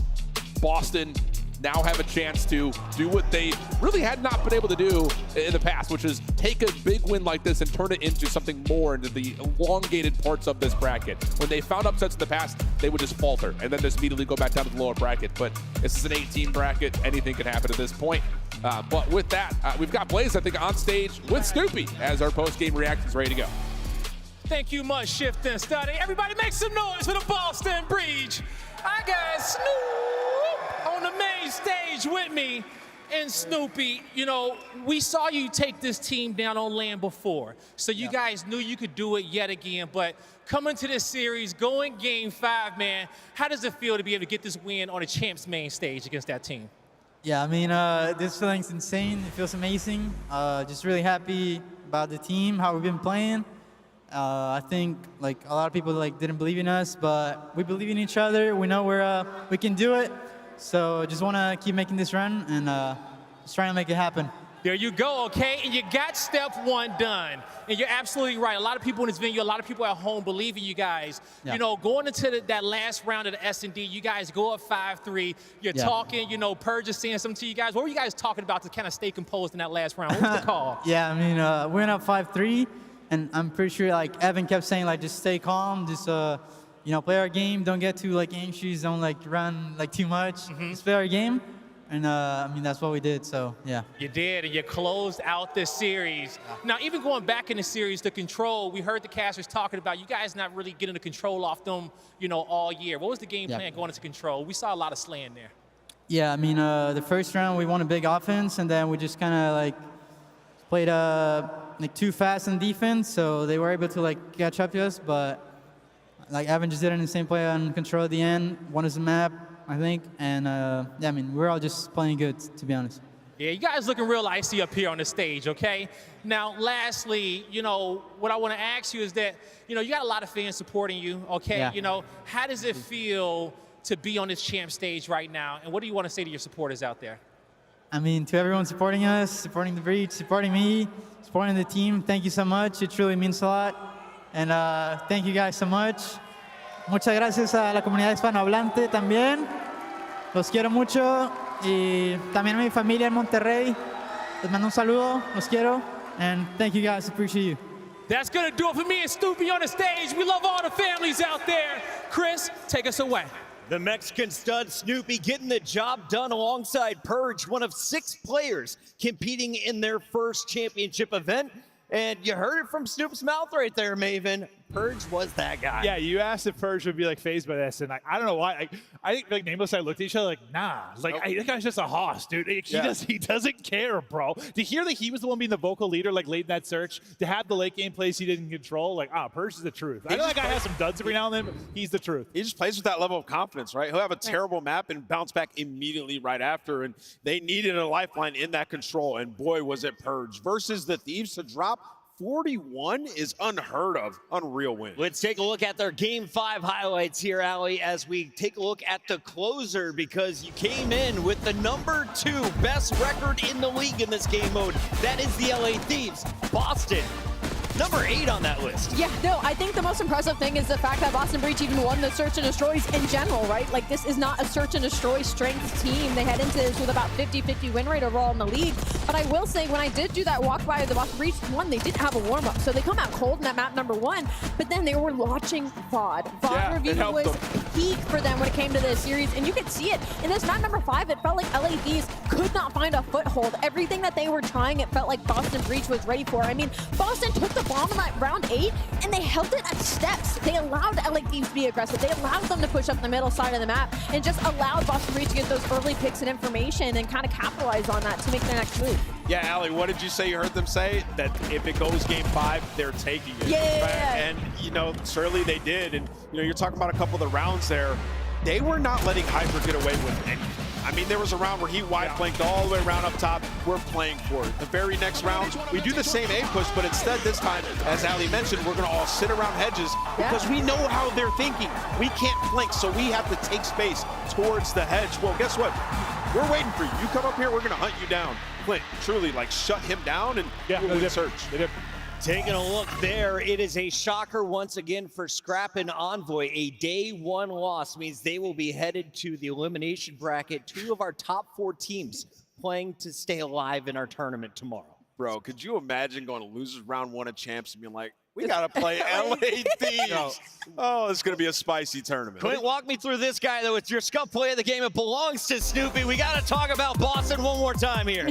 I mean, he has been terrific. It's been awesome to see just his, like, coming of age tale, maybe like over this year. When you think about the negativity from fans and players last year or the year before, like how they looked at him and how he has really transitioned. He's a special player. He's a special talent, man. He is. 100%. And these fences were all him. He did this like 3 rounds in a row where he was just sitting outer fences, popping 2 pieces. LA Thieves could not trade them. And that was so important because of how slow that he started that map number 1. Near the tail end, started to pick it up, and then continued that momentum into the Search and Destroy is huge for a weekend like this. From the worst team in the league last year to now beating the number 1 seed, Boston is on a fantastic run, and no one saw this one coming. The fan poll is going to showcase a very small number next to Boston. LA Thieves, I mean, 54.6% of the fans expected them to win this whole thing. We got to shout out one person who said this yesterday. Easy Mac. Easy Mac. In our stat department, he's an absolute beast. He said he feels like the big upset today is Boston over LA. I cannot believe people are actually I said it, Boston won the control. I thought it was very winnable. Yeah, we didn't think they could win the control. They can win the control. That's a wild statement. And it happened. Are your pickups cooked? Let us know in the chat, because we still have 2 more matches, and my bracket is busted after Boston beats LA Thieves. Heretics could have a clean run to the winners final. You look at FaZe, Optic, Ultra, and Royal Ravens, all still alive in our winners. Man, it's going to get weird tonight, Maven. Oh, it's absolutely going to get weird and just going to get weirder. Maybe we've got more upsets on the horizon. Still 2 matches to go. I thought FaZe Optic is where I was looking at maybe the upset. Now to already have this, dude, I don't know, bro. Chat, we're going to break. When we come back, it is match number 3 of the day. Already 3 of our 6 rookies making their way into a winner's round 2. Can Dylan Rex join the ranks? Find out next.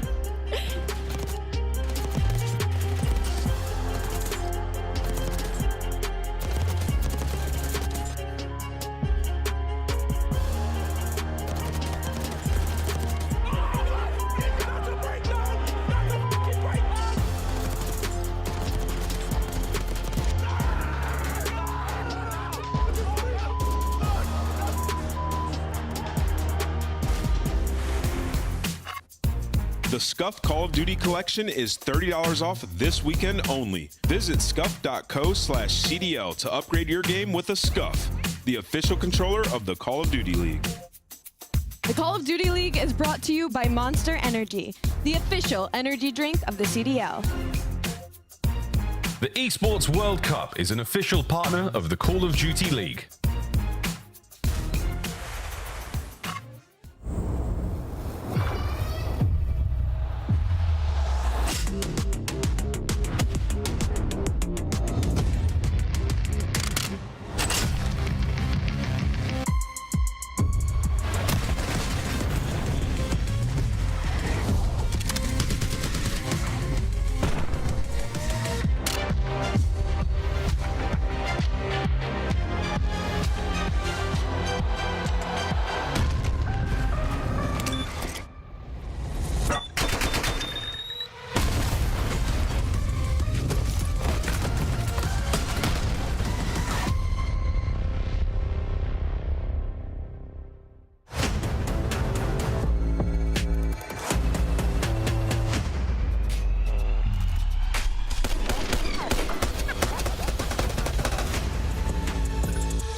On match day, everything matters. What you focused on the night before, how you slept, what you ate. Players gather in the arena, ready to go toe-to-toe, fueled by the dedication, passion, and love of the sport. The mind has to be focused, clear, locked in. Any unknown variable can mean the difference between winning and losing. And when you have your pride on the line, every decision has to be perfect. Every movement calculated, and every shot on target. If you want to be remembered here, you have to make them believe. Scuff has been a proud and passionate supporter of Call of Duty Esports for 14 years, and enables you to play like a pro.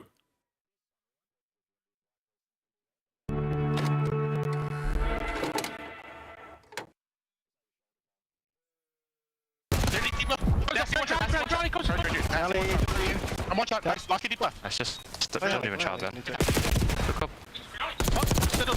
Nice! Yo, Byron, Llama 2X was right. You're awful. Get here. On the stairs, nice.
The 2025 Carolina Royal Ravens Team Pack is available now. Each pack includes home and away operators, as well as this calling card for the barbecue after the smoke show.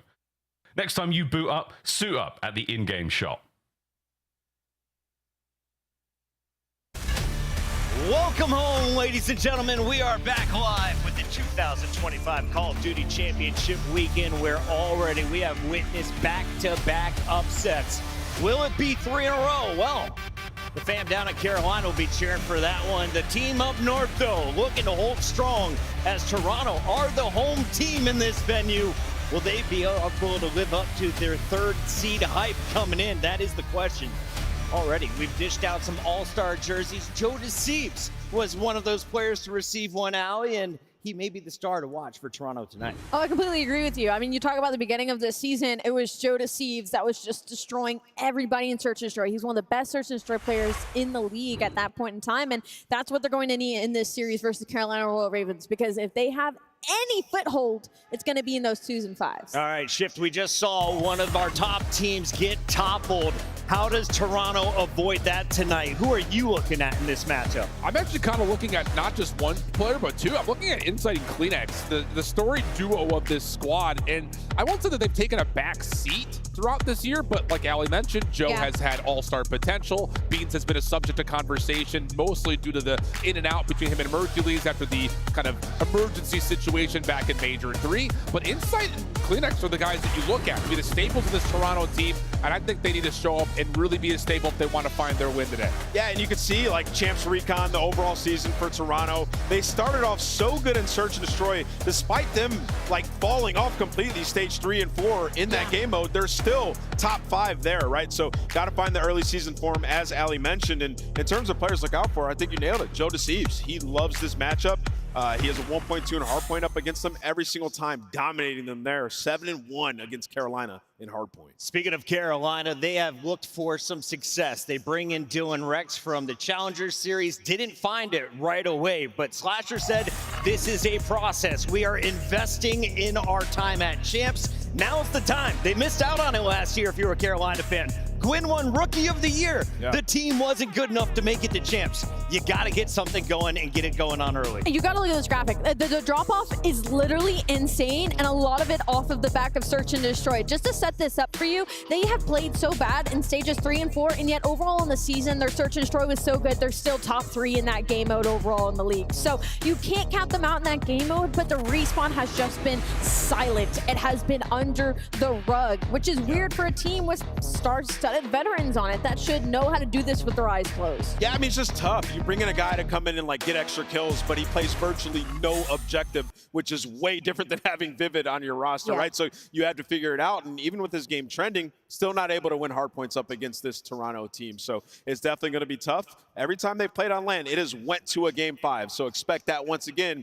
Hopefully Carolina, if you're a fan of them, they can get it done this time. They have a world champion on the lineup. He goes by the name of Slasher, and he is the oldest player in the Call of Duty League playing for a trophy this weekend. We caught up with him before the match. Here's what he had to say. All right, Slasher, I want to ask you a little bit about your map depth as a team right now. I think it's one of the biggest concerns for you guys coming into champs in this tournament. You've had 3 weeks away. You're facing Ultra once again. I want to know what you've been working on to try and really expand that map pool so that this time around you're not having to really think on your feet and have to push through a very grueling series. So what have you been doing behind the scenes? We've just been focusing on like sticking to the basics, playing together as a team, not making the dumb mistakes that we've sometimes been prone to make.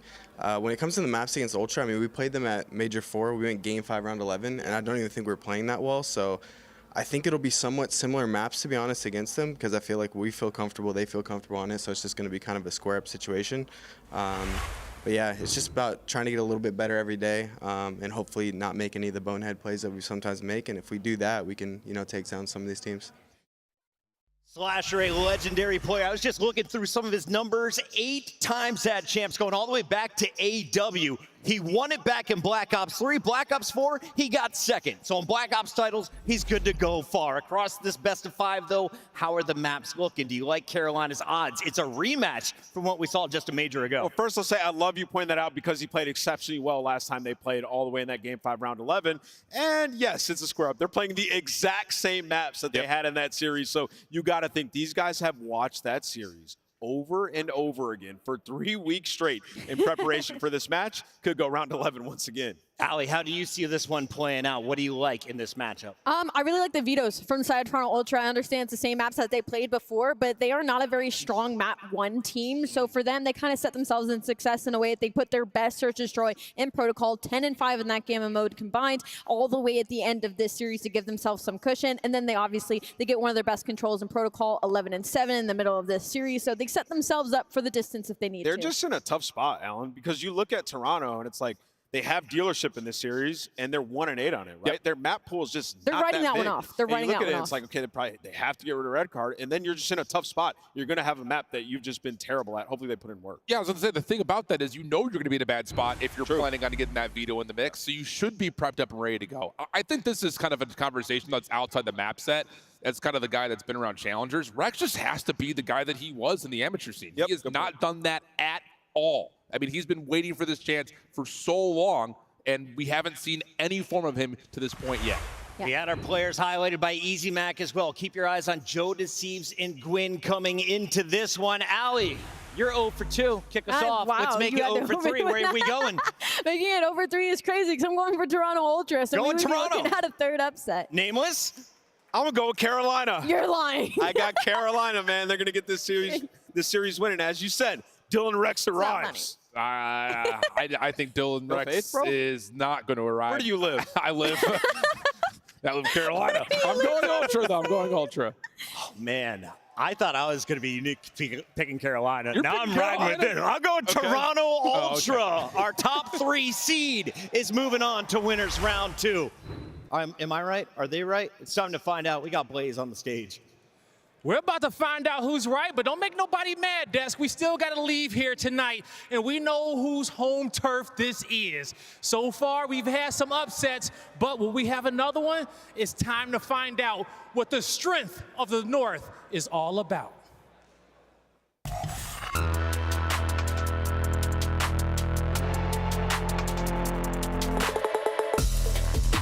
Maybe going to 100-point club phase. This has been an unreal performance. Lynn is just dancing with death. Getting it done. Priest track down. Backside knee. Oh my! Ravens 3 in a row. Disgusting. That's all 4 kills and an ace collected. Here we go again. Shotzi down low. This time the Slasher up top. He's able to track down both of them. Slasher follow. Oh! Carolina, a masterclass here on Skyline. Ready for their biggest test yet? Here comes the Carolina Royal Ravens. TJ Haley, Slasher, Gwyn, and Rex. This flock of Ravens been knowing all season long that now is the time to peak. Now is time to attack from above. Here at Champs, they're ready to leave it all out on the stage. One more time, make some noise for the Carolina Royal Ravens. Oh, that Carolina blue looks good. Listen, Toronto has had their number this season. 3-1 up against Carolina, but it went game 5, round 11. And you know they want their revenge. Look at Slasher to have another big performance. The vet leading the way for these young cats. Man, they're going to need a veteran leader on this team, and because it's cold in the venue and we can feel the chills. They are in enemy territory, and it is time to bring out the home team. Get ready, everybody, because it's time to go plus ultra. I'm a champion around these parts. I don't even need to see what other youths are like. Put my life on the line, I ain't losing mine. You better recognize this is where the best is. You don't believe me? Come and test this. I could never back down. How you claiming the king with no crown? Nah, I don't like how that sounds. You better back up and back up right now. Standing tall, no one can rival. In the game, I'm the champ, survival. Won't move an inch, I hold the title. These streets are mine, I'm undeniable. And by the end, they'll know the name.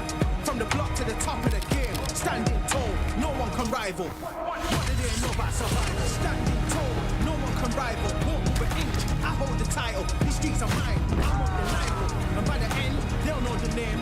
From the block to the top of the game. Standing tall, no one can rival. What do they know about survival? Ladies and gentlemen, let your voices be heard for the Toronto Ultra Beans, Joe DeCease, Insight, and Kleenex with the strength of the North behind them on the coldest stage all year. The Toronto Ultra ready to lock in and bring home the big trophy.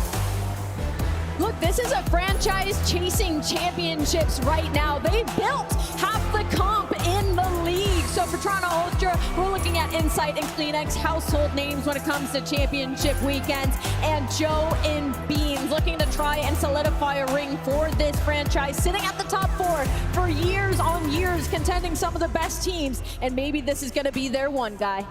Maybe it is going to be their one, Allie, but with all these fans behind them ready to go to get this series started, this is Call of Duty Champs, and we're about to hop right into the action. So, Miles, Chance, let's get it going.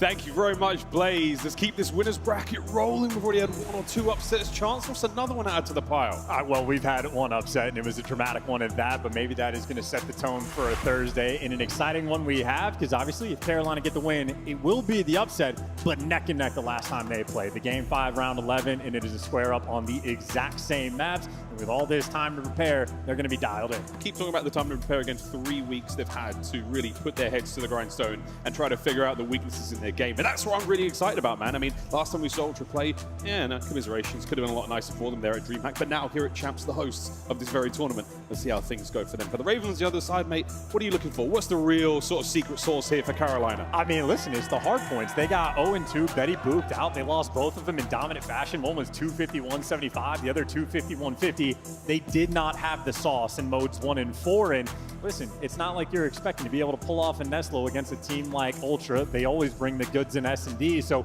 if you're going to battle, you got to be right there from the jump. And, well, these two players getting after, but you can see Joe DeCease on the year. He's dwarfed them on land in every single category. He's been just a little bit better. 1.15 there for Joe on the top side of our pentagon. And what do you know, folks? Joe and Gwyn, the two sort of younger players, they're on the team, the Rooks, if you will, going up alongside their much more seasoned teammates. Kleenex, again, we call him a household name here in the Toronto Ultra camp, and he has been since its inception. A wonderful player indeed. Can he bring the goods today? We know his family will be in attendance, or at least watching from home in Denmark. But now it's time to get into the game, folks. Talk is cheap. The start of this match might be a costly one for the long run of this series. Here we go. Toronto Ultra, the Carolina Royal Ravens. Map 1. We go to ball.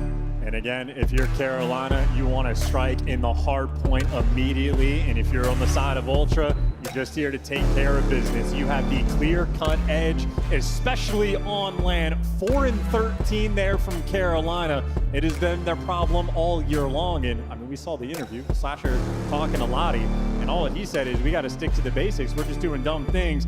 I'm looking at 4-13, and I'm thinking you got to do a hell of a lot more than that, but we'll see if the work has been put in. Here we go. Right into P1. First time we'll see that purple Ultra in the hard point. As it looks like the Carolina Royal Ravens walk away with opening kills, will push Insight right back, but again, the tactical retreat, he takes one player with him. Looking towards P2 already, and not a bad start whatsoever for the Ravens. Yeah, you like that sort of stasis from Insight. You lose the opening break, but he makes sure to hang back, keep you away from the time, and his teammates spawn up. So great opening break from Carolina, but not for a ton of time. Dylan Rex, though, continues to thrive. 3 kills from him off rip, but it is always Insight hanging out on the right side, keeping you out of the time, and making sure his teammates have the spawn. So Ultra, gun's not hot, but only a 10-point game. Yeah, Ravens, lovely work there on P1 so far. Joe with a quick poke in and out. He finds a bit of damage on the slasher. Gwyn finds 2 in the feed there. Over to Beans by new hard point. How many kills can he get before being brought down? The kills might not matter too much just yet. Spawn's good for the Ravens. And it's the 1v1. It is the battle for the spawns, or at least the new time. Beans takes care of it, so they'll have that initial. Obviously, those purple arrows are swarming. Looking to get this set up before you try and secure. Here comes the next 2 for Beans. Steps up to the plate. Can't take care of one, but a lot of damage in here. Keep the spree going, can ya? He's got another player to contend with on the inside. Meanwhile, on the outside of the hard point, his teammates find all the kills. Beans holds the back down. 3 dead. Absolutely beautiful, and they're going to know that those back spawns are open, so Beans can continue to play the exact same game while CleanX gets to be that roaming slayer. So again, Toronto, it was a slow opening break. They keep things under control. Now you're setting up for the kill. They already have the lead. Beans continues to prowl in the kill feed. A thing of beauty. Ultra get everybody, and they're in shape to get the final 20. Another great 3 there. This has not been a very productive P2 for the Carolina Royal Ravens. They have yet to improve on their scoreline from P1. They might be able to walk away with a tiny bit of scrap, but at this point in time, it is all Ultra so far on P2. Going over to the 3rd. Ravens in position here to get some opening time. And you just got to appreciate for Toronto how easy they make that look. 0 pressure on the time, nice and comfortable, and plenty of space on the rotation. Joe DeCeves might get cut down, and Carolina going to set themselves up for the initial P3 time, but long-term, those purple arrows might be roaming towards the spawn. Watch on Beans for a moment. We'll check back on his progress a bit later, but for now, it's towards the hard point of the Ravens. Got themselves a foothold, but with all these bodies so close, not a huge amount of kills. Rex through the middle, traded out, over to Gwyn. Keeps his kills going. Slasher brought down. Goodness. A big power position shift. Ultra with the advantage. Yeah, and again, Slasher was talking about how they just don't want to make the stupid mistakes. He was ready for that gunfight for 20 seconds and gets gunned to bed in one of the most important on the map. And now it's a P3 where you're open and free if you're Ultra. You don't got to collect. You just got to keep them away, because long-term, they're in a fine position. Yeah, an interesting hard point again. You're able to keep your team out of it. Don't let the enemy team get any time. Keep your main eye on that left-hand side of the minimap. That's where 1 and 2 are. That's going to be Beans and Joe. Prowling the halls. Kills there from Insight. Traded out, and it's going to be a matter of seconds there for the Ravens. Yeah, and Carolina, the team that is entirely unaggressive in the hard point. Well, now they got to make the jump. 2 players spawning out, an opportunity to actually go and break through that P4, and 2 players have made it through, and they get the spawn. So Carolina, long-term, they have the opportunity. Joe on the entry. Gets himself on time. Can't get the second. Gwyn's going to find it. Beans on the back line once again. Keeping things as safe and sound as he possibly can there for the Toronto boys. But still, so many Ravens on the inside of time. That's great from Beans, just to sort of be heads up about the players in the back. The longer he lives, if his teammates get the kills, it's going to be the spawn out, and already number 5 going to be across the map. Now you hit the go button. Set up for the go button, but wait a minute, the go button has been slammed shut. It's going to be Gwyn upstairs, 12 and 6. As he finds a couple of kills, there's another 3 dead for Ultra. And this has been mixy time as well. This is a minute and a half burned off the game clock already. Joe DeCeves good for 2 in the back, but nonetheless, it's still Carolina inside of the time. Ooh. And that might not be a money hill P4, but all things considered, since Ultra were there first, I think Carolina happy. You can cut your losses and move on. First set of rotations, only a 15-point game. Not an easy thing to do whatsoever. Ravens back at it. Here we go into the second set of hard points. A wild stat line there from Beans at 12 and 5. 13 and 11 alongside Joe. Rough looks on the other side, though. Gwyn, he has been the man for the Ravens in the kills department. The rest of the squad pulling forward as well. And we're just going back towards the comfortability. There is not a ton of pace being applied, at least not by the AR players of Ultra. The SMG is able to pierce through and get the P1 time secured. We saw the P2 was actually the money hill for the Ultra squad, and well, right now they're just sitting here soaking up on the P1 kills, falling into Beans' lap, and Joe DeCeves, well, he's there to be the cleanup crew. Gwyn falls out, all 4 down, and for Carolina, all spawning out. Due diligence done. You find the kills all over the place. You managed to net the time as well. CleanX starting to get things going. He's nearly pulled himself out of the deficit he found himself in to start things off. This could be number 13, his 5th in a row if you can catch it. 10 seconds remaining here on P1, and we go towards New, and CleanX There it is, 5 in a row, all square in the kills and deaths. And once again, it's so comfortable and so contained. CleanX is not a player that's ever going to tweak out, make mistakes. He's trying to be in the right spot at the right time to clean up all the errant kills. So there's the 6 free, and again a P2 where you are just comfortable around the time, and Carolina completely disconnected. 7 in a row now for Tobias Juliusson, number 8. He's looking towards the Hellstorm as well. A single lane of attack right now for the Ravens, and CleanX still on a spree. No rush, no pressure. Let the kills come to you. Here we go. Next man up, TJ. Man enough to bring down CleanX, gets it on a Beans. Steps up for the second 2, throws a bit of a dud. We'll see how that plays out in a moment. Joe manages to dodge it, stay alive. Here we go. Ravens on the approach. Oh, Joe, what a 2. Yeah, he's snapping in the player cams there too. Rex able to trade him out, and at least Carolina get them away from the P2 time, so it's not a perfect full 60, but it's pretty damn close. Another P2 or Ultra established dominance. Long-term Ravens good spawns. We'll see how that goes right now. P3, last time, not fantastic for either squad in terms of the score. Let's see if this one can be a little different, Gwyn. Keeping CleanX out of trouble. You want to make sure you maintain Ultra in the middle of the map right now. Ravens fighting for time, holding spawns. And I mean, listen, the way this P3 is going, we have half the game clock already burned off the clock. Ultra only near 150. This might very well turn into a game by the end that gets decided by the game clock. So we're going to be careful long term. In the short term, the kill feed looks great for Toronto Ultra. Neither team, though, getting any of this time. Still, you talk about half the game clock. We're still ripping through it. Joe through middle, 22 and 15.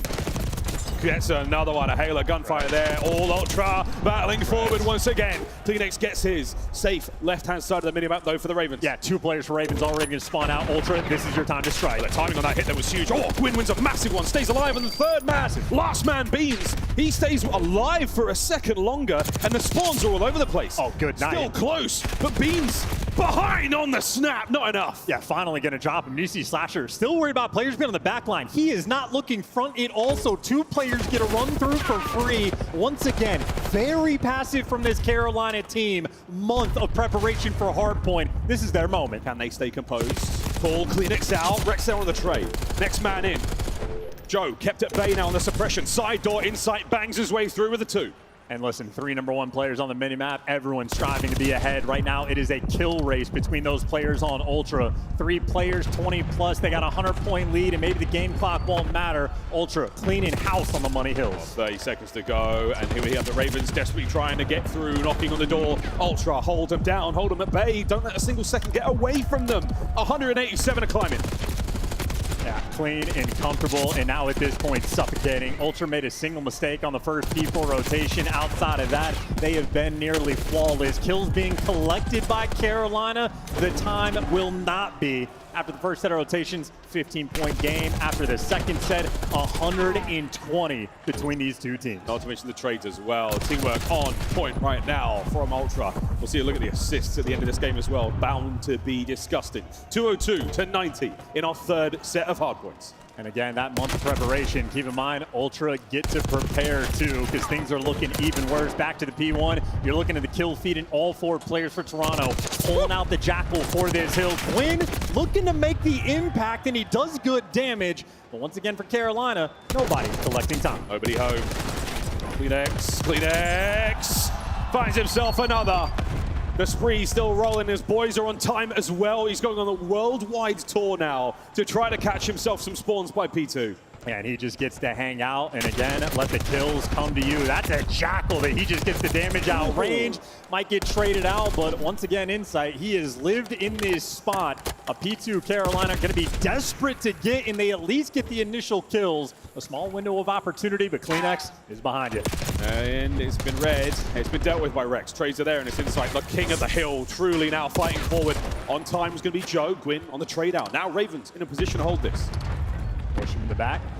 No trophies out for the back corner, but Insight waiting for the reinforcements to roll through. He's got 2 players over towards Carpet, but right now, no motion being made. CleanX gets 2, though. That's the go button. The one-shot call out, and all of a sudden, Gwyn, last man in the hill, and the collapse is there. The break is in, and Ultra continue to fry on P2. They're in the crusher right now, and Toronto Ultra have got their finger on the button. This could be it, folks. 25 seconds to go. 25 points on the clock. You're going to be able to get this one. Ravens have got to contest for a second. to force another point. That's how you start things off. CleanX slows him down just a little bit longer. A 5 spree. Not going to be a 6 just yet. Here comes Gwyn. Down the stairs, into the feed. You've still got to get towards time. It is still Toronto's map. You've got to get a single second win. He does it. Another hard point we will see at the very least. Yeah, delaying the inevitable. Carolina doing just enough that now they can lose it over on that P3 Ultra. 6 more seconds to go. Here we go, P3 Ravens. They are circling, they're in position. A 40 bomb from Gwyn. It will arguably be for the L unless something miraculous happens. But hey, it's champs. Anything can and will. Beans on the approach for 2. CleanX on a pinch. And that is going to be map 1 in the books. Ladies and gentlemen, Ontario on its feet as the hosts take the first. Deja vu all over again. Ultra happy to see the exact same hard points in the mix in the vault. Well, this time it got even worse.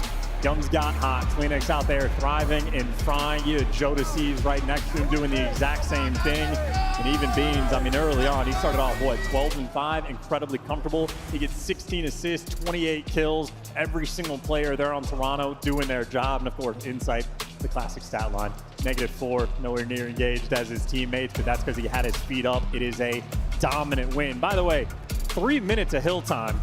Might be the record on the year. Don't forget the 5 seconds there, brother. That is unbelievable. Wow, Toronto come to play. 10.5 minutes of Vault hardpoint, and it was all theirs. If not for Gwyn, a player we told you to watch out for at the start, with 31 non-traded, 40 overall. He'll be quite prominent here in the highlights, but it didn't matter too much for that final scoreline. What a start here for the boys in purple. Yeah, Gwyn nearly outslaying all 3 of his teammates combined. Not the best look there, and obviously TJ struggling in that one. And even for like that first D4 rotation, looking at the minimap, Slasher incredibly passive. He was sat top art staring down the steps for a solid 20 seconds, loses the gunfight straight away. So like he's letting these players take all these rounds, get in position, and he's not even winning the crucial ones. And he did the exact same thing when he was top D4. 0 pressure, no presence, not getting tags in, letting the players run through for free. And of course, Ron's Ultra's a team. If you make them work for it, they have success. If you don't make them work for it, well, it's a beatdown like this. They run away with it indeed. A couple of solid P4s, great P2s there from Ultra. We'll see in the game flow as well. A real smooth map from your hosts. Ravens, a lot to be left desired at the end of that one. But hey, highlights are going to come to an end soon. And again, for Ultra, a confident start here in the series. A complete run back of the last time they matched up. Ultra, again, Deja Vu might be the name of the game. We'll see if the script follows suit perfectly. Gwyn playing like this as well, though. That could, that's a variable you can barely contend with online. On LAN, that's a new look for him. Yeah, and being so explosive in game that even the water bottle started to get to him. So tough action there on the left side of the stage. And Beans, that was the most shocking thing he dealt with all map 1. That was the biggest surprise for sure. And there we go, Ultra. Once they got going, there was no looking back. A 5-second or 15-second difference there. That's all you had. Yeah, certainly a strong start here at Champs for Toronto Ultra. The home crowd buff so far looking good. I completely unneeded. It is the exact same way that the hardpoint went the first go around, except Toronto was the team that improved. And now, of course, going to a dealership. Admittedly for Carolina, they won the map too, so that's the good news. Unfortunately for them, not a winning record on any of the maps that we have in this pool. So Ultra, maybe not necessarily excited to see the dealership going to be in the mix, but that is the team that if you give them a month, I'm expecting massive improvements to be rolling through. So I think it's going to be an interesting and fun look. And of course, it's got Champs time. This is where every single trick you've developed, every single wall bang spot, every cheeky strat, any nade lineups that you have, this is the place to show them off.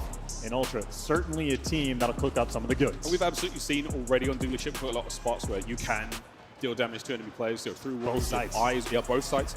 Neither site is truly safe, so it's going to come down to the mind game. It's going to come down to the positioning and control and how you play around the map. We'll do our best to call out those moments. And our observers team, of course, they'll keep eyes on things as well, but this is going to be a very, very fast game of S&D, I feel. Famous last words from this commentator. Here we go, ladies and gentlemen, right into map number 2, the dealership we descend. Search and destroy.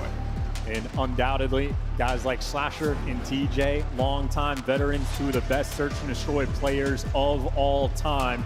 An opportunity to capitalize. His last 5 S&Ds for Toronto, well, that was their thorn in their side. You know, Kleenex, especially at the start of the year, first 2 stages, S&D was fine. Maybe not overperforming, but the last 2 stages, he's been struggling. Needs to turn it around here for champs, and that'll be the battle. And that'll be the first blood. A Nades with no trophies there for the strike. Olé. First lands. Gwyn takes the fight forward to the next man up on the flank. So Joe fast. deceives on an all-star team for a good reason, folks. Doesn't have to worry about the next kill because his teammate Beans is on it. Now Gwyn finds himself in a 1v3, and the round is done. Ultra takes the first. Ran him over. 0 time wasted. Joe Deceives is shooting you in the back, and now with 17 seconds in the round, you're already getting pinched. And Joe Deceives is there for the entry. Beans there for the follow-up, and Kleenex got the first blood and the last laugh. That is a beautifully orchestrated round. That's the opening nade. A lot of damage into both TJ and Gwyn there. So yeah, costly opener for the Ravens. They've got a pump brakes there. They're not able to take that space they want in the A-bomb site. That makes the next sort of gunfight not exactly a favorable one. Good stuff from Ultra there in the opening round. Choosing the other foot now. Ravens, they'll be on defense. Yeah, still no trophies as well coming out from these players. But Kleenex is already in the mix. He is hunting you down. The pressure already on. He gets back down though, so everybody's alive. Bomb over towards B. TJ for the first one. Absolutely. Oh my word, the Ravens opening up with 2 kills, making it 3 in a row. That is a wonderful opener. They have bounced back indeed. We put the shoe on the other foot, and they have kicked Ultra's ass in this one. Kleenex gone. We are 51 seconds into the game, folks. Yeah, and that's a beautiful round as well for the bounce back because they were reading the pressure. Kleenex was getting after it through the middle of the map, and I think it was Slasher in the back there for the coverage, and it was Gwyn making the aggressive play. And that second gunfight win there by Gwyn. Nice little one-pump action. That kid is shooting. Yeah, one's good. Massive damage output there from the Ravens. Gives them an undeniable advantage, which they take full advantage of. That 3 kills makes the round basically theirs. We've seen some moments on Dealership. The 1vx plays. No shenanigans there. Round 3. Here we go. Square off. Trophies. Shenanigans. A bad stun from Tej. That's going to slow him down. Doesn't slow Gwyn in the slightest. Opening nade connects. The trophies do not get anything done. Over to Rex. Down and out. Kleenex now with space to work with through the middle of the map, and he's already moving. Sends insights in for the pinch. Nobody home with the bomb site for now. That's going to be the plant from the Ravens. We check this through the wall. Arguably, could have happened there on the hops. Great damage. He hit the go button. You got inside on the pinch, by the way, so all 3 of these players are completely trapped. You know that something's up from behind. So again, our head on a swivel right now, Ravens. You are surrounded. Kleenex waiting for the opportune moment. And they have him trapped, and now you got insight wrapping all the way back, so you don't have to worry about that. It is all guns forward. All guns forward. Going to get the kills first, though. Kleenex bangs the vent open. Sent in for the kill. Oh, but Gwyn finds one at least. Trades are done. Beans now gets his all down to Gwyn, and it's over. 12 seconds to get the defuse. Ultra take the lead. And I love that from Toronto as well. That is heads up search and destroy gameplay. Insight was getting tags in. He's basically back in their spawn by the little coffee shop, and that means those 3 players officially contain an Insight, typically metal boots, wraps around through the middle of the map to be there with his teammates, and that means Carolina uncomfortable. They're worried about the pinch the entire time. When is the pressure going to come in? Well, it is the ARs there for Toronto. Make sure you shut them down. Insight, one of the smartest players in the game. Schrodinger's Insight. Is he behind us? Is he watching the flank? Is he in front of us? You never know. He could be in both places at the same time, folks. You have to watch the VOD back and find out for yourselves, Ravens. 2-1. Ultra on attack this time round. Joe Deceives, bomb in hand. Looking for the nade spots as well. Joe Deceives maybe fearful standing near these cars. They're waiting for the pressure to roll through, but actually Carolina looking for the counter over towards the B site. That stun connects on 3, so that flock is going to be roaming all the way back towards A. And Ultra, it looks like they're happy to square up. Yeah, that specificity eliminates ambiguity. Slasher connects on the 2. Here comes the RC car. Try to buy some space. Not going to happen. Gwyn, 5-2, pumps the brakes. Well, one of the longest duos we have in Call of Duty history. Insight and Kleenex, an opportunity to get to work, but right now a monumental task. And I love this setup there from the Ravens. They pause the play. All bases covered. They're going to be able to hit the retake now together as one, Carolina. Gwyn on the vent. He's going to run into a little bit of trouble in a second. full bomb site control. Nobody home. Teach gets rid of one. 1v3 gone. Ravens, play it smart, play it sensible. They equalize, 2-2. Absolutely perfect, and that is the utility there from Carolina that wins them the round. The car bomb, obviously, well, the high explosive. Joe Deceives needs to stay away from those cars. Blow them up before you move over. That's 2 rounds in a row. Slasher gets credit for the kills, and not just that, it's this stun after the fact that connects on 3 players, and after that, super easy reads for Carolina. On point with the utility. When the pace is slow, kids are happy. Oh, yeah. Real By happy. kids, I mean the old men, the old 30-year-olds. And here comes the next wave of nades. Wow, look at that. 3, I believe, cars explode there. So no trophies in position whatsoever. That was a stinger. Oh, we're up and about. We are moving. A-bomb site looks to be the target right now for the Ravens. And you had Ultra that actually stacked up B, so interesting counter shots be going on. Through the eyes of Slasher, we can see it as Gwyn moves towards the vent. It is a jump cut into the bomb plant, pure 4v4. Joe Deceives on the pinch. Yeah, real big pinch. That's being watched, though, by Dylan Rex. And that's the information gain. And that's, again, a little bit of a worry now. In the back of your head, you know this is Joe Deceives. And Gwyn, I mean, you established the vent control. You're feeling great. Still going to be involved, but now it's double wall bangs coming through. 2v2 around the site. Massive damage to there. Now Rex is going to make his way forward. He has got to try to cover Tej. The nade forces TJ out of coverage. Here comes Joe Deceives, sending for the kill. He gets it on the Rex. His position known, and he's down as well. 3 on the round from Young Joe alongside the defuse. He dodges the exploding vehicles, and now he gets to shoot his gun. Joe Deceives finally able to fly.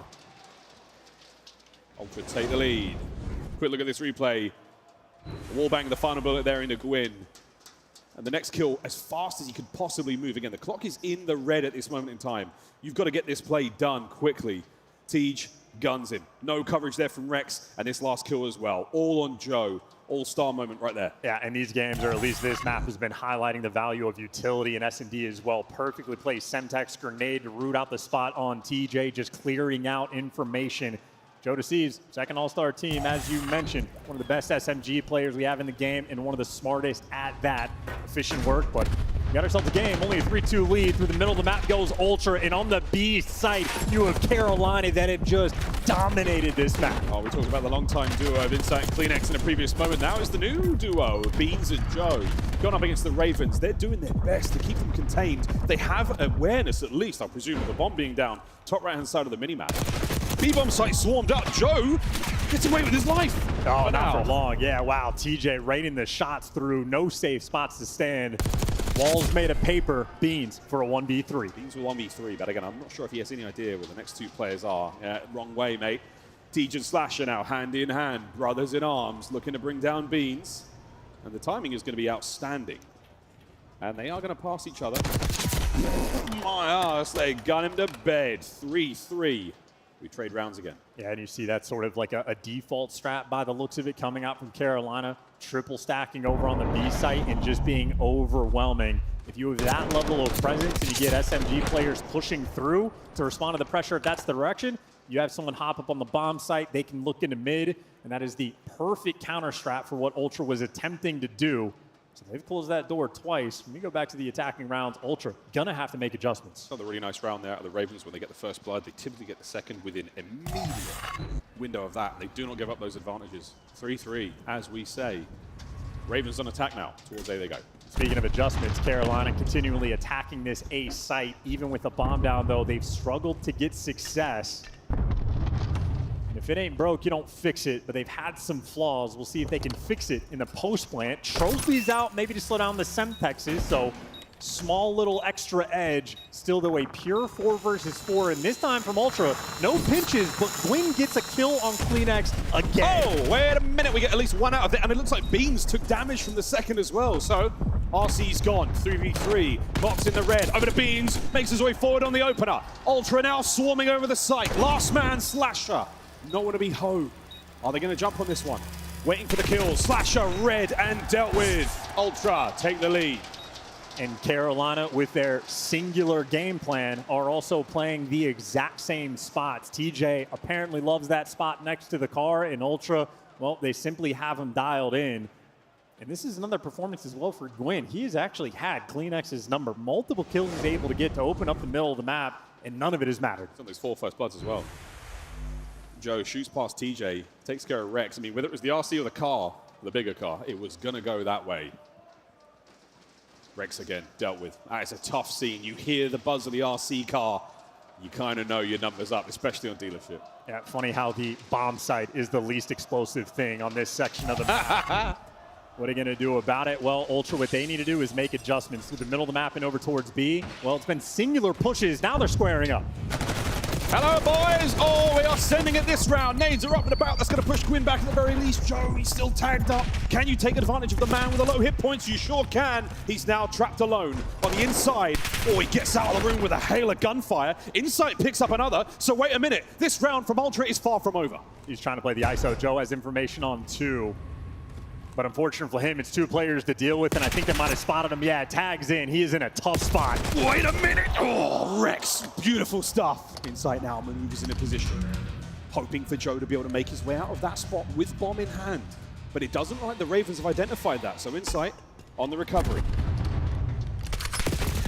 Good luck. Have fun there, mate. 4-4. Ravens equalize. And once again, it is the exact same strat for Carolina on defense that continues to pay off. Ultra actually did make the adjustment, sent extra players over towards the B side to get ready for the gunfights. Well, simply outplayed the teamwork there from Carolina being shown off. And now it's Carolina back on the attack.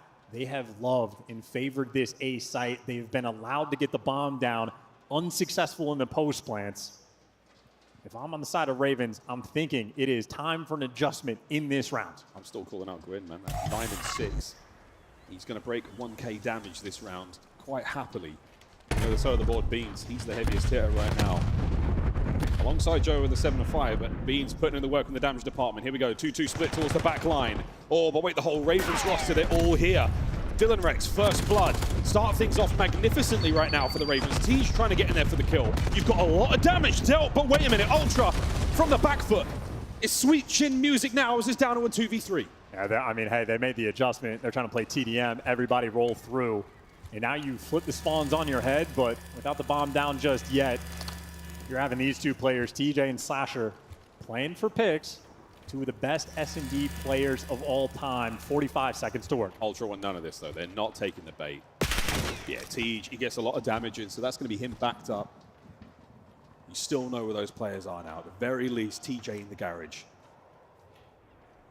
Plant here from Slash is going to create some sort of discord there in the Ultra lineup. Oh, that is magnificent from Teej! Unable to get the second man, but Slasher now maneuvers in. Can he make it a 1v1? He sure can! Young Joe steps up for it. Eyes are on, and the bomb planted as well. Here we go. It's the new school versus the old school, and the dance is on. Joseph down!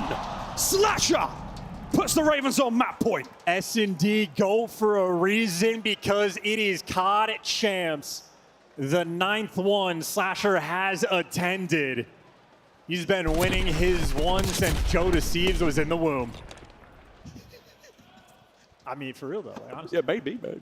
Oh, my goodness. Map point. Ravens. Will history continue to It's also worth mentioning, Slasher, his clutch rate on the year is not good, but in purely 1v1s, he has been spectacular. Once you get him to that moment, he delivers. Here we go, Ultra. Nate connects. Trev, you're not there in time. Just slow down the stuns. Here we go. The fight is being brought to you. Gwyn, he opens up the avenue. Anyone on the pinch? Joe on the tactical retreat. Bad news. It's just you and Beans. Ravens have taken this round by the throat. They got him. They set him up for the kill. This is going to be the deciding factor. Ultra, a desperation effort. They're trying to make it machine and not man that will end the round right now as the RC car buzzes forward. It may have found itself a comfortable corner, or it might be destroyed. Joe and Beans to stay alive here on dealership. Plant this bomb. Dig in for the brutal onslaught of the Ravens. Yeah, and the car already gives the intel. Carolina going to be quick on the swarm. All 4 players together again. Beans is absolutely swinging. He gets a lot of damage in without taking much himself. They have to worry about the flank. Joe trying to take a route. Gwyn on the approach forward as well. Here comes Beans. Gets one. Traded out again. Over to Young Joe, and it will be done. It is TJ who fights forward. 6-4, the final score. As the Ravens secure it, and the headsets are off there from the Ultra Boys before the round was even over.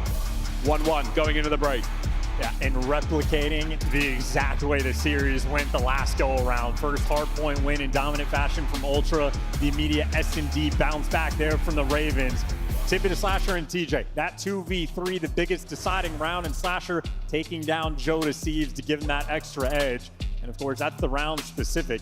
I think Gwyn might have been 5 for 5 in kills specifically against CleanX. He absolutely had his number on the map, and Gwyn, I mean, he dropped a 40 bomb map number 1. That is 5 first bloods, 0 first deaths, in a double-digit performance. Right now, Gwyn for MVP. I think you got 4 of them on the CleanX as well there. CleanX's first deaths there, all at the hands of the mighty Gwyn. Wow, we got a game in our hands now, folks. Shy of 10 minutes at 9:42 there. We say goodbye to Dealership. We will say hello to Protocol in a brief moment. We'll follow over to the desk first for their thoughts. But Charles, how are you feeling about this series so far? I mean, it really is shades of old. Well, I think the deciding factor in the veto process for Carolina is, do they want to deal with Rewind or Skyline against this team? The fact that they're letting the Rewind in, it is going to be the second time this team has played it all year. I know Slasher sort of picking him apart for what he's saying of we just need to make the small adjustments. That has to be the map where there is change. So, hey, if they pull off the control, they can absolutely pull off the series. We'll find out exactly how that control goes after this break, ladies and gentlemen. Don't go too far. This is COD Champs. We're still in winner's bracket. Round 1, Ravens Ultra going to Protocol Control after this short break. Don't go too far. The Scuf Call of Duty collection is $30 off this weekend only. Visit scuf.co/CDL to upgrade your game with a Scuf, the official controller of the Call of Duty League. The Call of Duty League is brought to you by Monster Energy, the official energy drink of the CDL. The Esports World Cup is an official partner of the Call of Duty League. LA Thieves, your Major 4 champs. 10 points down. Someone's got to get Storm in. Someone's got to get on it. Abizi going to lunge into it. We are not done yet. Graza's got the help from the top. Graza is in. They have got it, or have they? Belial, hold away. Heretics win it. Holy, what a game was. Boston might just get this done. They are still holding. Once they turn the lead, they will vacate the point. Cammy kick them back. Hot point changes hands. Rooker in. Yo, game 5. 50 kills that he breaks, and he makes it into the time. Will it be Simp? Will it be Shotzi? Who is massive in the final moments as Nashi falls? 246, 246. Nobody's even in here. It's the rotation as Abizi gets a triple. That one is done. Yeah, Hydra, what's his timing going to be like? Looks like it's going to be good. The movement is there, and that is Incredible out of Hydra. Are you kidding? My God, he is special and he is still going. All 4 dead. Round 1 Thieves. That's a win and a half. Scrap wins it. It's going. It's going. Halfway to the final tick. 2 players here from Beza trying to fight. They're going to drop them. They're going to win it. It's back to back for the LA Thieves, your Major 4 champs. Giving us something special. LA Thieves, your Major 4 champs.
2025 Toronto Ultra Team Pack is available now.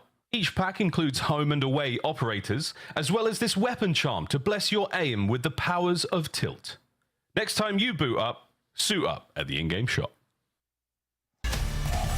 Well, ladies and gentlemen, 1-1 at the half, and a spicy showing from Gwyn at his first COD Champs Rookie of the Year last year, and now he's shooting like a vet. Yeah, barely missed out, but obviously now that he's here, looking good. The main criticism of Gwyn has always been the LAN performances, and while the start of the year, a little bit struggles early on. We saw him compared to Joe Steves, not quite as good. He has gotten better and better over time and more comfortable on LAN.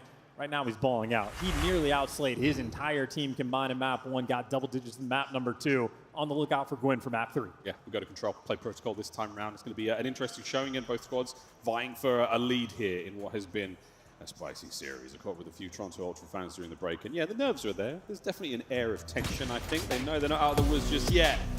We're going to see how we feel for the rest of this series after this one. Protocol control on its way. First of 3 rounds, and well, young Joe certainly has enjoyed himself some time on the mode. Yeah, he has been feasting upon them, and the kills per 10 minutes, not even necessarily that crazy for the mode. That's sort of like in the middle of the ground. So the fact that he's dropping a 1.26 mean collectively as a team, they've been slamming. Of course, though, last time they played on this map, went to round 5. Carolina had the drop and they had the edge, and obviously Protocol can absolutely be a defensive shootout. Carolina can be the team to prove us wrong right from the jump.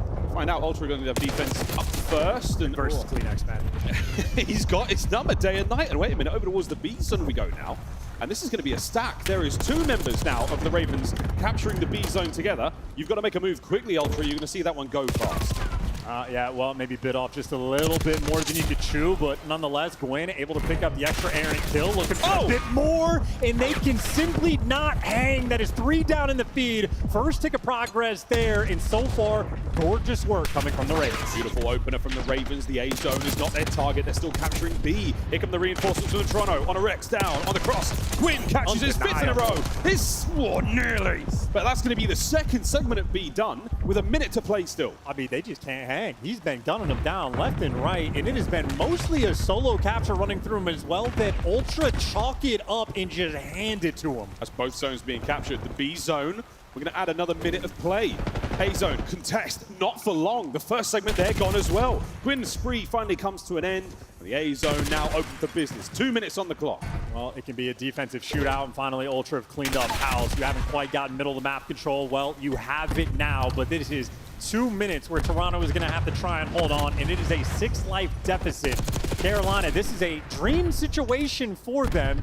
You can afford to take your time, slow the pace down, and get these kills, and Gwyn, well, get shut down there. This is where the spawn trap might be a blender. There, Ultra, they are swarming. Ravens' life lead is starting to dissipate rapidly. Melting like a sugar cube in the rain here on Protocol, and they've only got a couple left. Joe caught out. Good job out of Gwyn, gets a lucky turn, and now fight your way forward. There we go, Tej gets his. 12-16, Ravens are still up.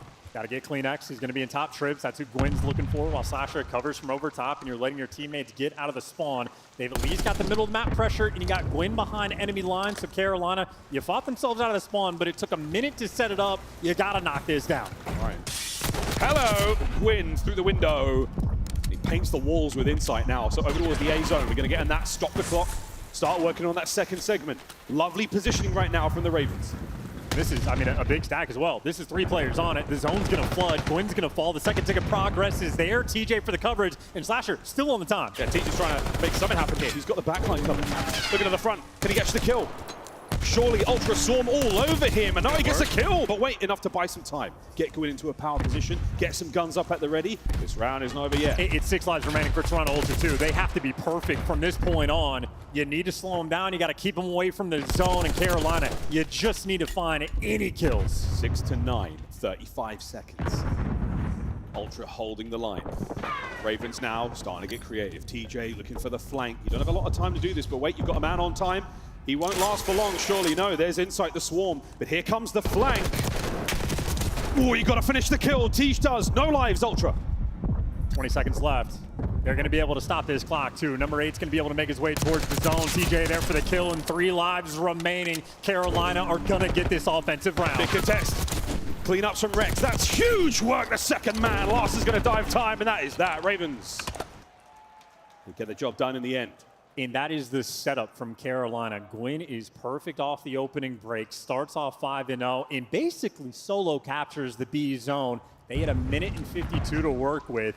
Toronto Ultra, this is the best play, right? They're setting up the spawn trap. Joe Deceive starts to go on a tear. Beams goes on a 5 spree as well.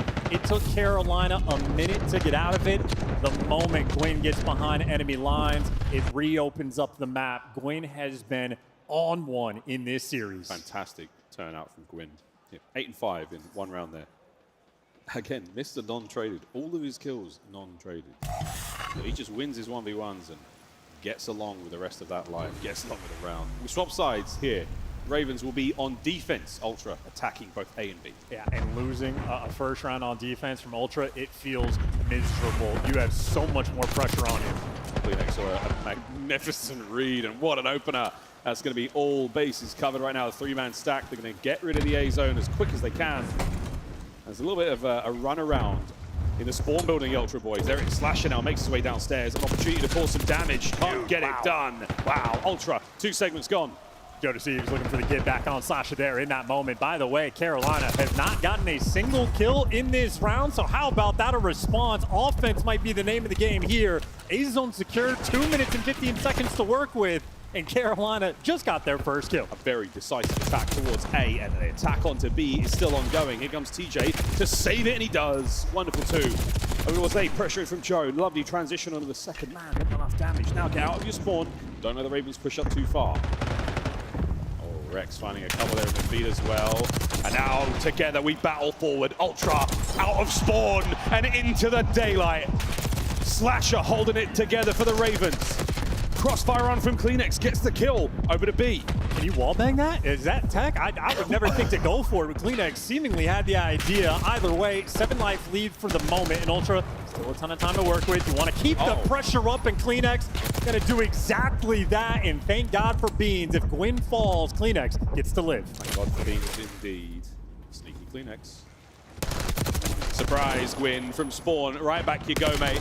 Slasher through the middle of the map. The dance here. The Great Dane moving magnificently through the middle of the map. Going to keep these boys of the Ravens not only on the radar of his teammates, but now potentially back to spawn as well. No more in the mag, no more in the life. Speaking of lives, though, it's 9 left for the Ravens. Yeah, still want to stop the clock, though. Bean's going to be doing exactly that. He does not really have too much team support, so he's going to hop off the zone. Carolina, still with the life deficit, can pull this round off if they just keep him away. And so far, so good. The kill feed right now is looking painful for Toronto Ultra. Yeah, even with a big life lead like that, if you run out of time, the Ravens win it on defense. These kills are all good, but you've got to stop the clock. 14v5, yeah. Last man down. That's going to be the last lives here for the Ravens. Ultra should, and I say should, be able to take the round here. Here comes the counter-attack. Ravens sending it forward. Last lives they've got. Oh, they catch a window. Beans shots them down. CleanX at range there with his Jackal. Over to Joe. Joe! Final 2. 1-1 in control.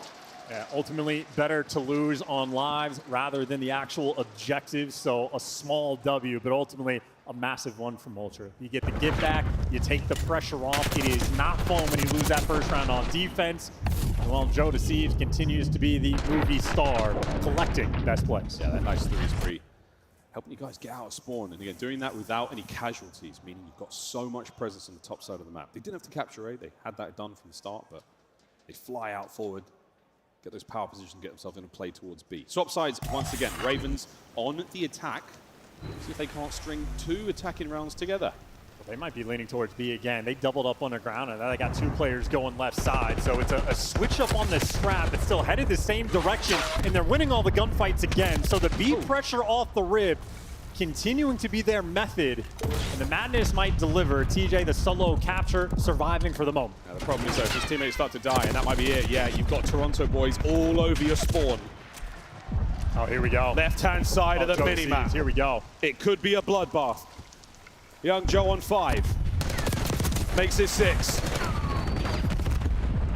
Here comes nearly lucky number 7. You've still got the presence though. Beans and CleanX are there. Nice job from Rex. Pokes the eyes out. Gwyn with a fight. 3 dead. Ravens forward. battled out differences this time. Not a lot of time to work with, and you don't have progress really on either zone. You get cut down if you're trying to go down low, and you got 2 bodies on A. At the very least, they're stacking the objective. Well, number 7 hops off. Carolina desperate for the kills, and Gwyn, well, if he's not fighting CleanX, having a little bit of a tougher time. Oh dear, speaking of CleanX, great workout, slasher, top window, beautiful shots. 22 to 19. The Mad Titan holds it all together. Right to the sidearm. Is Strider singing. Over to the nade. He's quite literally throwing everything he's got to keep control of top mid. TJ finding a team kill, but no problem. A couple more kills to his name, but 35 seconds. And Ultra take the round. Just no progress in either zone. You're going to have to hop out of this window at some point. Slasher picks up a little bit extra, but Carolina deciding to go towards A. Gwyn takes care of Beans. The A pressure now opening over the last 2 players are. Rex cleans one of them up, and he got a double stack on A. This is looking good on the minimap. It should be secured. A lovely corner from Rex as well. Going to get any more of the spawners. Top spot covered now, and again, he's eyes on. But that's going to be the A zone done. So beautiful stuff, Dylan Rex. Keep this life going. 4 spree right now. We're nowhere near streaks, but we are certainly controlling the map. And great reaction time for Rex to make sure you take care of Jodeci's before the spawn traps get a little bit crazy. So he is a nuisance times grandmas, and he continues to be a 5 spree before he falls, but his teammates have so much pressure up on the map, they're on the B zone. He can make quite a lot of resources there to take care of Rex. 1 man on the capture towards B. It's going to be Gwyn. Can he win this fight? Can indeed. 3 dead immediately. Last man left alive right now is CleanX. Is he going to get his? No, he's not. The stack is surely on. It's going to be back-to-back attacking rounds for the Ravens. 1 more wave of Ultra players. Can they hold it together? The 3-man stack. Go, Ultra, go. 2 dead, 3 dead. Round over. Dude, how about that? Triple offensive rounds in a row in Carolina. I mean, the Maestros right now orchestrating that one. They had to work for it. That is 2 different times where they truly had to get out of the spawn trap. Jodeci loves to be in the best play, but still, even off the rip, you could see Slasher so distant. He is off spawn, going basically out of the map to wrap back over towards Helicopter. Carolina taking their time to get out of spawn, and for good reason. Once they make it out, they are thriving on Protocol. This is a wonderful display. We talked about the defensive shootout that Protocol typically can be. Not this one, folks. The flavor of this one is attack. Ultra, they won their attacking round as well, so... Well, still though, the pressure is right back to being an all-time high. You do not want to go down 2-1 in the series. And then win this attacking round, and at the very least, force the final round. Here in control. Oh, with insight, the back and forth continues through top mid. Siege. Can only handle for so long. On board with Gwyn now upstairs, and Joe doing what he can to keep that 28-21 kill feed looking so good for him, and it has been ideal. So now 2-1 again for the Ravens overall. A nice bit of a life lead for Ultra. No one on the zones. Yeah, it's a 50-50 square-up battle right now towards the middle of the map. Insight's taking the underground route. He's beating up down low, gets sort of that entry kill, but you do not have any objective presence. This is 40 seconds burned off the game clock, and Ultra just now moving towards B, but Insight by his lonesome has no one to watch his back and is just going to get cut down. Ultra looking a little bit discombobulated on the map for the moment. Finally, little 2 kills in a feed. Their opportunity for the A zone. Man stack on A. Losing the fights by B as well. TJ started to heat up, ladies and gentlemen. 1 segment down at A. Here come the nades. No trophies to be found. 2 men down the street. Beans. 1 stays alive. Slasher, what can you do? Can you get forward? Somebody find an angle? No. 2nd segment on its way out. What a peach. Get this man a trophy. He's still fighting. There it is, trophy, but it doesn't save him from TJ, nor can Joe save himself from Gwyn. Insight on the zone alone. And they gave up the pressure. You had number 7 Gwyn winning the gunfights, but he didn't stay towards the middle of the map. He went on the pinch, and that's the A zone secured. So Gwyn's there getting all the kills, but the A zone where it mattered, Ultra got it, and they got the 6 life lead. What a battle. CleanX keeps 2 players down low. Can he sniff out the man on the inside? Sure can. That's a big win. Insight finding another one as well. So now Tej has to back on up. It looks like CleanX. Is he going to catch this out? No need. His boys are there for it. Gwyn's the next man up for the Ravens. A slow capture. Oh, and an air of anxiety as they lose control of Gwyn. They lose sight of him, and now he's on a run. Yeah, slight mishap. Either way, though, it is a 7-life lead in plenty of time, and you're stopping the clock. And this has just been an absolute offensive battle. CleanX shuts him down. That is the 3 spree. In a moment like that, good enough. We're going to be going to a round 5. They got coverage on Rex. Yeah, that's it. That's going to be round 5. Here we go. Final hit from the Ravens. Is anyone going to be there for the contest? They are. It's Gwyn. Oh, and he gets in, but for a second only. Final round. It comes down to kills to determine who gets defense. And it looks like the mighty Joe Deceives, 34 and 24, might be the difference maker. Ravens have secured defense. I think. I mean, we'll find out, right? Better to lose in the kills department in that earlier round rather than be objective. Either way, absolute scenes that it has been an offensive shootout. And more unbelievable, like, yes, you can win on offense, but getting out of the spawn trap is so difficult, and Carolina have been executing that to near perfection. Ideally, though, you just don't want it set up to begin with, and Ultra end up with offense for the final round. There you go. Ravens this time around, I don't think you wanted defense. I think you really wanted it. I want to see who gets the attack. Looks like Ravens have fought their way forward as much as they possibly can. Slasher and Gwyn in that feed, inside. From upstairs. Beans, lovely work at close range with the aims. Few do it better than he. Number 6 up top, though. Yeah, the route's always through. Either Gwyn or Slasher. Somebody has always been behind enemy lines. Good free fire, not good enough. Slasher for 2, and he gets cut down, but you're still back to a 50-50. In my opinion, you absolutely want defense for the final round, even with the game, or like how it's been going. I think Carolina's still in the better spot. A minute left on the game clock, a single ticket progress on A. The name of the game has been attack, but you never know, man. Can you win back-to-back attacking rounds? Ultra, they're trying to do the impossible right now, and they were halfway through A. That's going to be the drain. If the defending team stands on the zone, they get rid of the progress. That's where you have to secure those segments. We're back to square one. Kleenex, oh, you caught Rex on the move, traded out immediately. Here comes Joe on a flank. Connects. Second man, not a problem. Looking for a few more, but that's going to be a 2-man stack right now from Ultra on A. Yeah, Carolina, though, what are they going to do on the pinch? Number 5, well, there's 2 number 5s. TJ is going to be going all the way around. The other 2 players by P2. You're looking to make the impact play on the pinch. There's the first kill for Tej, but it is not going to be enough. The A zone is going to fall in Toronto, keeping the pressure up. A 3-life difference. Wait. And no, Rex is going to battle. Him and Slasher get the execution. They managed to stay alive. And now they're draining the segment. Rex doing the objective work. A fresh magazine and plenty of time. Who's that? Beans has just fallen off the map. He's gone for a swim. There's 20 seconds left in the round. There's 20 seconds left on the map. Rex is holding it together. A goal line save, but wait. Opportunity now to dive in. Joe Deceives could dive onto the point, looking for those kills. Here comes Beans, back on towards time. Dead, done. Ravens. The Ravens have done it. The Ravens have done it. There might be a contest, but there's no way you cut through this position. 1.1 seconds on it. Wait a minute. The Ravens haven't done it. Last play, last hope. Can we go from 1.1 to a minute? We can. The game continues. 8 plays 9. Tied up 8v8 in the bodies are falling. Ultra trying to ice up. Not over yet. Can Rex save it again? Kleenex on the capture. Carolina from upstairs. We're finding kills all over the place. A 2-man cap. Here come the reinforcements. Ravens looking for a poke or 2, but there's no one here yet. Getting the information. That's a single ticket progress through. Player out towards P1. A 1-life lead. The trades need to be there. Kleenex is going to fall. The trades non-existent. Ultra trying to get up there. Last lives left for the Ravens. 4v4. Last lives left. 35 seconds on the clock. Beans finds 1. 4-3. And you're looking for the extra kills. Carolina, they have the map spread. They do not have the manpower. Joe has the corner. Joe has the timing, but not the luck. He lives. Gets away with it. 15 seconds.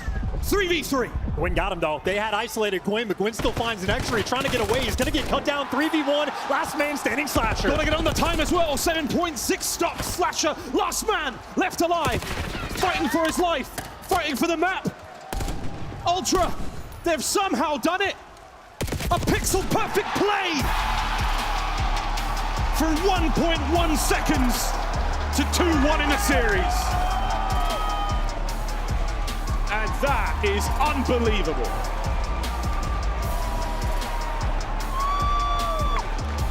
I had completely called it. The Ravens have done it. The Ravens have done it. The Ravens ain't done shit. That was something, boys and girls. Champs. It's only day one. The Ravens had it in their lap. They had the diabolical setup, literally shooting fish in the barrel of that P1 or the A zone. And well, here's a second look at just how close it came. This is 1.1 on the clock. This is every single player had fallen before this moment. And somehow, some way, they managed to get it done. And then just the isolation. When it turns into a game at S&D, it is you had players for Carolina, 3 different corners of the map, falling behind enemy lines, and they were just able to isolate everybody.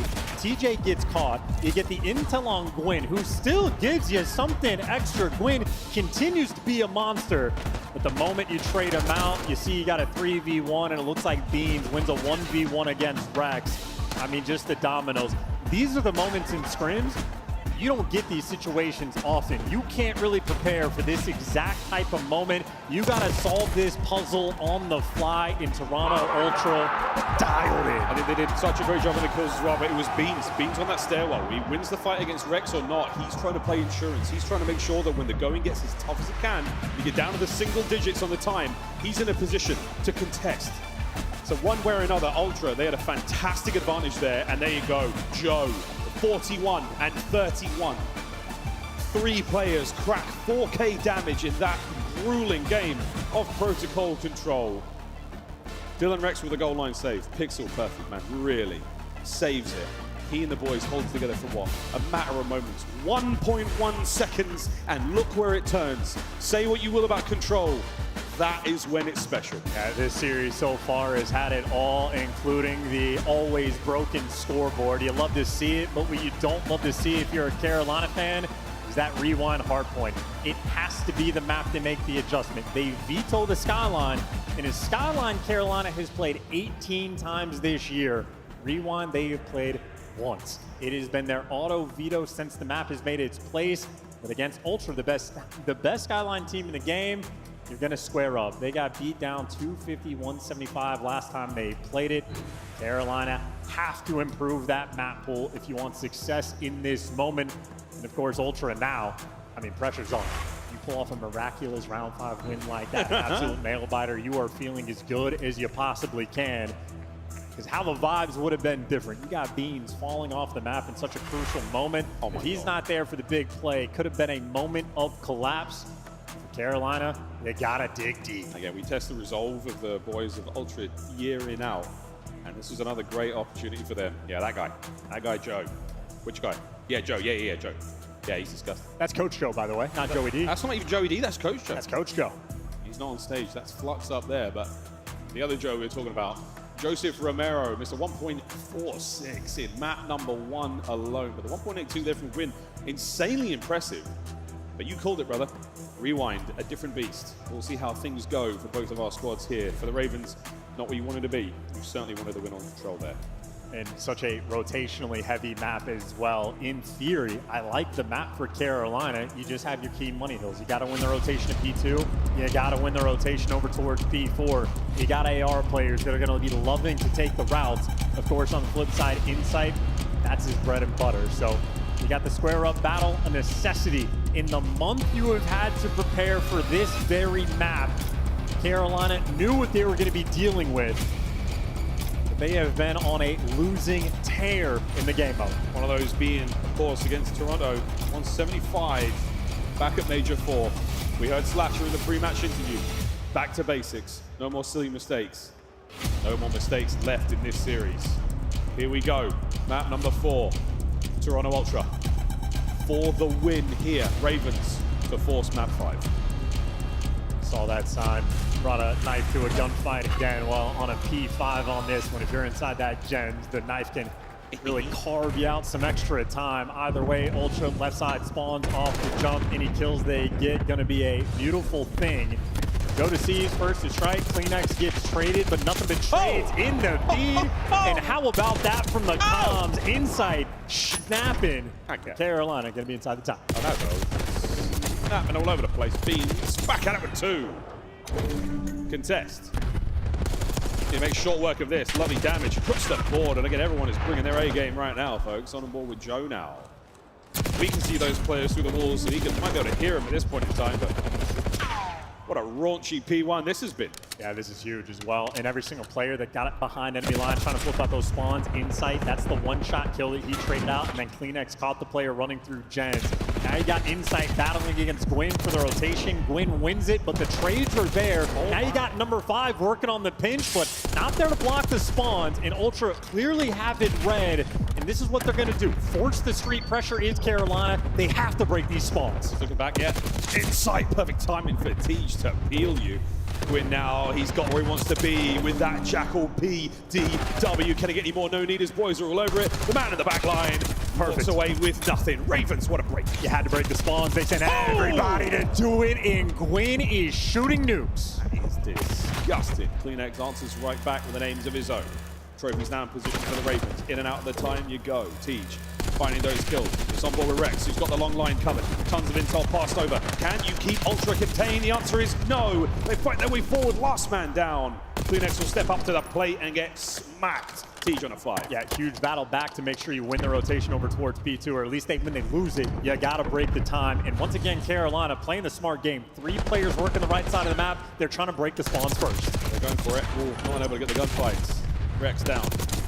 Slasher, last man left alive on this side of the map. Counter-attack from Ultra, they're committing numbers towards this side. Now it's going to leave the defenders on time a little thin. Here comes Tej, 6. Can he make it 7? Right through on towards the hard point. His teammates are in position. What a chaotic attack. Ultra come out on top. Yeah, this is where Toronto are at their very best. When things get weird, when things get mixy, the comms have to be perfect, and it is a team that rarely gets lost. They maintain the spawns, they've dealt with the pressure and soaking up, honestly, decent time so far on this P3. And somehow Rex is number 9 on the minimap. The scoreboard, wow, good luck keeping up with this one. We got you, folks. Litigo out there, trying to get it done. Rex towards time.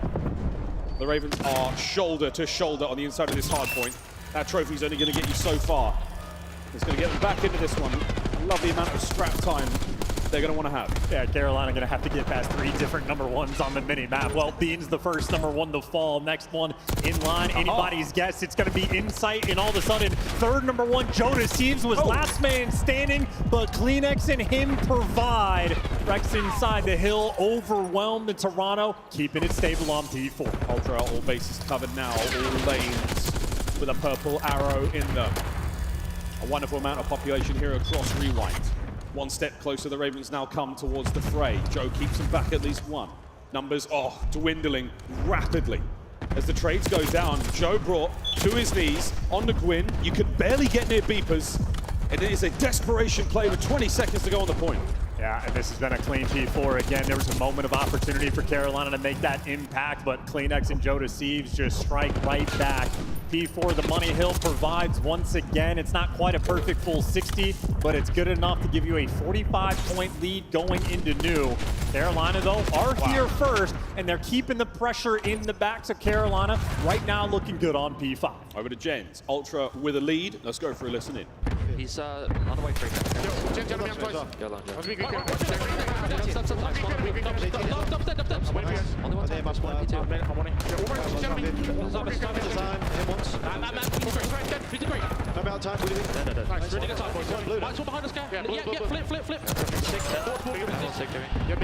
Yes. My front time, man. Show my front push. Get all your pitches. It could be cop car. Still dead. Watch out. I need your front. Up and sick yet. Good slide on books. Someone dubs. One's over there. We can get up close front of us, Jimmy.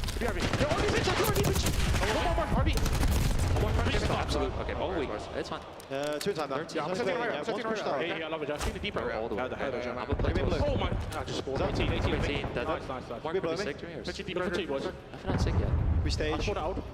Let him back orange. They ain't rap. I want sick of all. I want corners, bro. No, sick. Look at me, weak as fuck. There's 2. Vending. Really weak. And then oh, deep right, Jimmy. And bending corner bend. He body dead. Okay. Oh, mid doors. Right corner. We can take rounds, bro. Get in the glass, I want it. I might have got a time here. I've stunned him. Another cop car, okay? Absolutely not glass. Last shot we did it. stage. Blue. Absolutely defending everything. This is big time. Yeah, Ben's going. Blue me. Absolutely blue. Absolutely. I got to leave. One team on me. Orange. I'm gonna try and flip front as well. Try to take her out. One's in new as well. Build new. I'm behind him, sec. Still build. There's two. There's two. Behind him. There's two.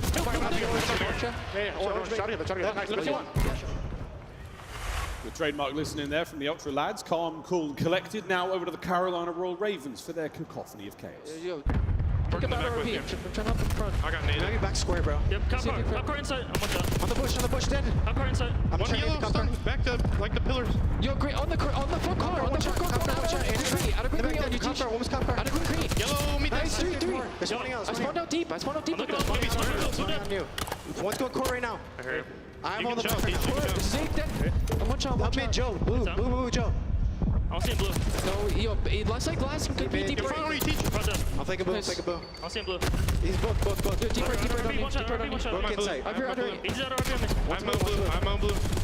Yo, green. Out of RP. Green crate. Green. Wait, you want book. I'm playing blue. Trying to play there. Yo, bump me. Book's up, book's dead. Nice. I'm playing They're through gonna spawn out, there. they're gonna They're gonna be on you. He's on you. Black's on me. Nice. Double swing out. Challenge this guy new. On you, Joe. Yo, right side glass. You be on him. Free go. Right side glass. Nice. Yo, one deep yellow, you deep yellow. He's deep on you. Date over here. One shot. Yes, close, got time. I tried dated him. Stun. Nice. Could be close burger on me, guys. I did it one. Yeah, he's good. Burger. Top burger, son. Close burger. I Top burger's on, bro. I down Cold square, weak, into square weak. Hit it from P1. Back burger. He's Nade time, watch out. I got nade. P1 on me. I'm going on the map. On time, backside time. One blue on me. P1 book. Backside time, son. I'm dead. One P1. P1 on me. Top burger. Two P1. Top burger. P1 on driveway. I'm trying to stay up, bro. P1 on driveway. Yo, hold this P1 door. I'm trying to play your deep left. He's weak on time. Yo, mid pillar. Yo, they can get. I'm your office. I'm seeing deep left. I think he went on the map. Out of the map on me. I spawned out, bro. Out of the map dead. What was that? This could be court. Could be deep left. Could be deep left. Yeah. I got him court. I think that was it. Spawning deep. Push off old weak. I'm in the back. He's close card you. Hard. Nice. Missing one, right? Could be on left. Could be on left, bro. I'll get Has to be on left. Yeah, left. Hold the P4, win the game. That was the call from TJ. They got the spawns, they got the time. They're going to need all 60. Here we go. Inner beepers. Last time round, Ultra ran it from start to finish. Slasher with a wonderful kill. 3 dead in the feet immediately. Beans last man up from Ultra here to make any sort of dent in the setup you've got right now for the Ravens. This is what you want. A lead change is on the cards. So far, so good. Everybody in the right spots. TJ, the man, making the call. He's got the left side locked down. His teammates here for the right street. Gwyn on the coverage and 2 bodies near the time. A difficult setup to break down. Joe Deceives gets man out of the hill. Traded instantly. Carolina keeping it clean. Continuing to look good on P4. I think all the trades, all the damage they got done is over, but now man down. Hold on, Ravens. Gwyn fighting forward. Takes a big lick there from Beans, but he's still on his feet. Shaky indeed. Here comes the next man over the wall. It's 2 dead right away. No one close to contest the hill, though, and the Ravens, once again, what a position to be in. They needed the P4. They absolutely deliver a 30-point lead going into new, and a P5 that can be as mixy as all hell. TJ looking for the break. Oh, Tej. That's a big one. Now looking towards the next man on time. Joe leaves a nade for him at the door. Incoming stun. Can we find the entry? Break now on the cards. Oh, the stick is there. We're in. The Ravens find their way forward. Phoenix and inside now trying to get inside. They get their own trades. Rex on a pinch. Rex gets... Wow! Gwyn stays alive. 2-piece. Ravens still going. Beans is in. It's a game of pressure right now. Ultra desperation effort to stay alive. The kill feed looking purple. They're keeping it clean. Still down by 20. Still got to hold it. Kleenex finds another one. It's still a purple. Ultra hard point. Big pinch now from Gwyn. Dealt with through side door. Now the back covered. Young Joe goes huge. 15 seconds on the point. Toronto Ultra have bought themselves the lifeline. We've at least made it to a P1. Back to P1 we go. The first one we saw was a delight. This will decide the map. And this is the entry. The trades are coming in. Ultra, they will be here first. Here we go. Hardpoint ready to go. Ultra are inside. One solid break is what you've got the Ravens. Here comes the trophies in play as well. Slasher, first man into the fight. Taken care of by Rex. In sight now, staying alive as best he can. This is for the series. Kleenex finds one on the flank, and that is that. Tej, down, gone. Ultra, get it done.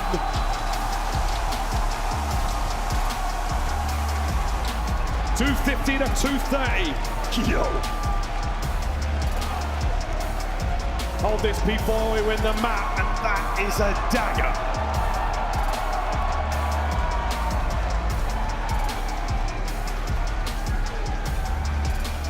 Heartbreak there for the Ravens in their round 1 matchup.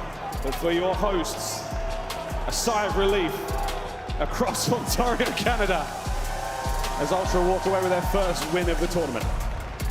Toronto Ultra may have just snatched their souls away. That protocol in absolute brutal finish. But a miracle there from Ultra to keep them in it. And of course, the rewind goes the exact same way. Gotta tip it though. The P2 breaks coming in from Carolina, a thing of beauty. They were continuously in tough spots. They fight back, but ultimately, when we go to that Gen 2, and it was just piece after piece getting popped there by the Ultra boys. The calm, the resolve, and the tenacity absolutely there. Toronto showing off the grid. A couple of magical moments, folks. The hip fire from the aims, it's a stick or two. It's just everything has to go right for you in those moments. You cannot prepare for the madness we had on Pro Scott. The final few seconds, the insanity of a hard point like that on rewind. The Ravens close, but no cigar. Their wings clipped. They will descend to the lower bracket here at Champs. And Ultra, they've got to be feeling fantastic after that one. The assists across the board. Wonderful work from them. You have to hand it. Gwyn had a spectacular series to get to the map 4 at the very least, but map 4 is where it ends. Ultra, get it done in 4. Yeah, I feel like we got robbed not getting a game 5, but ultimately it was up to Ultra, not us. Set the tone on the vault, a dealership that is continuously a thorn in their side. Not a code that these guys have cracked, and of course, it's Champs. They're gonna have to dial that one in quickly, but all things considered, multiple mixy moments towards the end. The comms always calm. They take care of business. You start your tournament off right. Yep, absolutely. Best way they could possibly start off with a victory. They'll move on to winners round 2 here at Champs, end their season with a bang. Well, a man who certainly helped get that bang going is on stage right now with Blaze. It's Joe Deceives. Yeah, he definitely did get this one going, Miles. Make some noise for Joe Deceives, everybody. Making sure the hometown crowd is not sad going into this one, okay? Bro, what map 4, map 3, it was crazy how you guys were able to acquire those last 2 to be able to make this into a 3-1 fashion, but let's go to map 3 because that protocol was crazy at the end. We're all watching. It's 2-2 on the board. You guys just lost to S&D. It's 15-15 on the lives. 1 second on the point. What was going on through you guys' head as that situation was happening? I mean, you know, we got wiped and we were just like, can Jamie even make the point? He made the point. I think the guy top trips was shooting the zigs a little bit. But yeah, I don't know. That was the most insane, 5 seconds ever. Really did, for you guys to be able to get the point, and then next thing you know, you go to the final point. This 4v4, okay? We see you top trips, ducking and diving, dipping and dodging. You find a kill on bottom, and then at that point, I know you guys had to feel a sigh of relief being able to go into that map 4, right? 100%. I mean, I took the biggest deep breath of all time. I was like, holy, I don't know what just happened, but yeah, you know, testing the ice a little early. Had to test a little early. Had to test them a little early, okay? Now, talk to me about how is it being in Champs, playing in front of this Toronto Ultra crowd? I know that win felt good. Oh, yeah. I mean, I've never had like a fan base on my side at events, so to hear this, you know, walking out with the biggest smile on my face, you guys are amazing. I mean, I love you all, and thank you so much. All right, Joe, you heard it here from Joe. He loves you all in the crowd out there, and that's going to do it for us. Toronto Ultra, they stay pushing forward. Congratulations to Toronto, our first top 4 team to advance to winners bracket round 2. A bit of a surprise knowing that we are here at Champs, ladies and gentlemen. Toronto, though, we're taking the distance. We welcome Shift back to the desk alongside Rosalie and Nameless. I want to start with you, Shift. Who was popping off for Carolina to make this closer than last time around, and why did we get robbed of a game 5? Well, Joe Deceives played his heart out in so many critical moments, but at the same time, you just cannot make mistakes like that if you're Carolina. Not once, but twice. Just not what you want to see on a Champs weekend. I think the other side of this, though, in what I often look at when it comes to a team that's good versus a team that's great, is a team that can punish mistakes, and Toronto did that continually throughout this series. Let's take a look at the game-changing moment in this series. it is a soul-crushing way to lose if you're Carolina. It is a tournament spark if you are Toronto Ultra. All right, listen, when we get 3 dead right here, we need to apply some pressure. We cannot allow them to get back to the stairs and try to make a huge impact play. If your Slasher either jump down, try to get towards sidewalk, make a play towards mid-gun, and he eventually does get one, but the damage is already done because we now have positioning it for Toronto on the other side of the gun. And you can see right here, Gwyn, team kill Slasher. It is just all bad. Yeah. When we talk about what a breakdown is, that's exactly what happens here. The communication is out of whack. You're thinking Slasher can be able to get the cuts, and then you're just not able to make it back in time. It is so tough if you're Carolina, losing this map and then going into the next one where you choked even harder. Incredible finish to a game 3. You see Joe Deceives, just like Purge, dropping a 40 bomb in control. Yeah. It's been impressive to see what these objective SMGs are getting done. And Joe letting Carolina know you dropped the ball on that one. It's once again the Joe show. I mean, I talked about this. You know, when Toronto Ultra finds most of their success, it is when Joe is comfortable. It's when Joe is having a good series, and he's bailed them out of so many situations. Toronto not needing to test their ice in a game 5. We ran the graphic ahead of time. They've been there 11 times, 9-2. One of the clutchest teams in the tournament. Moving forward, as we look at some of the highlights, can you ignore the bad and focus on the good if you're Toronto, or do you have to fix some mistakes? Or Nameless, is this actually a better showing from Carolina than we saw last time around? Yeah, I mean, I think, you know, they put the 3 weeks they had into good use. If you're Carolina, they looked a lot better, especially in this hardpoint. TJ, a valiant effort from him. He had some huge plays. But yeah, I mean, for Toronto, Joe Deceives, man, he's the MVP of the series for me. Had some massive plays. Think back to, you know, Jens Hill, where he gets through Elephant. He just plays his life for a good 20 seconds, just being so annoying, giving them so many different opportunities.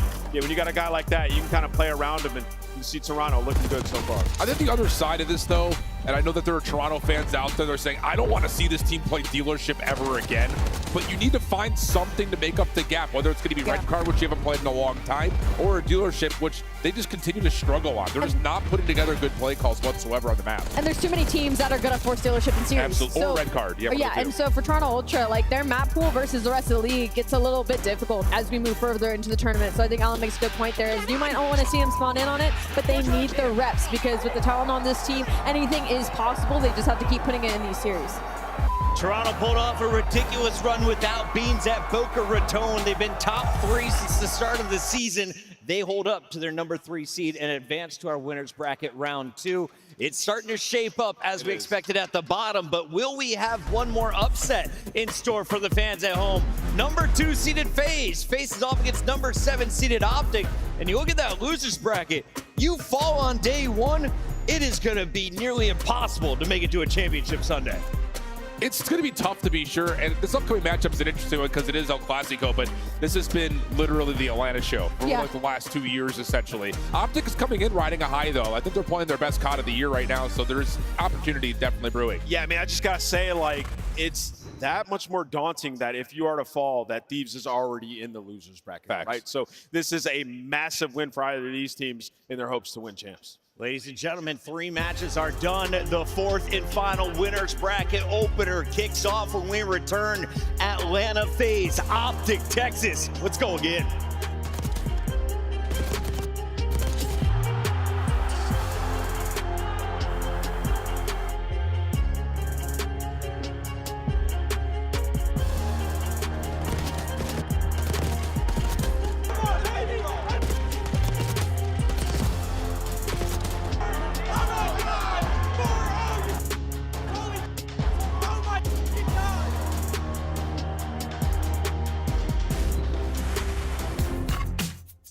The Scuff Call of Duty collection is $30 off this weekend only. Visit scuff.co/CDL to upgrade your game with a Scuff, the official controller of the Call of Duty League. The Call of Duty League is brought to you by Monster Energy, the official energy drink of the CDL. The Esports World Cup is an official partner of the Call of Duty League. Omid will be your champions. As everybody weak, now we're gonna fly on in for the fights with Cruz and Wiz. They start off with the initial 2. Yuli's able to take down 1, but with 25 seconds left, Yuli's able to find a double to 1v1. Sees Dak. Pushes him back. Dak's going to have to push forward here. He is on the attack. He's going to clean this up. Yuli goes huge. Up by 4 right now for the Spartans. Just Omid Brooklyn with one last effort here to regroup, find a way into this, and clean up these segments for the extra 60. You lose the 2 initial gunfight. Standy has to pop a double or a triple here. The team kill is going to help, but it still does not matter. The SMGs are starting to hit for the Spartans. So they already have pressure at hold, but this close spawn should still be in here for Orchid for the next wave of fights. Henry just going to continue contest for the last little bit of scrap time. Sees another one cross, and this boy is having himself a tournament.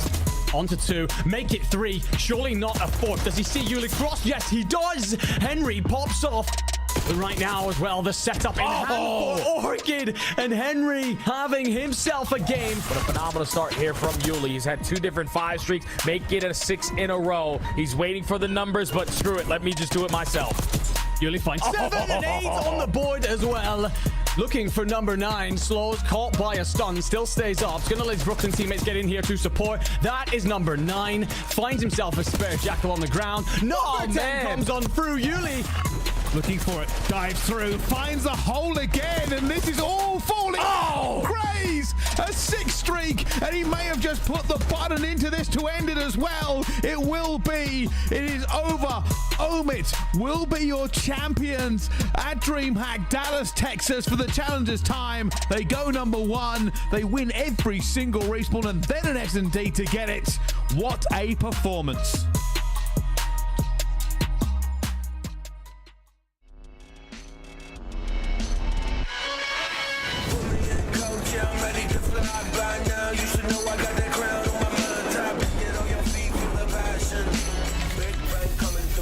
Like a cannon. Blast like a cannon. Big bang coming through. Blast like a cannon.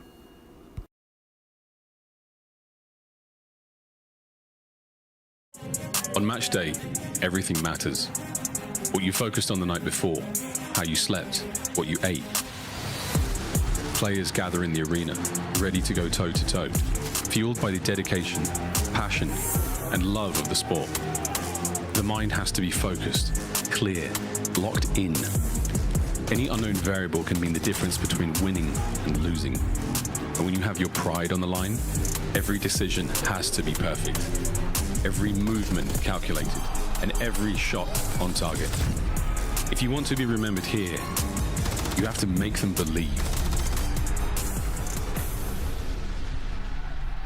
Scuff has been a proud and passionate supporter of Call of Duty esports for 14 years and enables you to play like a pro.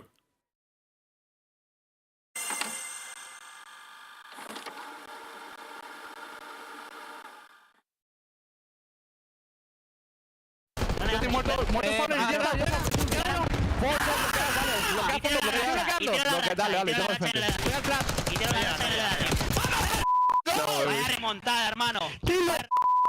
¡Buena, chica! Crossing Jordan. 65. So you have 60 for the outside. No, Joe. What are you doing, Joe? That's a dog. 30 seconds on the clock, and well, if he's been seen, he will drop off the map.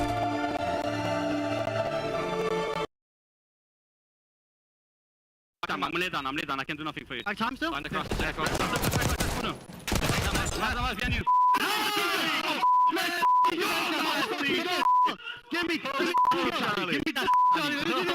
Let's go. Oh, if I just go heli that round, man. They won't do that shit. Come on, baby. Two in the back. Oh my God. It's so.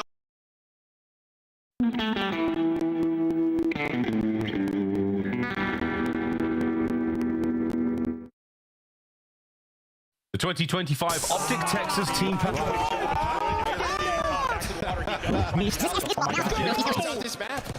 Get out of there. Come on, Ant. Where you at, Ant? Too late. Yeah, now Ant. I love it. Just over 20 seconds to go. Where you at, Ant? Behind him. They isolate him. Yeah, get him. Take it on shot.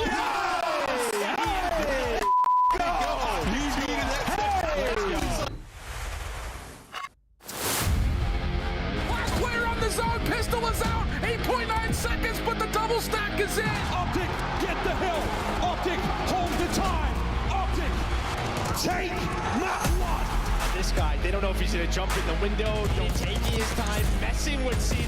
9 in a row, 11 in a row. Dashy winning fight, everyone winning fight. Optic finally roaring here in this one. Oh, the pressure right through the front. He's gonna let nice shots. Dashy takes it down. Optic Texas are gunning them down.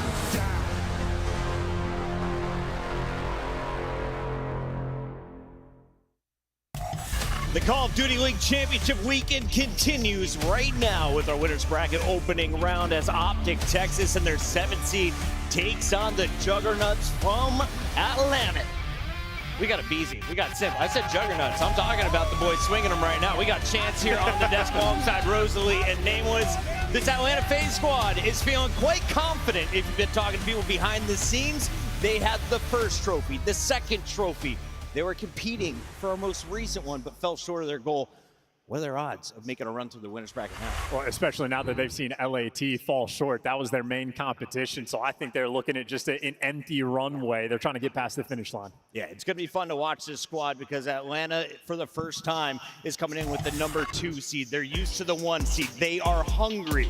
They want revenge. They are not going to fight against LA Thieves in the winners bracket, but they can start their road to a champ spot with a win over Optic tonight. Who do you want to see pop off for Atlanta? For the side of Atlanta, I want to see the Titan Terrors. I feel like it's kind of for Atlanta FaZe. The story has been the ARs had a really strong couple of stages, and then it kind of flipped over to the SMGs and these major stage 3 and 4. And for them all to be on the same page, that's when they start just destroying everybody, right? This is an Atlanta FaZe team that the only time that they fall short is when they beat themselves, is when they come out flat in a series. They don't really have an Achilles heel. I mean, God, they're top 2 across the entire board. They're disgusting at search and destroy. The only team that can beat them most of the time is usually themselves. Yeah, I mean, you think about like their season as well. Like stage 3, the hardpoint fell off 7 and 9 in the game mode. They had to figure it out, and lately the hardpoint has been phenomenal, up to 9 and 6, top 3 in the league recently. So for Atlanta, they put a lot of focus there. You expect in these last 3 weeks for them to be on top of their game. On the other side of this matchup, we have the fan favorites Optic Texas, who come in with the number 7 seed, but a new face on the roster after Mercules' breakout performance on Toronto. Optic saw it. They scooped him up. They had their top finish on the season at Major 4, expectations at champs. So they kind of have the opposite story on the side of Optic Texas, is like they haven't been able to find good footing, but I will say in this tail end, like Respawn's looked so much better since the addition of Mercules. Something has started to ease in the waters. The pain point for them is going to be these 2s and 5s, so look out for the 1, 3, and 4 in the map layout. Yeah, I mean, I think the best thing about them picking up Mercules has just been how good he is at control. It gives them like a constant in series where they can go in, they can contend with teams like LA and Optic there. And last time they played, they 3-0'd them on a Hacienda control. If you're an Optic Texas fan, you got to be happy to see that map number 2. Hasi, we got Protocol in between it and a Skyline for game number 4. How far in this series do we go? I hope we go the distance. We are. I'm expecting a game 5. We've had 2 upsets and our favorites in Toronto moving forward. Let's do our last pick'ems of the night, starting with Nameless at the end. Who you got moving forward? Ooh, it's a tough one. I'm going to go with Atlanta FaZe in 5. I think Atlanta just too strong. They're playing to be the best team, undisputed, greatest team of all time. If they're to win this champs, I think they have a strong case to do it. Rosalie? Man, the green wall really is worldwide. You're telling me we're this north, y'all still booing? I have to go Atlanta FaZe in 4. I mean, they're the better team outright, but sorry, chat. Man. You're not taking Mercules in his 3rd ever event. Listen, I'm a big Atlanta Mercules FaZe. fan. Don't get me wrong, but versus Atlanta FaZe, this is a tough round 1 for them to pick. Chance, you're going Optic. I am going Optic, Loki. I think Optic pull off the win. I think they get it done. It was close last time. I've heard good things backstage from both teams, but more from the FaZe camp. I'm going Atlanta FaZe. They've got the number 2 seed. They haven't won a champ since I've been on the show. We'll see if they can get it done this weekend. It's got to start here. Guy Blaze, let's get into the final match. Oh, Chris, I'm so ready to get into this matchup as we light the stage up red and green yet again. It's looking like Christmas here in the north. This is champs, and I know you guys have been waiting for this matchup. So get ready. Without further ado, here comes your Major 1 and Major 2 champions. 235, 235. Hercules gets 2.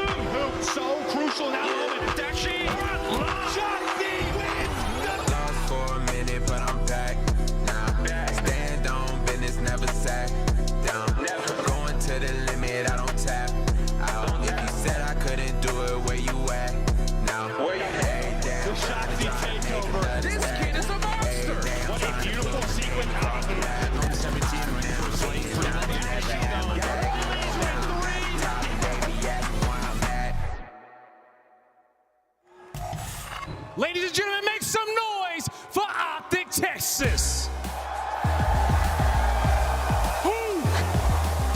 Foxy, Mercules, and Dashy. Looking to keep the World Championship in Texas with the green wall all around them.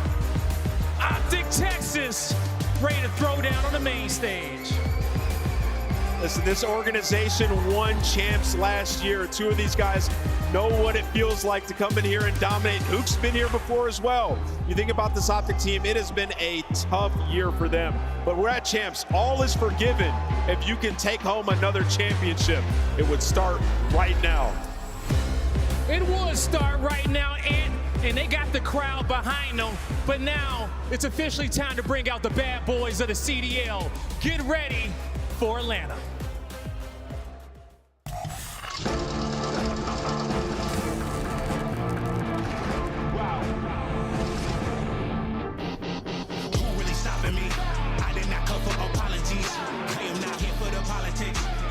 Started with common sense.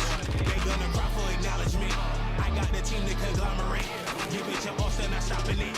I am the one, they not stopping him. No.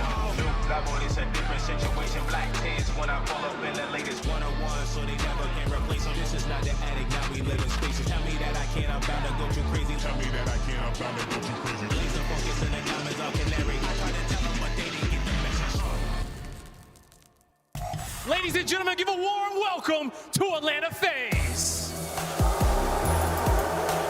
Celium, Simp, Abizi, and Draza. You can hate them all day. You can boom, but it don't matter. It just fuels the fire as Atlanta FaZe is gonna get ready to throw down on the stage.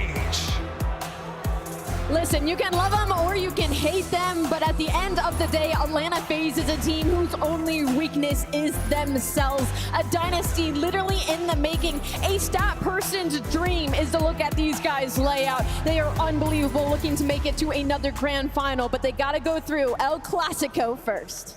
It's gonna be El Clasico here in the north. In Ontario, help me one good time. You guys ready for this last match of the day to get started? Merc, Maven, the floor is yours. Listen, you guys have been trying to boo them for like 6 years. I'm not sure that's working. I think I'd mix it up and just cheer for them. It even throws them off their game. They haven't heard that, Joe. Maybe. They'd probably be like, yeah, what's going on? What is happening here? No, what's happening here is exactly kind of the story of this major so far. Near upset the last one, and upset 2 matches ago. Some craziness already, but let's focus on the big one. This is one that you talk about being 38 and 39 all time when you talk about the franchises that are Optic and FaZe. This year, it has been all FaZe with the 4-0 advantage. On one side, yeah, you're trying to further cement your legacy. On the other, it has been a year of pain, and it has been a very tough year for Optic, but maybe you just go back-to-back at champs. It's like, what the hell? Nothing else matters, bro. Yeah, I mean, listen, last event is when they looked best, right?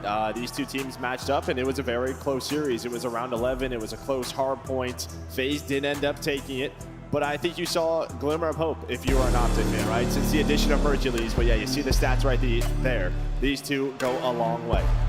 They absolutely do. Let's get it going. Map 1 already loading in. What sensational, memorable moments may we get out of this one? So many. Over the course of the legacy that is Call of Duty Esports, maybe another memorable one here now. As the fans in the venue try to ramp it up for this Optic side. They've been to work this past month trying to look to improve, but they got to get through the CEO in Draza. This guy runs the org, looking to do it more here. Yeah, the big difference here for FaZe, right? They select Team A. It is not normally what they do in maps and vetoes. They're always a team that takes Team B, so they can have the strength of their maps in the middle, right? That 2, 3, 4, but they switch it up. They want to play Hacienda, Hardpoint map number 1. This is their choice. There's not one, I mean, on the year, right around 50-50. It's been one they've been trying to improve. We'll see if Optic has a response for them and how well FaZe are looking on this map. You got to think something's going well in scrims. No doubt about it, yeah. That you opt to make a change like that. The break looks to be good. They lose a couple of players early, but now they'll be firmly in control as Simp continues to try to patrol top halls. Draza just soaking up the time and the hard point as we'll get to early lead change here. FaZe will take control and try to hold spawns. Taking a route will be number 5 of Hoop. We'll see what kind of success he's going to be able to find. Well, you have 2 players push on through, right? You have to hunt down Shotzzy inside a Secret. Last player is going to be Hoop, but Hoop does spawn with them. That's going to be Mercules. So a 2 versus 3. Early time for FaZe. You can see aBeZy checking all of his corners. But you have to hunt these players down quickly. Efficient trades out of FaZe, but not going to be ready for 2. Now it's down to Cellium, and there you go. So players sneak on through. Well, the green wall going to clean 4 dead as P2 pops. Yeah, FaZe want to be in a situation they kind of read the spawns. You can see they were wondering where people were a bit. It's a split that comes in. They aren't able to trade anything. Really well done by Optic, but just I guess a little more chaotic than FaZe probably wanted it. Well, I think it's just one of those things where, yeah, you think one sneaks through, but not one that is going to spawn on him. So they think they have to quickly trade, but here we go, FaZe. They can be such a good breaking team, and they just punch them in the face. You get the early 4 dead for Optic, and, well, you're going to want that one back. Just FaZe you down in. Yeah, you'd love to turn that into a bit more time. Shotzzy trying to get going. Only 150 damage so far. Starting out 0-4. Nothing really working out for him. What a superstar in the making Mercules is. A big test for him within this series. But all right, half the time going to go the way of Optic early. The other half will be the way of FaZe. As Hook is stringing together headshots, and they'll now look to set up Vince's side. Look to have a little bit of breathing room. Starting to try to layer the map here, especially behind Hook, who's going to try and stagger this transition. Let's see if he can actually stagger it. Nice win. That's what, 3-4 straight headshots for him. Yeah, an AR in hand, and well, he's gonna have a great idea where the rest of FaZe are. They start to look on around. Sim's just gonna go onto the hill. He's gonna put some pressure on. So there are fights everywhere. Some key one-on-ones. I mean, they're just trying to find these FaZe players. Well, now through Shed comes Drazah and Cellium, but Hook still just staying alive on the hill. But now you're gonna allow FaZe to get into the positions that they want, but it doesn't matter. Hook continues to heat on up. A massive multi-kill out of Hook, followed up with one for Mercules, 9-3 and 7-5 respectively, and lead right now for Optic Texas with just under 20 seconds remaining here on the hard point. And you still have FaZe spawning out deep at Old. Shotzzy's, again, trying to really get something going. Nothing really working out for him early, but who cares? You're up in the game. You're relying on your teammates to carry you for now. You know Shotzzy will get it going at some point. That's a big kill right there, actually, because Dashy would have been darn close to a Hellstorm, and a Hellstorm at that P4 to be so crucial. Not going to earn that. FaZe, one of the best teams at holding this P4 on Hacienda. Normally where they get themselves back into the game. Well, the first couple of kills going to go their way. Drazah with a sub in hands. He's able to find one more, but Hook, the hot hand for Optic, does get cut down. Yeah, I think Shotzzy kind of hit this first, was a little bit staggered, and they're never able to kind of get in a 4-man push after that. Yeah, Dashy gets a kill or two from deep, but no real presence on the hard point. So this will be the next swing and break. We'll see if they'll be able to do it here. Dashy is trying to get a freebie. No freebies are given. aBeZy's multi holds the point. Simp and Drazah then close it out. And so far at Rock, it is all FaZe, but not a lot of separation between these teams. Any big adjustments you want to see the second set through? I think the key for Optic was the P3 offenses, right? Because I think FaZe, you start on the bad side, you split P2, you take that all day, you had a bit of a good lead. It's the P3 for Optic, and then really the response are at P4. But yeah, nice back and forth battle so far on this map number 1. I think the key will really just be, can Shotzzy start to get going? This is a map where if he gets loose, he can get lost, it can have big multi-kills. But the fact you're only down 13 and he is 3 and 10, you take that all day. Yeah, it feels that way. Like, all right, we're down. Eventually he'll turn it on. When will that moment be? I thought getting caught maybe on the reload is easy, but that won't be the case. Oh, really? Never mind. Out of the reload and the absolute shaker. They're out of aBeZy as he drops, but he's also leading the lobby in kills, so credit that to him. Some great P1 time for a stretch there for Optic Texas, but now with 20 seconds left, you really have to focus on the spawns. Last time you were able to slip through if you're Optic Texas, you're able to get set up early. Unfortunately, got broken pretty quickly. Everybody spawning out Rock side and streaming across for Optic Texas. The information should be here in a second for FaZe, but are they going to be able to deal with this? Yeah, it's going to be 2 versus 2. Both teams should spawn out here, and that's going to be the case. But Dashy is the difference maker, him and Hook. They win like a 2-on-3. Again, you had the numbers here if you were FaZe. You do have fences spawn, so Dashy, he's going to bounce off of this. In goes aBeZy. He's going to find the first pressure here for FaZe. Shotzzy maybe starting to warm up a bit, starting to win some gunfights. 2 straight for him, looking for the triple, hitting with the pistol, and now he is alive. Lead out to 20 again. It's still a healthy chunk of time here, 35 seconds remaining, and a pinch opportunity now for Atlanta FaZe. A good chance to get in. Shotzzy gets one. After that, it's a break, and pretty similar to the first time through. Yeah, I mean, honestly, FaZe get blessed. Draza gets a split spawn there. Optic are thinking they're all spawning towards the back, or at least fences. Draza spawns out Rock. He gets the first one. But I think, again, you lose rotation. If you are Optic, you had a great break. But you're going to split this time. Can they do what they did last time here towards this P3? You're going to have shots in the early position, well side. And as we talked about, starting to turn it around is this guy. And what the biggest separation has been like 20 or so points. Like no one's been able to find any kind of wiggle room, any breathing room. About midway through this map 1. Early setup of fences though, again, for Optic. Hook gets 2, but nobody else able to really get through on the feed. For Optic Texas, Dashy may be in trouble, but the help gets in from the spawn from Hercules. He's able to get across in the angle. Shotzzy wins his one-on-one over towards Arches as well. So far, so good. Now approaching what has been our biggest advantage, up 20. And again, just another chance where you had a break opportunity if you were FaZe, but it's a second time through and it is a clean 4 dead. Draza's gonna back up, make sure they block spawns. You know where they're spawning out, all well side is Optic Texas. Cellium with a beamer onto Dashy. The headshot connects, the final 20. Going the way of FaZe, but you're going to contest this if you are Optic. Dashy's gonna spawn out, so he's gonna have an early rotation. I don't know if you're gonna expect this if you're Draz. Maybe you're gonna catch him here and you do on this spot. Trigger discipline pays off. He will catch him. Hercules right up the gut though. I thought maybe he could turn that into 2. Make it messy for the reinforcements to come in, but the reinforcements going to get shut down, or are they? They aren't. Hook's able to turn that into 2. Dashy gets one off spawn, and suddenly you've got Rock control. This is the best hard point for FaZe through the first set. Now Texas in control and holding. And it's just a multi-kill, and then you have Dashy locking down top hallways. If he doesn't get that, Dashy, he's top hall with an AR, would be so tough. Draws it out, pulls out this up, contest through the water. FaZe, a team that just will not go away, and well, he's gonna win it. So he's able to find a double. Pistol in hand, close spawns here for FaZe. The reinforcements flooding. Hook with another double. Shotzzy, Mercury's trying to get there to back him up, but much better job here at P4 for Optic.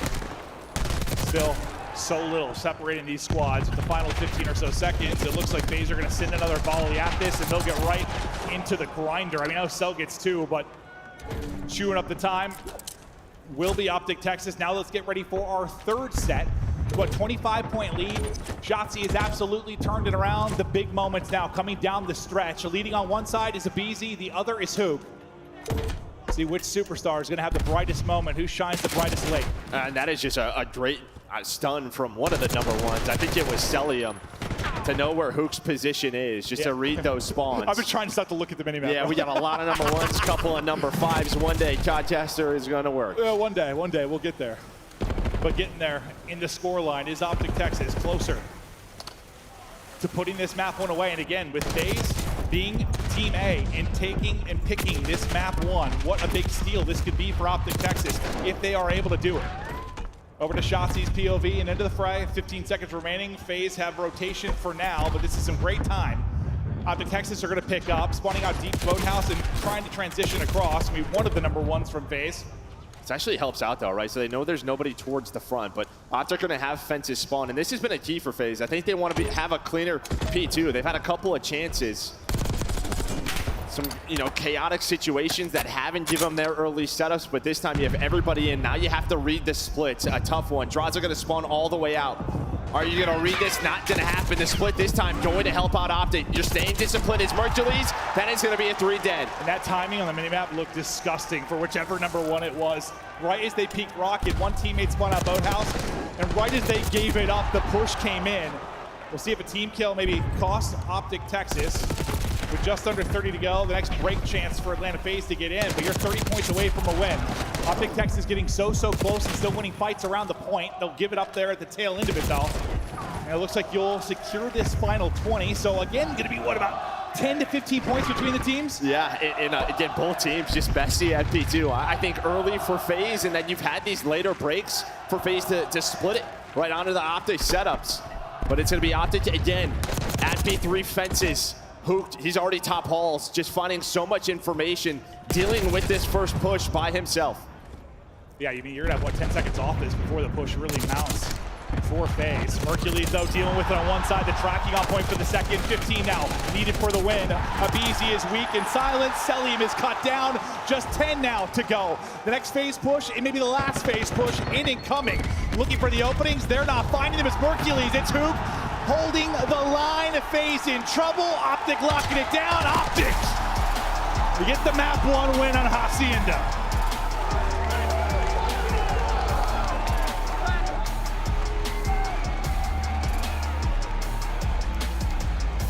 Now that combo about kind of Team A, Team B. Usually, you know, FaZe a team, they'll lose that map 1, then they're going to their surge pick, not the end of the world. Now, you lose your hardpoint pick, you're going to the Optic surge pick. Things become a little bit more interesting than their traditional series layout. Yeah, I mean, the only good thing for FaZe is it's protocol map number 2, right? Yeah, that's a good one for them. It's a great one for them. It did go all the way to a round 11, but this is just part of the bigger conversation, right? I mean, FaZe, their map pool has obviously throughout the year gotten sliced and diced, and they just haven't found a hard point where they are winning comfortably. Yeah, no. Right? Throughout the year. Everyone seems stressful, right? It just goes away, and well, Optic, they take advantage of it on a Hacienda. 30 from Hook, so many team multi-kills, especially at that P4. That really gave them that nice lead to close out the game. On the side for FaZe, I mean, Simp, the last time these two played at the last major, he has like a 1.3 on this series. Yeah, no, Friday. Dominates. Bit of a slow one there. Shots, he started real slow. What, around 3 and 12 or whatever it was. I forget what he got out to exactly, but bounces back in a big way. A part of some big moments, but it felt like it was the Hercules or Hoop multi-kills at big moments that were so huge for this side. Seeing some of the highlights throughout this, no real separation for either team until Optic Texas pull away late, but he just felt like nobody could hold a full setup. Be outside like the first rock hard point for FaZe, like everything felt like it was like a 30-30 split for a long time. I mean, both teams, that's one where the coaches with the VOD, I think both will go back to the P2s. Yeah. What could have gone a little bit differently? But yeah, I think you felt the nerves. You saw it from the POV first match at Champs, such a big game. And yeah, both teams with some slow starts, but it was Optic who clutch on up. And again, just who? At that rock kill, his multi-kill is the difference. He had so many. I think Hercules was right there with him for many clutch multi-kills. One here late to help seal it. The trade needs to be there, but Simp can't do it. Oh, lovely. Adam Hercules. As Texas with the hold here. Fences where it's been pretty darn messy. They don't allow it to get messy late. They hold for the final 30, and they'll secure the map win. So they'll go up, they'll go out in front, and well, listen, we've already got one of our, champs on the year in Thieves sitting in the losers bracket. I mean, FaZe goes down there too, and I don't know what the hell this weekend is, bro. That would be insane. I mean, this is what can happen with that sort of extended break, right? A team like Optic, it felt like they were getting better with Hercules last major. They showed us some improvements. That time only helps them. You're hoping they're peaking right now. I think one of the teams that probably got helped the most for the extra 2 weeks has got to be Optic. Yeah. I mean, it has to be. Just trying to get in a flow with Hercules, try to work on some small things and really dial it in. And then, with whatever roster they have. Yeah, true. But then at least, I mean, even if the scrims have been going well, we've heard like Shotzzy comments that they've been going really well, it still has to transition to the actual main stage, to LAN. And so far, so good. But now, yeah, protocol search, thoughts though for this? I mean, I don't know, bread and butter for FaZe, one of their best. But again, last time these two teams played, it was a round 11. Hercules played it extremely well in this search and destroy. He was like the guy that was finding multi-kills down low, but for FaZe, we know what they love to do. They just go down low, dominate the bomb site. Yep. Is that strategy going to work again? And I think we've both been looking for just maybe some tricks, some new spots, some cheeky little moments we're going to see in Search and Destroy. And listen, it's a Thursday at Champs, so we might not see some stuff pulled out till Saturday. Maybe. Last year we saw some of that, where it's like Saturday stuff gets busted out. I'm talking to you, Joe Deceives on Rio is what I'm thinking of. Yeah. That was unbelievable, but who will have some flashy spots, some incredible moments.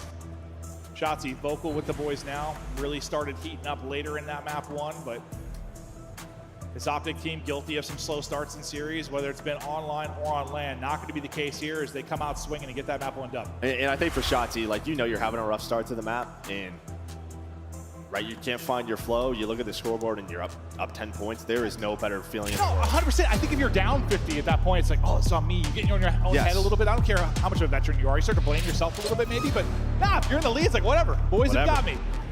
He's got to help. It's like a trust thing, bro. He's got to help.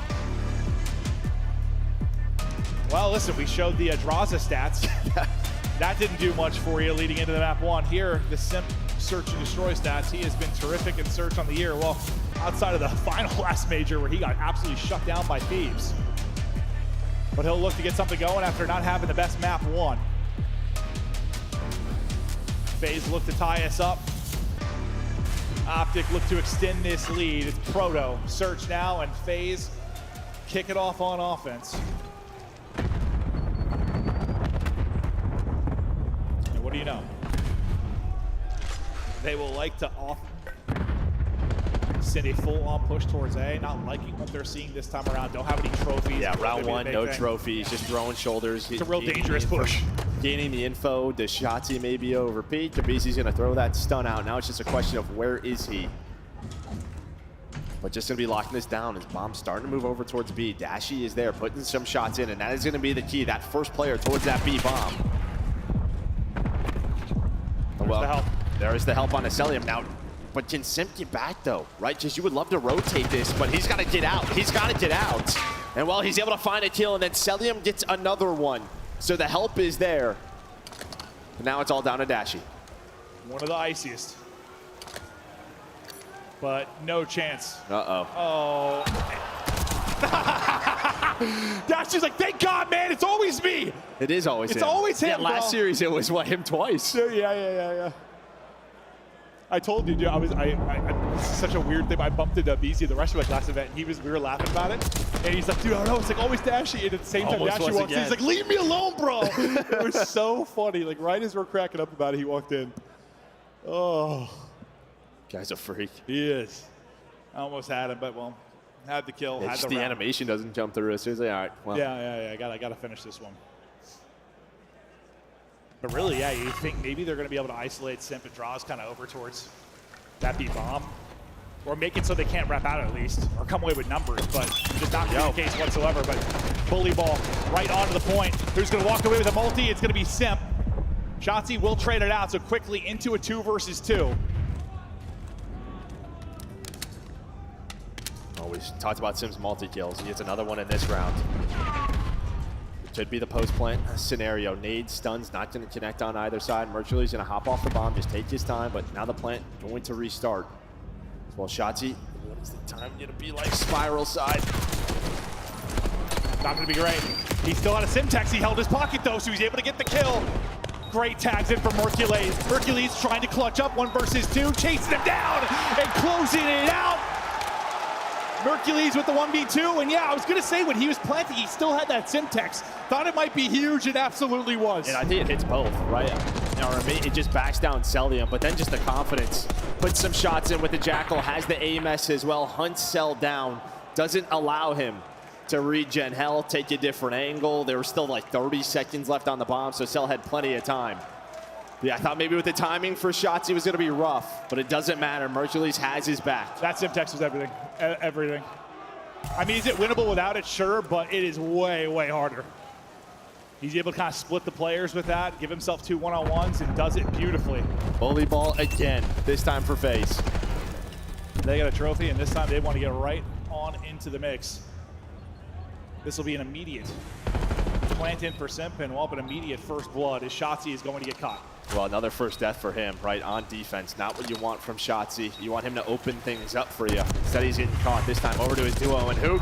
But Draza with some big gunfight spiral side. Abizi through the middle of the map, able to take down Mercules, and that is what FaZe does on Protocol. As I say, that's like that's FaZe in a nutshell. In their offense on Proto. Yeah.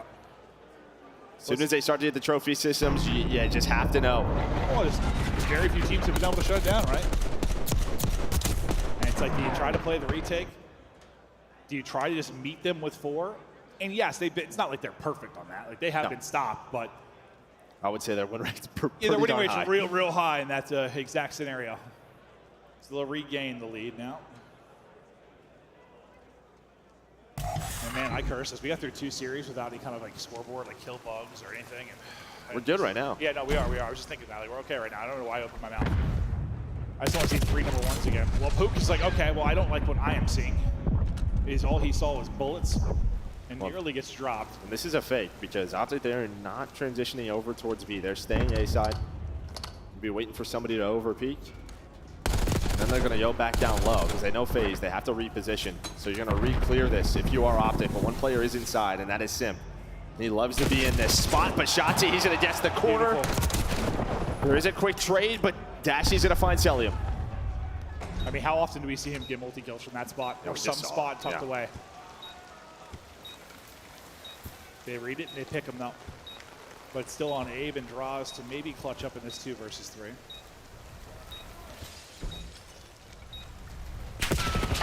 All right, info 1-1. Tries to drop down. Beautifully played from Hercules, and he's going to go ahead and get both. The young man's having himself a map. Already got a first blood to his name. Has the 1v2 clutch. Gets the final 2 here, leading the lobby in damage and kills. Well, Optic say if you can do it, so can we. But we're just going to take our time, allow you to sort of, reset the map, back down up towards B. And then it's just a guessing game. And that time, Shotzzy, instead of a first death, he finds that first blood onto Simp, the lone player inside of that bomb site. So see what adjustments both teams start to make on defense. Yeah, I'm sure he's going to be in a similar position again. It's just, do they read the corner right? Where is he set up? I mean, you shut down Simp a lot for this FaZe team in Search and Destroy. It can spell disaster like we just saw in our last final.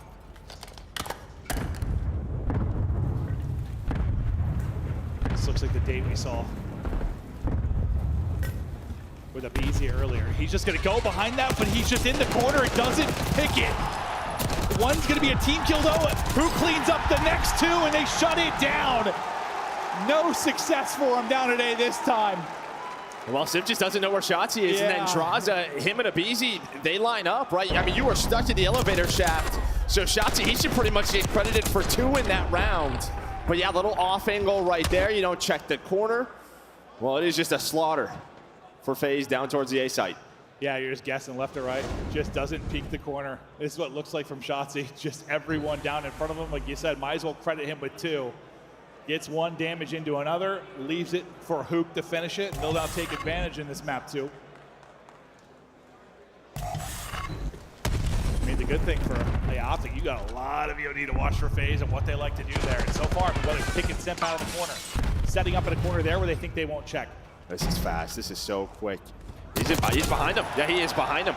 He doesn't try to take the player up top. He just goes right down low. And while they're planning toward this could be maybe the wrong call here for Optic, but they're going to catch Draza. I thought maybe Draza was going to catch him on the B bomb. Let's say you had the A site with Simp take you down, but you are all over the map right now if you are Optic. Yeah, this is a weird round. They're going to wrap this out.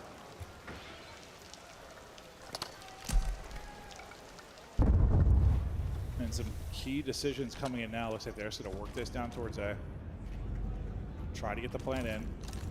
See what kind of utility maybe FaZe have to work to take this retake. Well, they still don't know where this is, right? I mean, you still have aBeZy checking B. Now bomb going down towards A. Cell, he wants to drop from top house, but just going to clear the other angles first. There is one player all the way through. That's going to be Dashy. Well, timing is going to be weird for both. He's got a stun.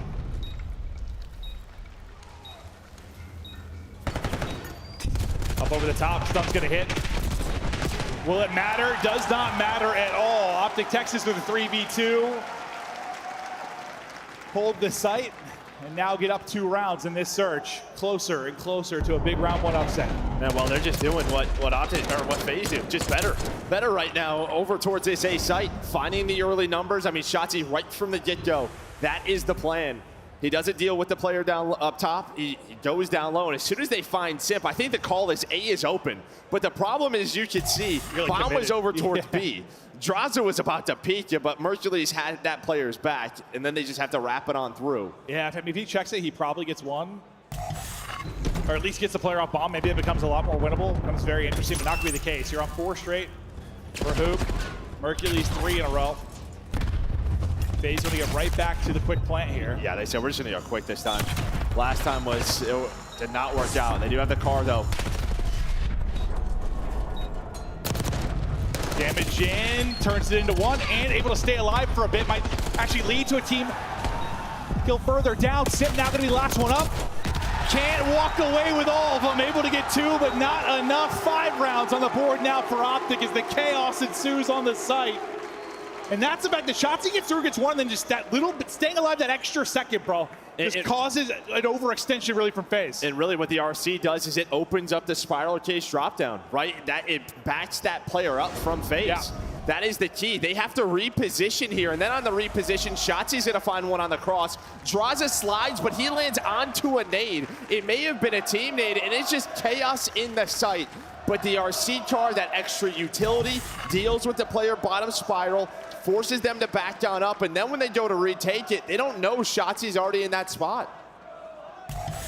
Beautifully done by Optic Texas. 1 more round. Mercules, the young guy, leading it at 8-3. Catching some nades, but staying up. Trying to get Shotzi out across top mid again. They're not going to get him through this time. He gets through, he can decide around, but just opening and timing not there for him. Well, this is a map FaZe has had somewhat 2-5, 3-5 comebacks. So 1 round at a time for them. Position they have been in, and they find that first blood, slow things down. Who just tries to get aggressive. But it's looking like we're going to a round number 9. We'll see. Mercules had himself some plays. Maybe another one here. Well, not any playmaking ability there. Dashy tries to challenge, some good tags in, but he'll be in the 1 versus 4 now with just over 30 to go. So I'm gonna make you work for it. I'm just take some time. Maybe just talk about next round, what we want to do. Or just let him go hunt a bit. Let him go hunt, and he's able to find 1. He's only got 15 seconds, so not going to find much more outside of that. FaZe just going to slide around to waste his time, but I'll tell you what, that boy is shooting. He is shooting. Didn't really give himself a chance to win a round, but gun a couple of players, and he built the confidence. But FaZe, round by round, as you said, try to bring this one back. No strangers to comebacks and search and destroy, as they'll work to do it here. Celium picking up several. In this round, I think 3 of them. And he's got 2 first bloods to go with that. I mean, dude, Shotzi's stats right. He's got 4 first bloods and 3 first deaths. I mean, the Zuma stat line. Yeah. Well, I think FaZe probably just going to go right back to A. I mean, the only difference is that you had the RC card, but the only problem is you forgot bomb. Okay. So. Okay. Well, forgot bomb, and Abizi forgot his legs, as he has been blown to bits. Yeah, so you switch it up, you get away from the A strat. I mean, you feel like you brace down last round due to the RC card, but doesn't matter. So first blood with the nade onto Abizi. Mercules, Dashy, the team shot on point. They retake top mid control, and this one looks to be over early. Yeah, feeling that way. No bomb, and the nade to silence him, all on Simp and Draws to potentially bring this back. Otherwise, they're looking at an 0-2 hole. Optic looking for their first victory over FaZe this year. They are getting closer and closer. Well, Dashy's he's helicopter, so thought maybe he was going to spot these players, but FaZe are going hunting. They're just not going to find anything. All of Optic playing together.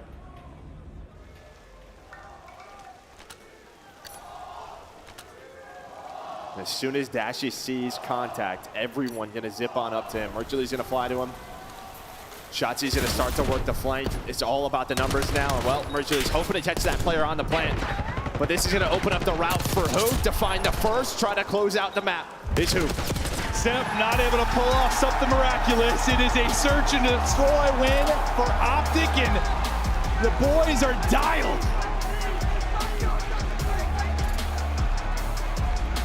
I mean, you can see the prep has been done. They're looking so strong after the first 2 maps. as you said, that's been a very good one for FaZe, but like, I mean, they were giving a taste of their own medicine throughout the course. You can tell, yeah, they have been watching VOD. They knew which corners to check, what setups to pick apart.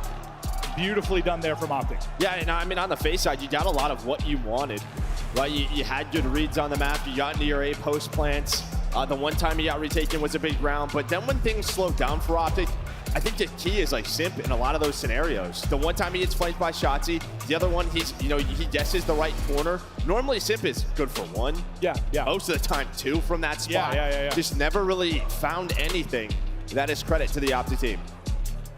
What a performance out of Mercules in this Optic lineup. They'll take it 6-3. I mean, this is the one, when you and I talked about, we thought this had the most upset potential of these round ones. I just felt that way, bro, with like FaZe just owning the matchup this year. The fact Confident haven't got a win. You saw them have their best finish at the last major. Felt like they were starting to click. You thought the prep time for them could be huge. Well, just we're seeing it pay off here. Yeah, last match was very close, and I thought the vetoes were pretty bad for Optic. Like the hard points. The last series? Yeah, they played both red card and rewind, which I don't know. Like that's two FaZe wanted to play. You completely switch it up here. You have Hasi and Skyline, but before we get to the Skyline hardpoint, now you have a Hasi and a Control, which you 3-0'd them last time. And one where FaZe versus these top teams started to struggle. Like this was their map from the start of the year. But then you lose it in the final, you lose it to Optic the last event. So very susceptible here to a loss. Optic up 2-0, dominating, a chance to take this one 3-0, and what a wild day one this would be. Des, talk to us about this match. Looks like the CEO is in a fight with the control board as Optic is up 2-0. Draws an Atlanta FaZe down at halftime. And that's a bit of a shocker for three of us on the desk. Chance, did you see Optic, though, going up 2-0 in this series? I mean, honestly, yeah, kind of. It's a protocol that they lost in round 11 where it was like Abizi just had the nade call for the final. Like, they beat him with a day one strat. It's Champs. We are not day one. It is at the very end in a Hacienda where Atlanta FaZe have looked weak. So, yeah, actually. Let's take a look here at our highlights from Search and Destroy, because this was a shocker to see Mercules dropping most damage in the lobby. His third LAN in the CDL. He's got what, 2 top 4 placements, 2 top 6? Now he's making a run for Optic here at the biggest event of the year. Yeah, I mean, the kid just shoots incredibly straight. He's icy as well. Massive 1v1 victory up against Celium, who we know just wins those every single time, setting the tone for them. And then you can see like the confidence that Shotzzy has in Mercules and the rest of his team. Like he's just sending it, getting through, flanking through bottom spiral, making massive plays. And then Atlanta's starting to think like, okay, we got to have some presence towards mid. You saw it at the very end. Like we're trying to take mid gun. Well, guess what? Nobody's there this round. So constantly keeping Atlanta guessing. It was so tough to play up against. And also shout out Shotzzy. I mean, 5 first bloods, and he was doing rogue things on the map. Like rogue things that maybe you would try in rank play. Like when he got through that spiral staircase flank and gets that first kill, you know the guy sitting in that corner was like, what the hell just happened? So this is when we talk about Shotzzy being like one of the best players in the game, it's when he's able to pull off stuff like this, because there's no other player that can come close. So when he gets aggressive like that and the timings just play out so well, it makes the map so much easier for the rest of his teammates. And this is where they can out-talent some teams. And this is a showdown between two of our most experienced lineups. Mercules is the X Factor, though, the one guy who has never been to a Champs. And we talked to Karma, the coach of Optic Texas, asking him about what it's like to play with Mercules. It's been nothing but smiles down in Texas. Here's what Karma had to say.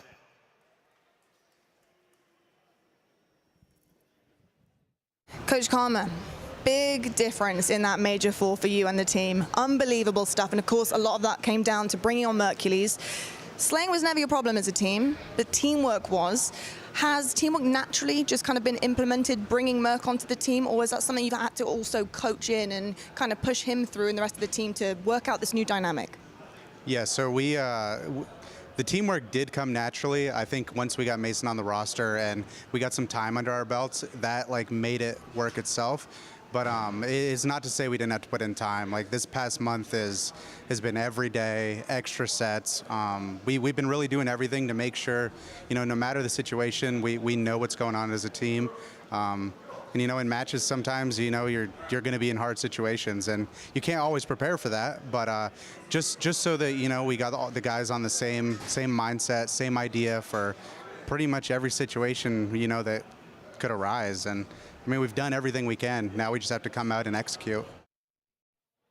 The execution has been on point through 2 games. They win by 46 in hardpoint, then a 6-3 beatdown on Protocol over Atlanta FaZe. Optic is on match point, and we're going to Hacienda Control. What are the odds that Optic can complete a sweep over FaZe in our opening round? Actually, fairly high. Yeah, the Hacienda Control is one of their best maps and modes. 8-4 on the season right now. I mean, flip side, Atlanta's 14-6, but they're in a really great spot. And how many games are we going to in this series? Yeah, after seeing those 2 maps, I think it's a 3-0 Optic. I mean, they played them on this map. Last time they matched up, it was a 3-0 on Hacienda Control. I think Optic are firing all cylinders. I think half this crowd would be happy to see it end right now. A lot of people want to stick around for a Game 5. Make some noise, ladies and gentlemen. We are done. Halftime is finished. It's time for game number 3. Back over to Maven and Merc. Yeah, I was hoping for a banger. I was hoping for a Game 5, some magic between these squads, but no, it's feeling a whole hell of a lot like a 3-0. Optic have come in prep. They've done their homework.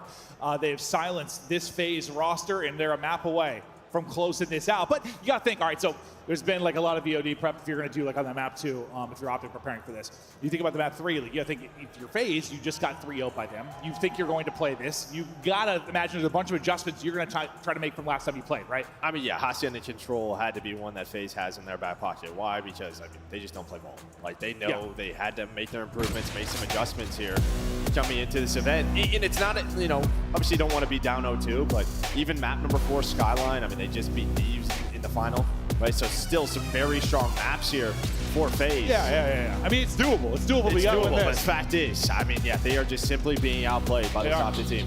They certainly are.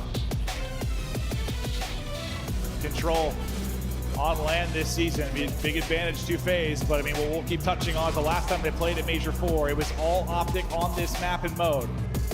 They'll look to dominate it here again. Who are your eyes on the Optic roster now to get going? On the Optic side, I'm looking at Shotzi. On the FaZe side, I'm looking at Tim, right? I just think both of those players, like, this is a map where, yeah, they could absolutely get lost, make some big plays, and just Tim, I mean, he completely took over the last time these 2 teams played. He has been shut down here so far. He absolutely has. We will freeze for a moment. Hopefully it was just a... There's just us, yeah, I'm watching. Okay, good. All right, back to the action. And looking good on the feed here for Optic Texas. They'll continue to find kills. Now be the call for Shotzi to now get forward and try to stagger this offensive push. The stagger not going to come, but maybe set some up now from Hercules. He's been spotted though and backed up, so no freebies for him. A couple of gunfight wins for FaZe are at least going to get them out, start moving around the map. A little awkward sequence there, I think, for Hook and Sim.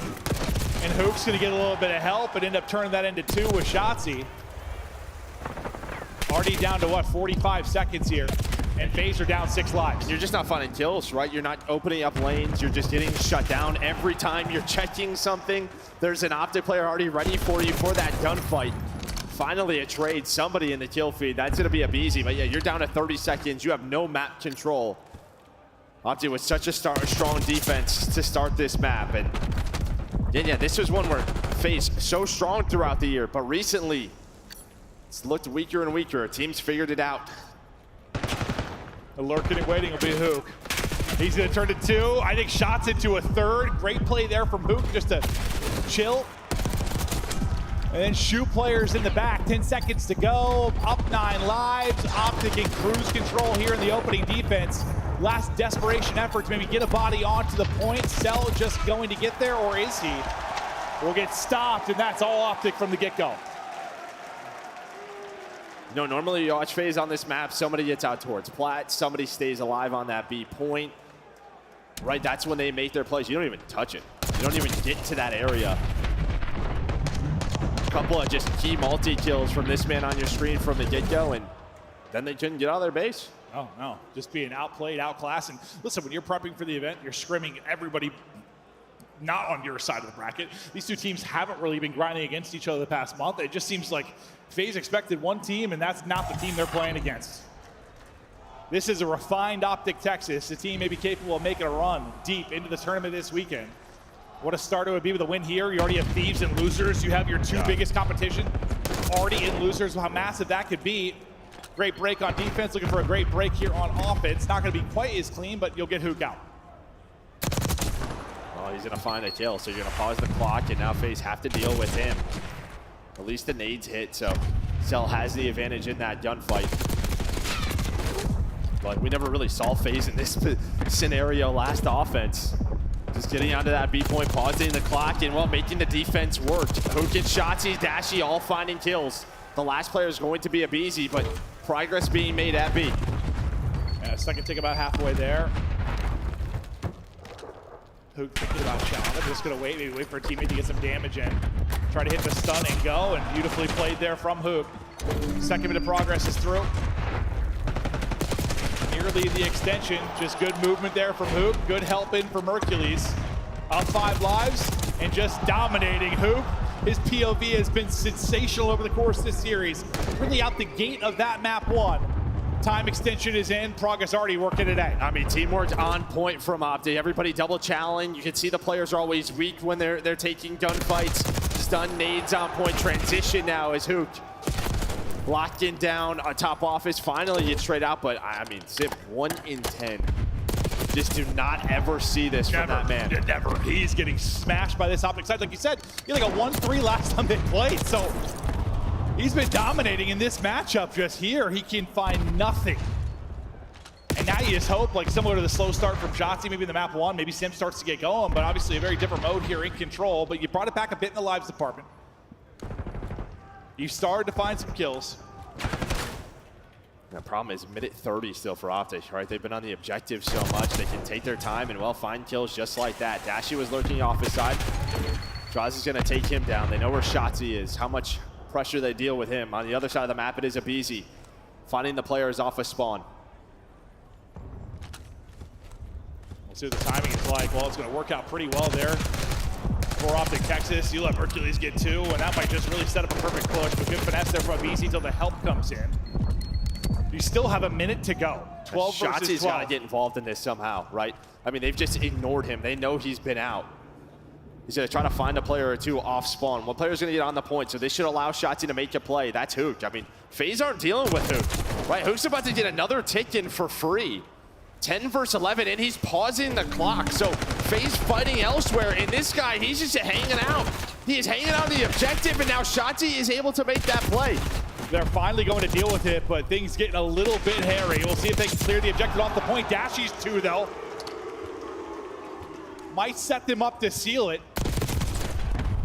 Nice little double chow, though, to shut that down. This is a must-win round, it feels like, for FaZe, and they are in trouble. No respawns remaining. 4 versus 5. Half a tick needed for Optic. Can they do it? That's a gunfight. Huge gunfight out towards Rock. But look at the tick as well. I mean, it's halfway filled. So as soon as there's pressure on it, someone from FaZe has to peek. That first player going to be Simp. On the other side, it's to be Draza top halls. 4 versus 4. A good old-fashioned S&D round. 20 seconds now to go. As he said, half a tick. You just all jump on this? Just fucking send it. Get on it. See if you can do it. Zipto able to find the first blood in this scenario. aBeZy going to win a big one from the steps. Pressure Mercules to go huge. Not able to do it. And now all to Dashy. You're thinking through how could they win this? The different options you've got. Just send it onto the point. Maybe just hop on it. I thought maybe just go for it. Guys, 3, 2, 1. Just hop on it. I'm thinking, yeah, maybe catch them off guard. But you had that 2-2 split there from FaZe. I think it was Draza tops or bottom secret. You had Celium go on the flank, and well, it was a 1 in 10 start for this man. But he picks it up on the second half of this round and ties it up at 1 apiece. Whew. Well, I'll tell you what, I mean, Optic kind of cruised their defensive win. FaZe had to work for it, but the fact is you got the round victory. Maybe some momentum to ride off of that. But God, that felt like the longest control round of all time. Because you just had early capture. I felt like you had a body on it so often, like that stretch you were talking about where Hook was just on A.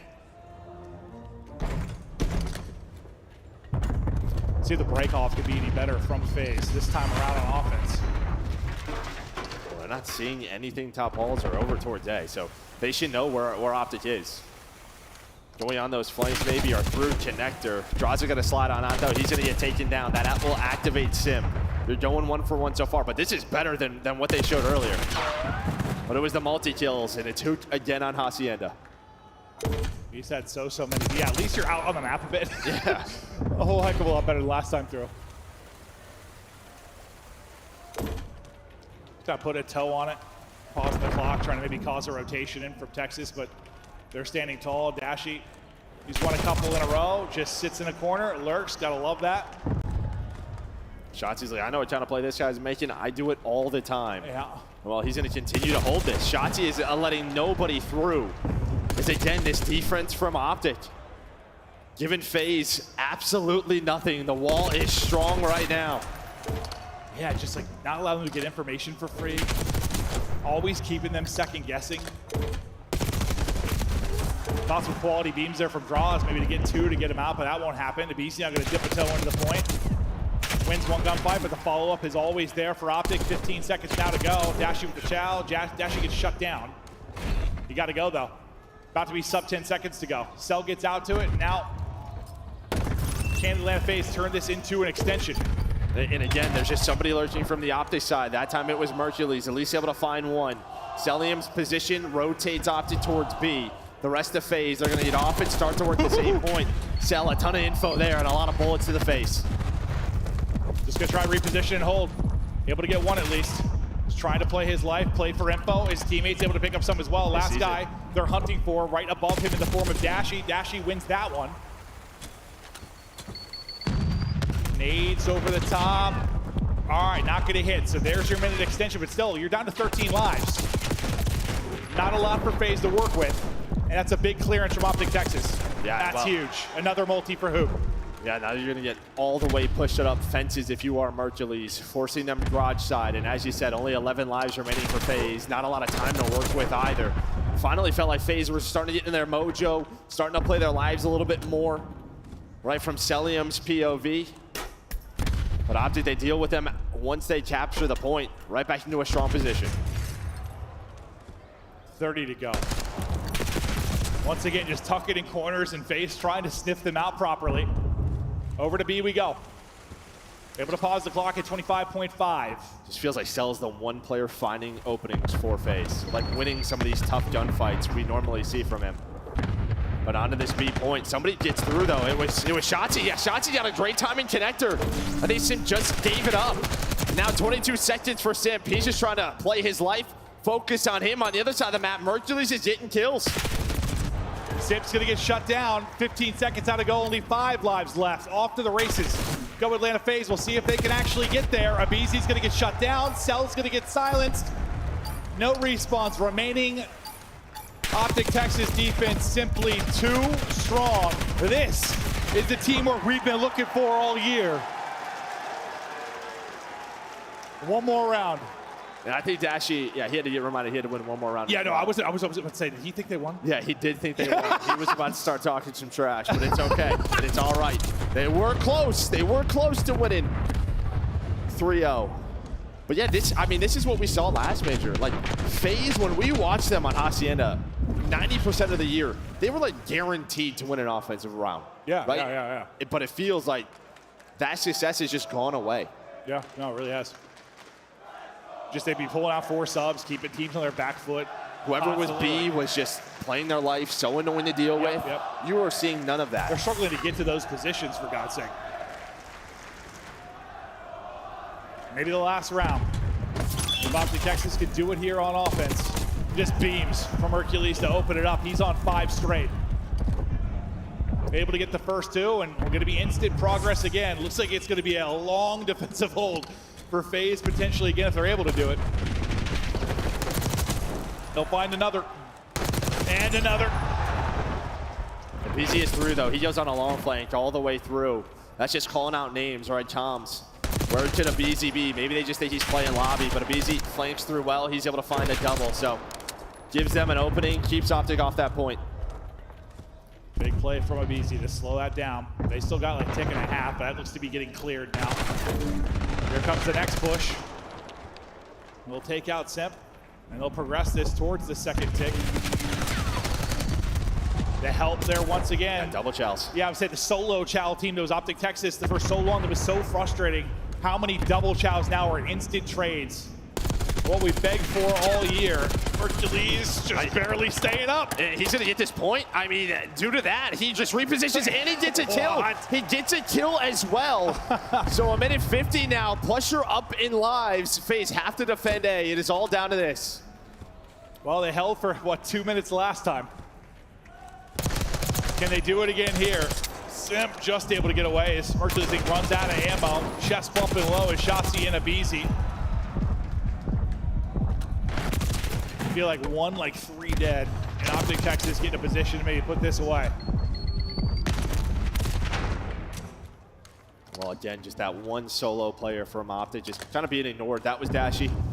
You know, last time we watched him on offense, it was Shotzzy for majority of the round, but Dashy's going to try to get involved now. Knows a couple of players are off spawn, and well, he's going to just give a layup, an alley-oop to Shotzzy. Allows them to start to work A. Simp able to get one, but that's going to be about it. That's going to be 3 dead. Everybody's dropping. There's the 3 dead you were hoping for. Progress is a brewing. Halfway towards the second tick. Mercury's with the shots. This Simp might be it. putting the dirt. 1 tick now to go for the 3-0 here in round 1. Team shot is in. Beams are through. It's all on Simp, and he is down. Optic Texas with a round 1 upset. It's a 3-0.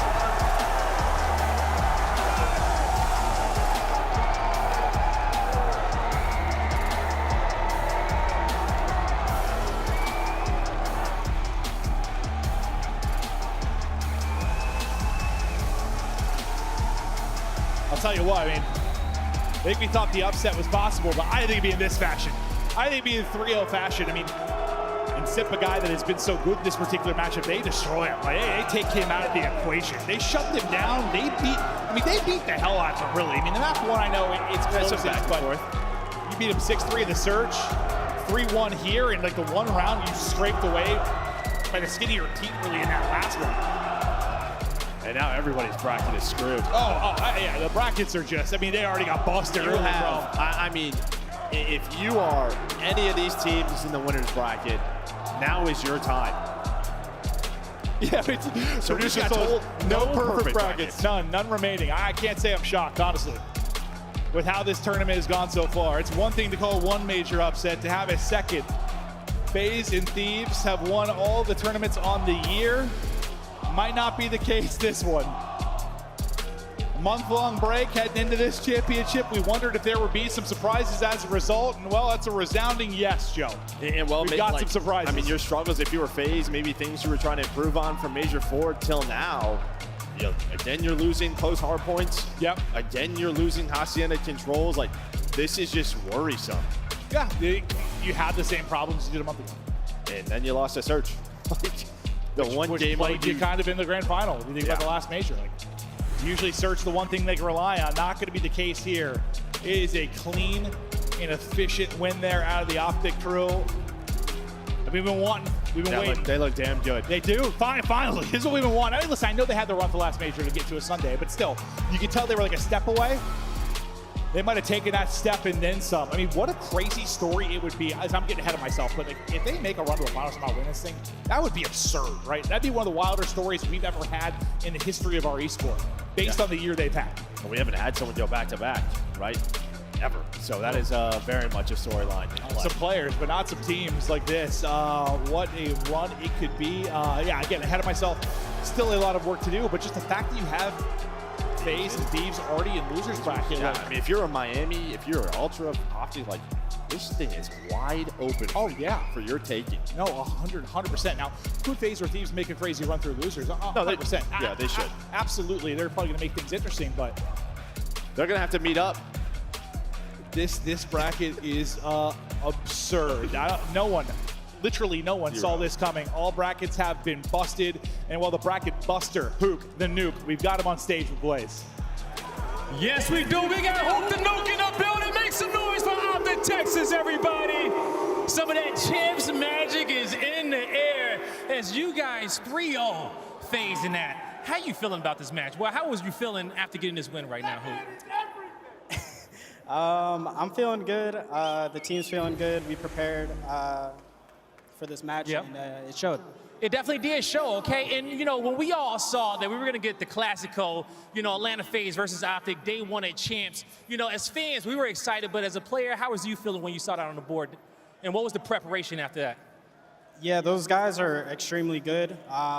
So every time you play them, it's always a challenge, and Yeah, I was excited to play them. Yeah, definitely was, okay? And you play phenomenal on stage, okay? You know, you're always so cool, calm, and collected when we're watching you in those pressure moments, and we know a lot of pressures on your shoulders, but how awesome would it be to be able to keep that championship trophy in the Hex quarters for Optic Texas? Well, that was a good, well, we advanced right there, so we just got to keep the ball rolling. That would be great, though, of course. It definitely would be great, okay? Now, I'm going to let you go and get ready, start preparing for that next matchup tomorrow. I know you want to stay locked in, but what do you want to say to these fans out here cheering hoop?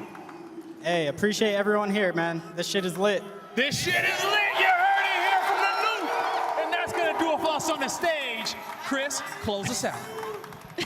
Congratulations, Optic Texas. Congrats to Chance, by the way. 4 for 4 on predictions today. He saw the Boston upset. You saw the Optic upset. What's it about these green teams this weekend? I mean, nothing to do with the green on this one. I just, like, Optic have had a year where, like, it's just been very tumultuous. They've had a lot of roster changes. It's been very scattered. Hook deserves a ton of credit because he's been the absolute anchor for the team. Hold that thought, because he earns your Scuff play of the game. In fact, it comes from all 5 games. Gas him up over the highlights, my guy. He's godlike, baby. A.W. Hook. Okay, we don't have to go that far. But again, remarkably consistent, and especially for, like, all the roster change drama and the weirdness that, like, they've had to deal with, Hook is incredibly professional. Like, always there in practice, incredibly just, like, kind. Such a nice guy. It's the first time I've ever heard him cuss. That was a lot of fun. So, like, he just has to be one of the best teammates in the league, on top of the fact that, again, remarkably consistent in game. It kind of feels like it's his time, you know? Like, it feels like he's kind of been through the gauntlet and kind of underrated, I feel like, for a couple of years now, and sometimes even considered an onliner. Like, he shows up on championship weekend time and time again, and he does it. LAN, online, it doesn't matter. I think Chance said it perfectly. He has, in fact, been the anchor for this team. He's been the most consistent across the board for this team, which comes as a shock. Yeah, I mean, he was phenomenal in this series. I mean, particularly on the map number 1 as well. Like, some of the rules that they now have in place and executing to the highest level, like, that was the best hardpoint I have seen from Optic in any iteration of this roster all year long. They look like they can win this whole thing. As good as Hook was playing, Mercules in his 3rd event ever is keeping pace. Let's take a look at some of these highlights from game number 3, because it's rookie watch in 2025. You have the guys from Miami moving forward. We now have this young man powering forward. It's a ridiculous level of new talent coming out here in COD. Listen, I'm going to be so for real. Rancor is so lucky Merc didn't start at the beginning of this year, because if he consistently played like that all season long, I don't even think it would be a question. He has completely turned around, I feel like, this Optic Texas team. And my God, he had to spawn in with Toronto Ultra, and they still got a top placing. So for Merc, I think there was great things looking forward for this player. I mean, he has been unbelievable. He needs the Supermax yesterday. True or false from this game 3, though? Dashy thought it was done. He gets up, he's yelling across the stage, and he's got to go another round. Yeah, he stood up, he saw Shotzi, a deep belly laugh after that one. I don't know what was said, can't wait to hear the comms, but he's done that before. I remember he broke that down on stream. He did that a few years back. That dude cannot count to 3. Sometimes you celebrate a little bit early. I've been there. Well done at Optic Texas. They are going to finish the night early with a 3-0. The one match we kind of expected to go to a game 5. It's an upset in an explosive fashion. And who's helping lead the way? How about Mr. Number 1 on the KD leaderboard, Mercules, in his 3rd ever CDL event. Versus Atlanta FaZe, by the way. Yeah, but keep in mind, he's been grinding ranked, which I know a lot of people think isn't good practice. Call of Duty infested with hackers, and he has been taking them down. If you can gun those guys, you can gun Selly. When I watch his stream, I'm like, there can't be anybody with a better shot than this. Permalock, he literally guns everybody. He's ready for every moment. Like, in terms of raw talent, he's up there with Dashy, with Scrap, as one of the best shots in the game. That is big gas on a day 1. Watch his stream. Mercules is unbelievable. Well, Mercules got the job done tonight, and he wasn't alone. 3 other teams are powering into winners bracket round 2. Let's take a look at the start of the day as we open things up with Miami Heretics, the number 5 seed, taking on a struggling Vancouver Surge. And well, Vancouver, they started off hot, but it was all Heretics. Games 2, 3, and 4. You are going to see the Heretics powering in to our top 6. Yeah, I think the highlight for me in the series had to be Metals and him turning up to kind of change the tides for the side of Miami Heretics. But it's also a little bit of business as usual. This is a little bit of a nightmare matchup for the side of Vancouver Surge and the way they played the game. I mean, there was a couple of moments where they were able to hang with the aggression, but they are just such a fundamentally very slow back-end team that Miami Heretics, they were able to just bully their way straight straight through. Rookie of the Year candidate Rancor, a 3-1 win. The man drops nearly 11,000 damage, a 1.6 in search and destroy, and he is fragging out with the best of them. Keep your eyes on Rancor and Super, the rookies in Miami, on day number 3. But for now, we have to turn our attention to their opponent. Moving into that Saturday, it'll be Boston Breach, not the LA Thieves. Yes, the number 8 seed pulled off the upset over the best squad on the regular season. Who almost didn't make champs, going up against the number 1 seed in LA Thieves, coming off of a back-to-back win. Unbelievable from the side of Boston Breach. They got to be the Achilles of LA Thieves. This was nightmare. I mean, they played twice on land. Boston are 2-0. I mean, you look at this Boston team and just some of the maps that they like to play. LA allowing this in the series, and Boston Breach today in Search and Destroy, just way too dominant. You know, the biggest shocking thing that happened in the series is the control. The 3-2 victory, and Purge just taking over with 41 kills, making some massive plays down the stretch. And we can't stress enough, Snoopy in the Search effectively shut down Hydra. A lot of the flanks, you know, in the first one, 0-7 for Hydra, and then this last map, he had some kills, but Snoopy was hunting him down, as you just saw. That was following a first blood from Hydra. Snoopy was on point today. This squad came together for EWC. They have been grinding, and they are moving into winners round 2, where they will be joined by Toronto Ultra. It was a tough fight against Quinn and the Carolina Royal Ravens, but at the end of the day, teamwork makes the dream work. Toronto gets it done in 4. Yeah, I still want to, like, they're going to have to kick it up just a little bit. I think for a day 1, they got past that first hurdle. Things are looking okay, but they're going to have to crank it up just a little extra notch. Like, their S&D needs to be on final form if they want to win this tournament. Yeah, I mean, they let dealership through. It didn't look like much improvement. I mean, it was like, what, 9-1 first blood, something like that. So, yeah, for Toronto Ultra, I mean, Carolina threw this away. Yeah. It threw away the control and the hard point. Like, you could make a strong case Carolina could have won that as well. So, yeah, for Toronto, a lot to be desired still. But, hey, you're in winner's bracket. Carolina fall into the elimination bracket, where their reward is our number 2 seed, Atlanta FaZe. Not the run Slasher and crew are looking for, but Toronto's the hometown crowd is rallying behind Joe DeCease, who had a great interview rocking the Crocs on the main stage, Allie. Oh, they love those Crocs on the main stage, especially Joey D. But again, putting up performances like this of 1.3, Joe continuously showing that he's one of the better SMGs in the game. He's done it so consistently all season long. We have to take a look at the final bracket going into day 2 of our 4-day event here in Ontario, Canada. We have Boston Breach versus Miami Heretics in that winners round 2. Optic versus Ultra will also be playing on Saturday, but tomorrow it's all about the elimination bracket, and you get another dose of LA Thieves versus the Surge. That was a grand final for Major 3, and then of course FaZe versus Royal Ravens, a match we've seen multiple times this season. Chris, you just said that is a rematch of a grand final in our elimination round 1. This bracket is insane. Tomorrow should be lit. Dude, I don't even know. Either LAT or Atlanta FaZe is going to get top 6 or worse. This is going to be a nutty day. Tomorrow is going to be incredible. It's been a wild champ so far, and we thank you all for joining us for the ride. We kick off the same time tomorrow right here on youtube.com/Conley.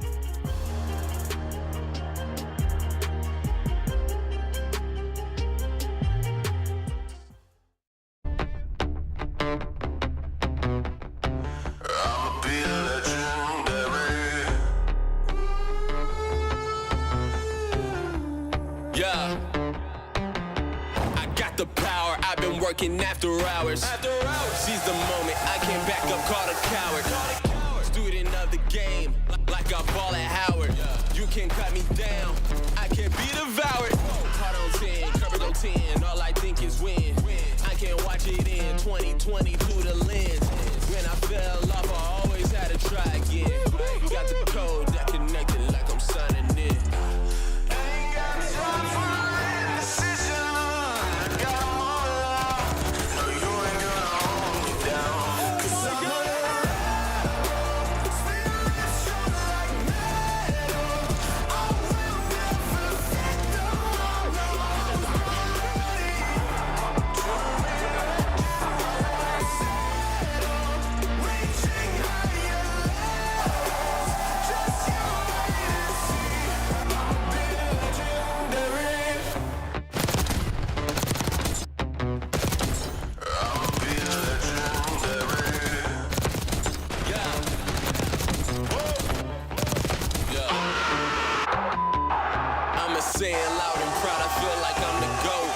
put some numbers on the board when I didn't have hope.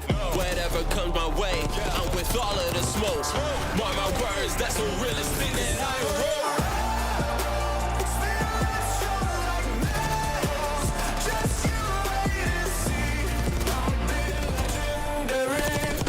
Oh my God! Oh my God!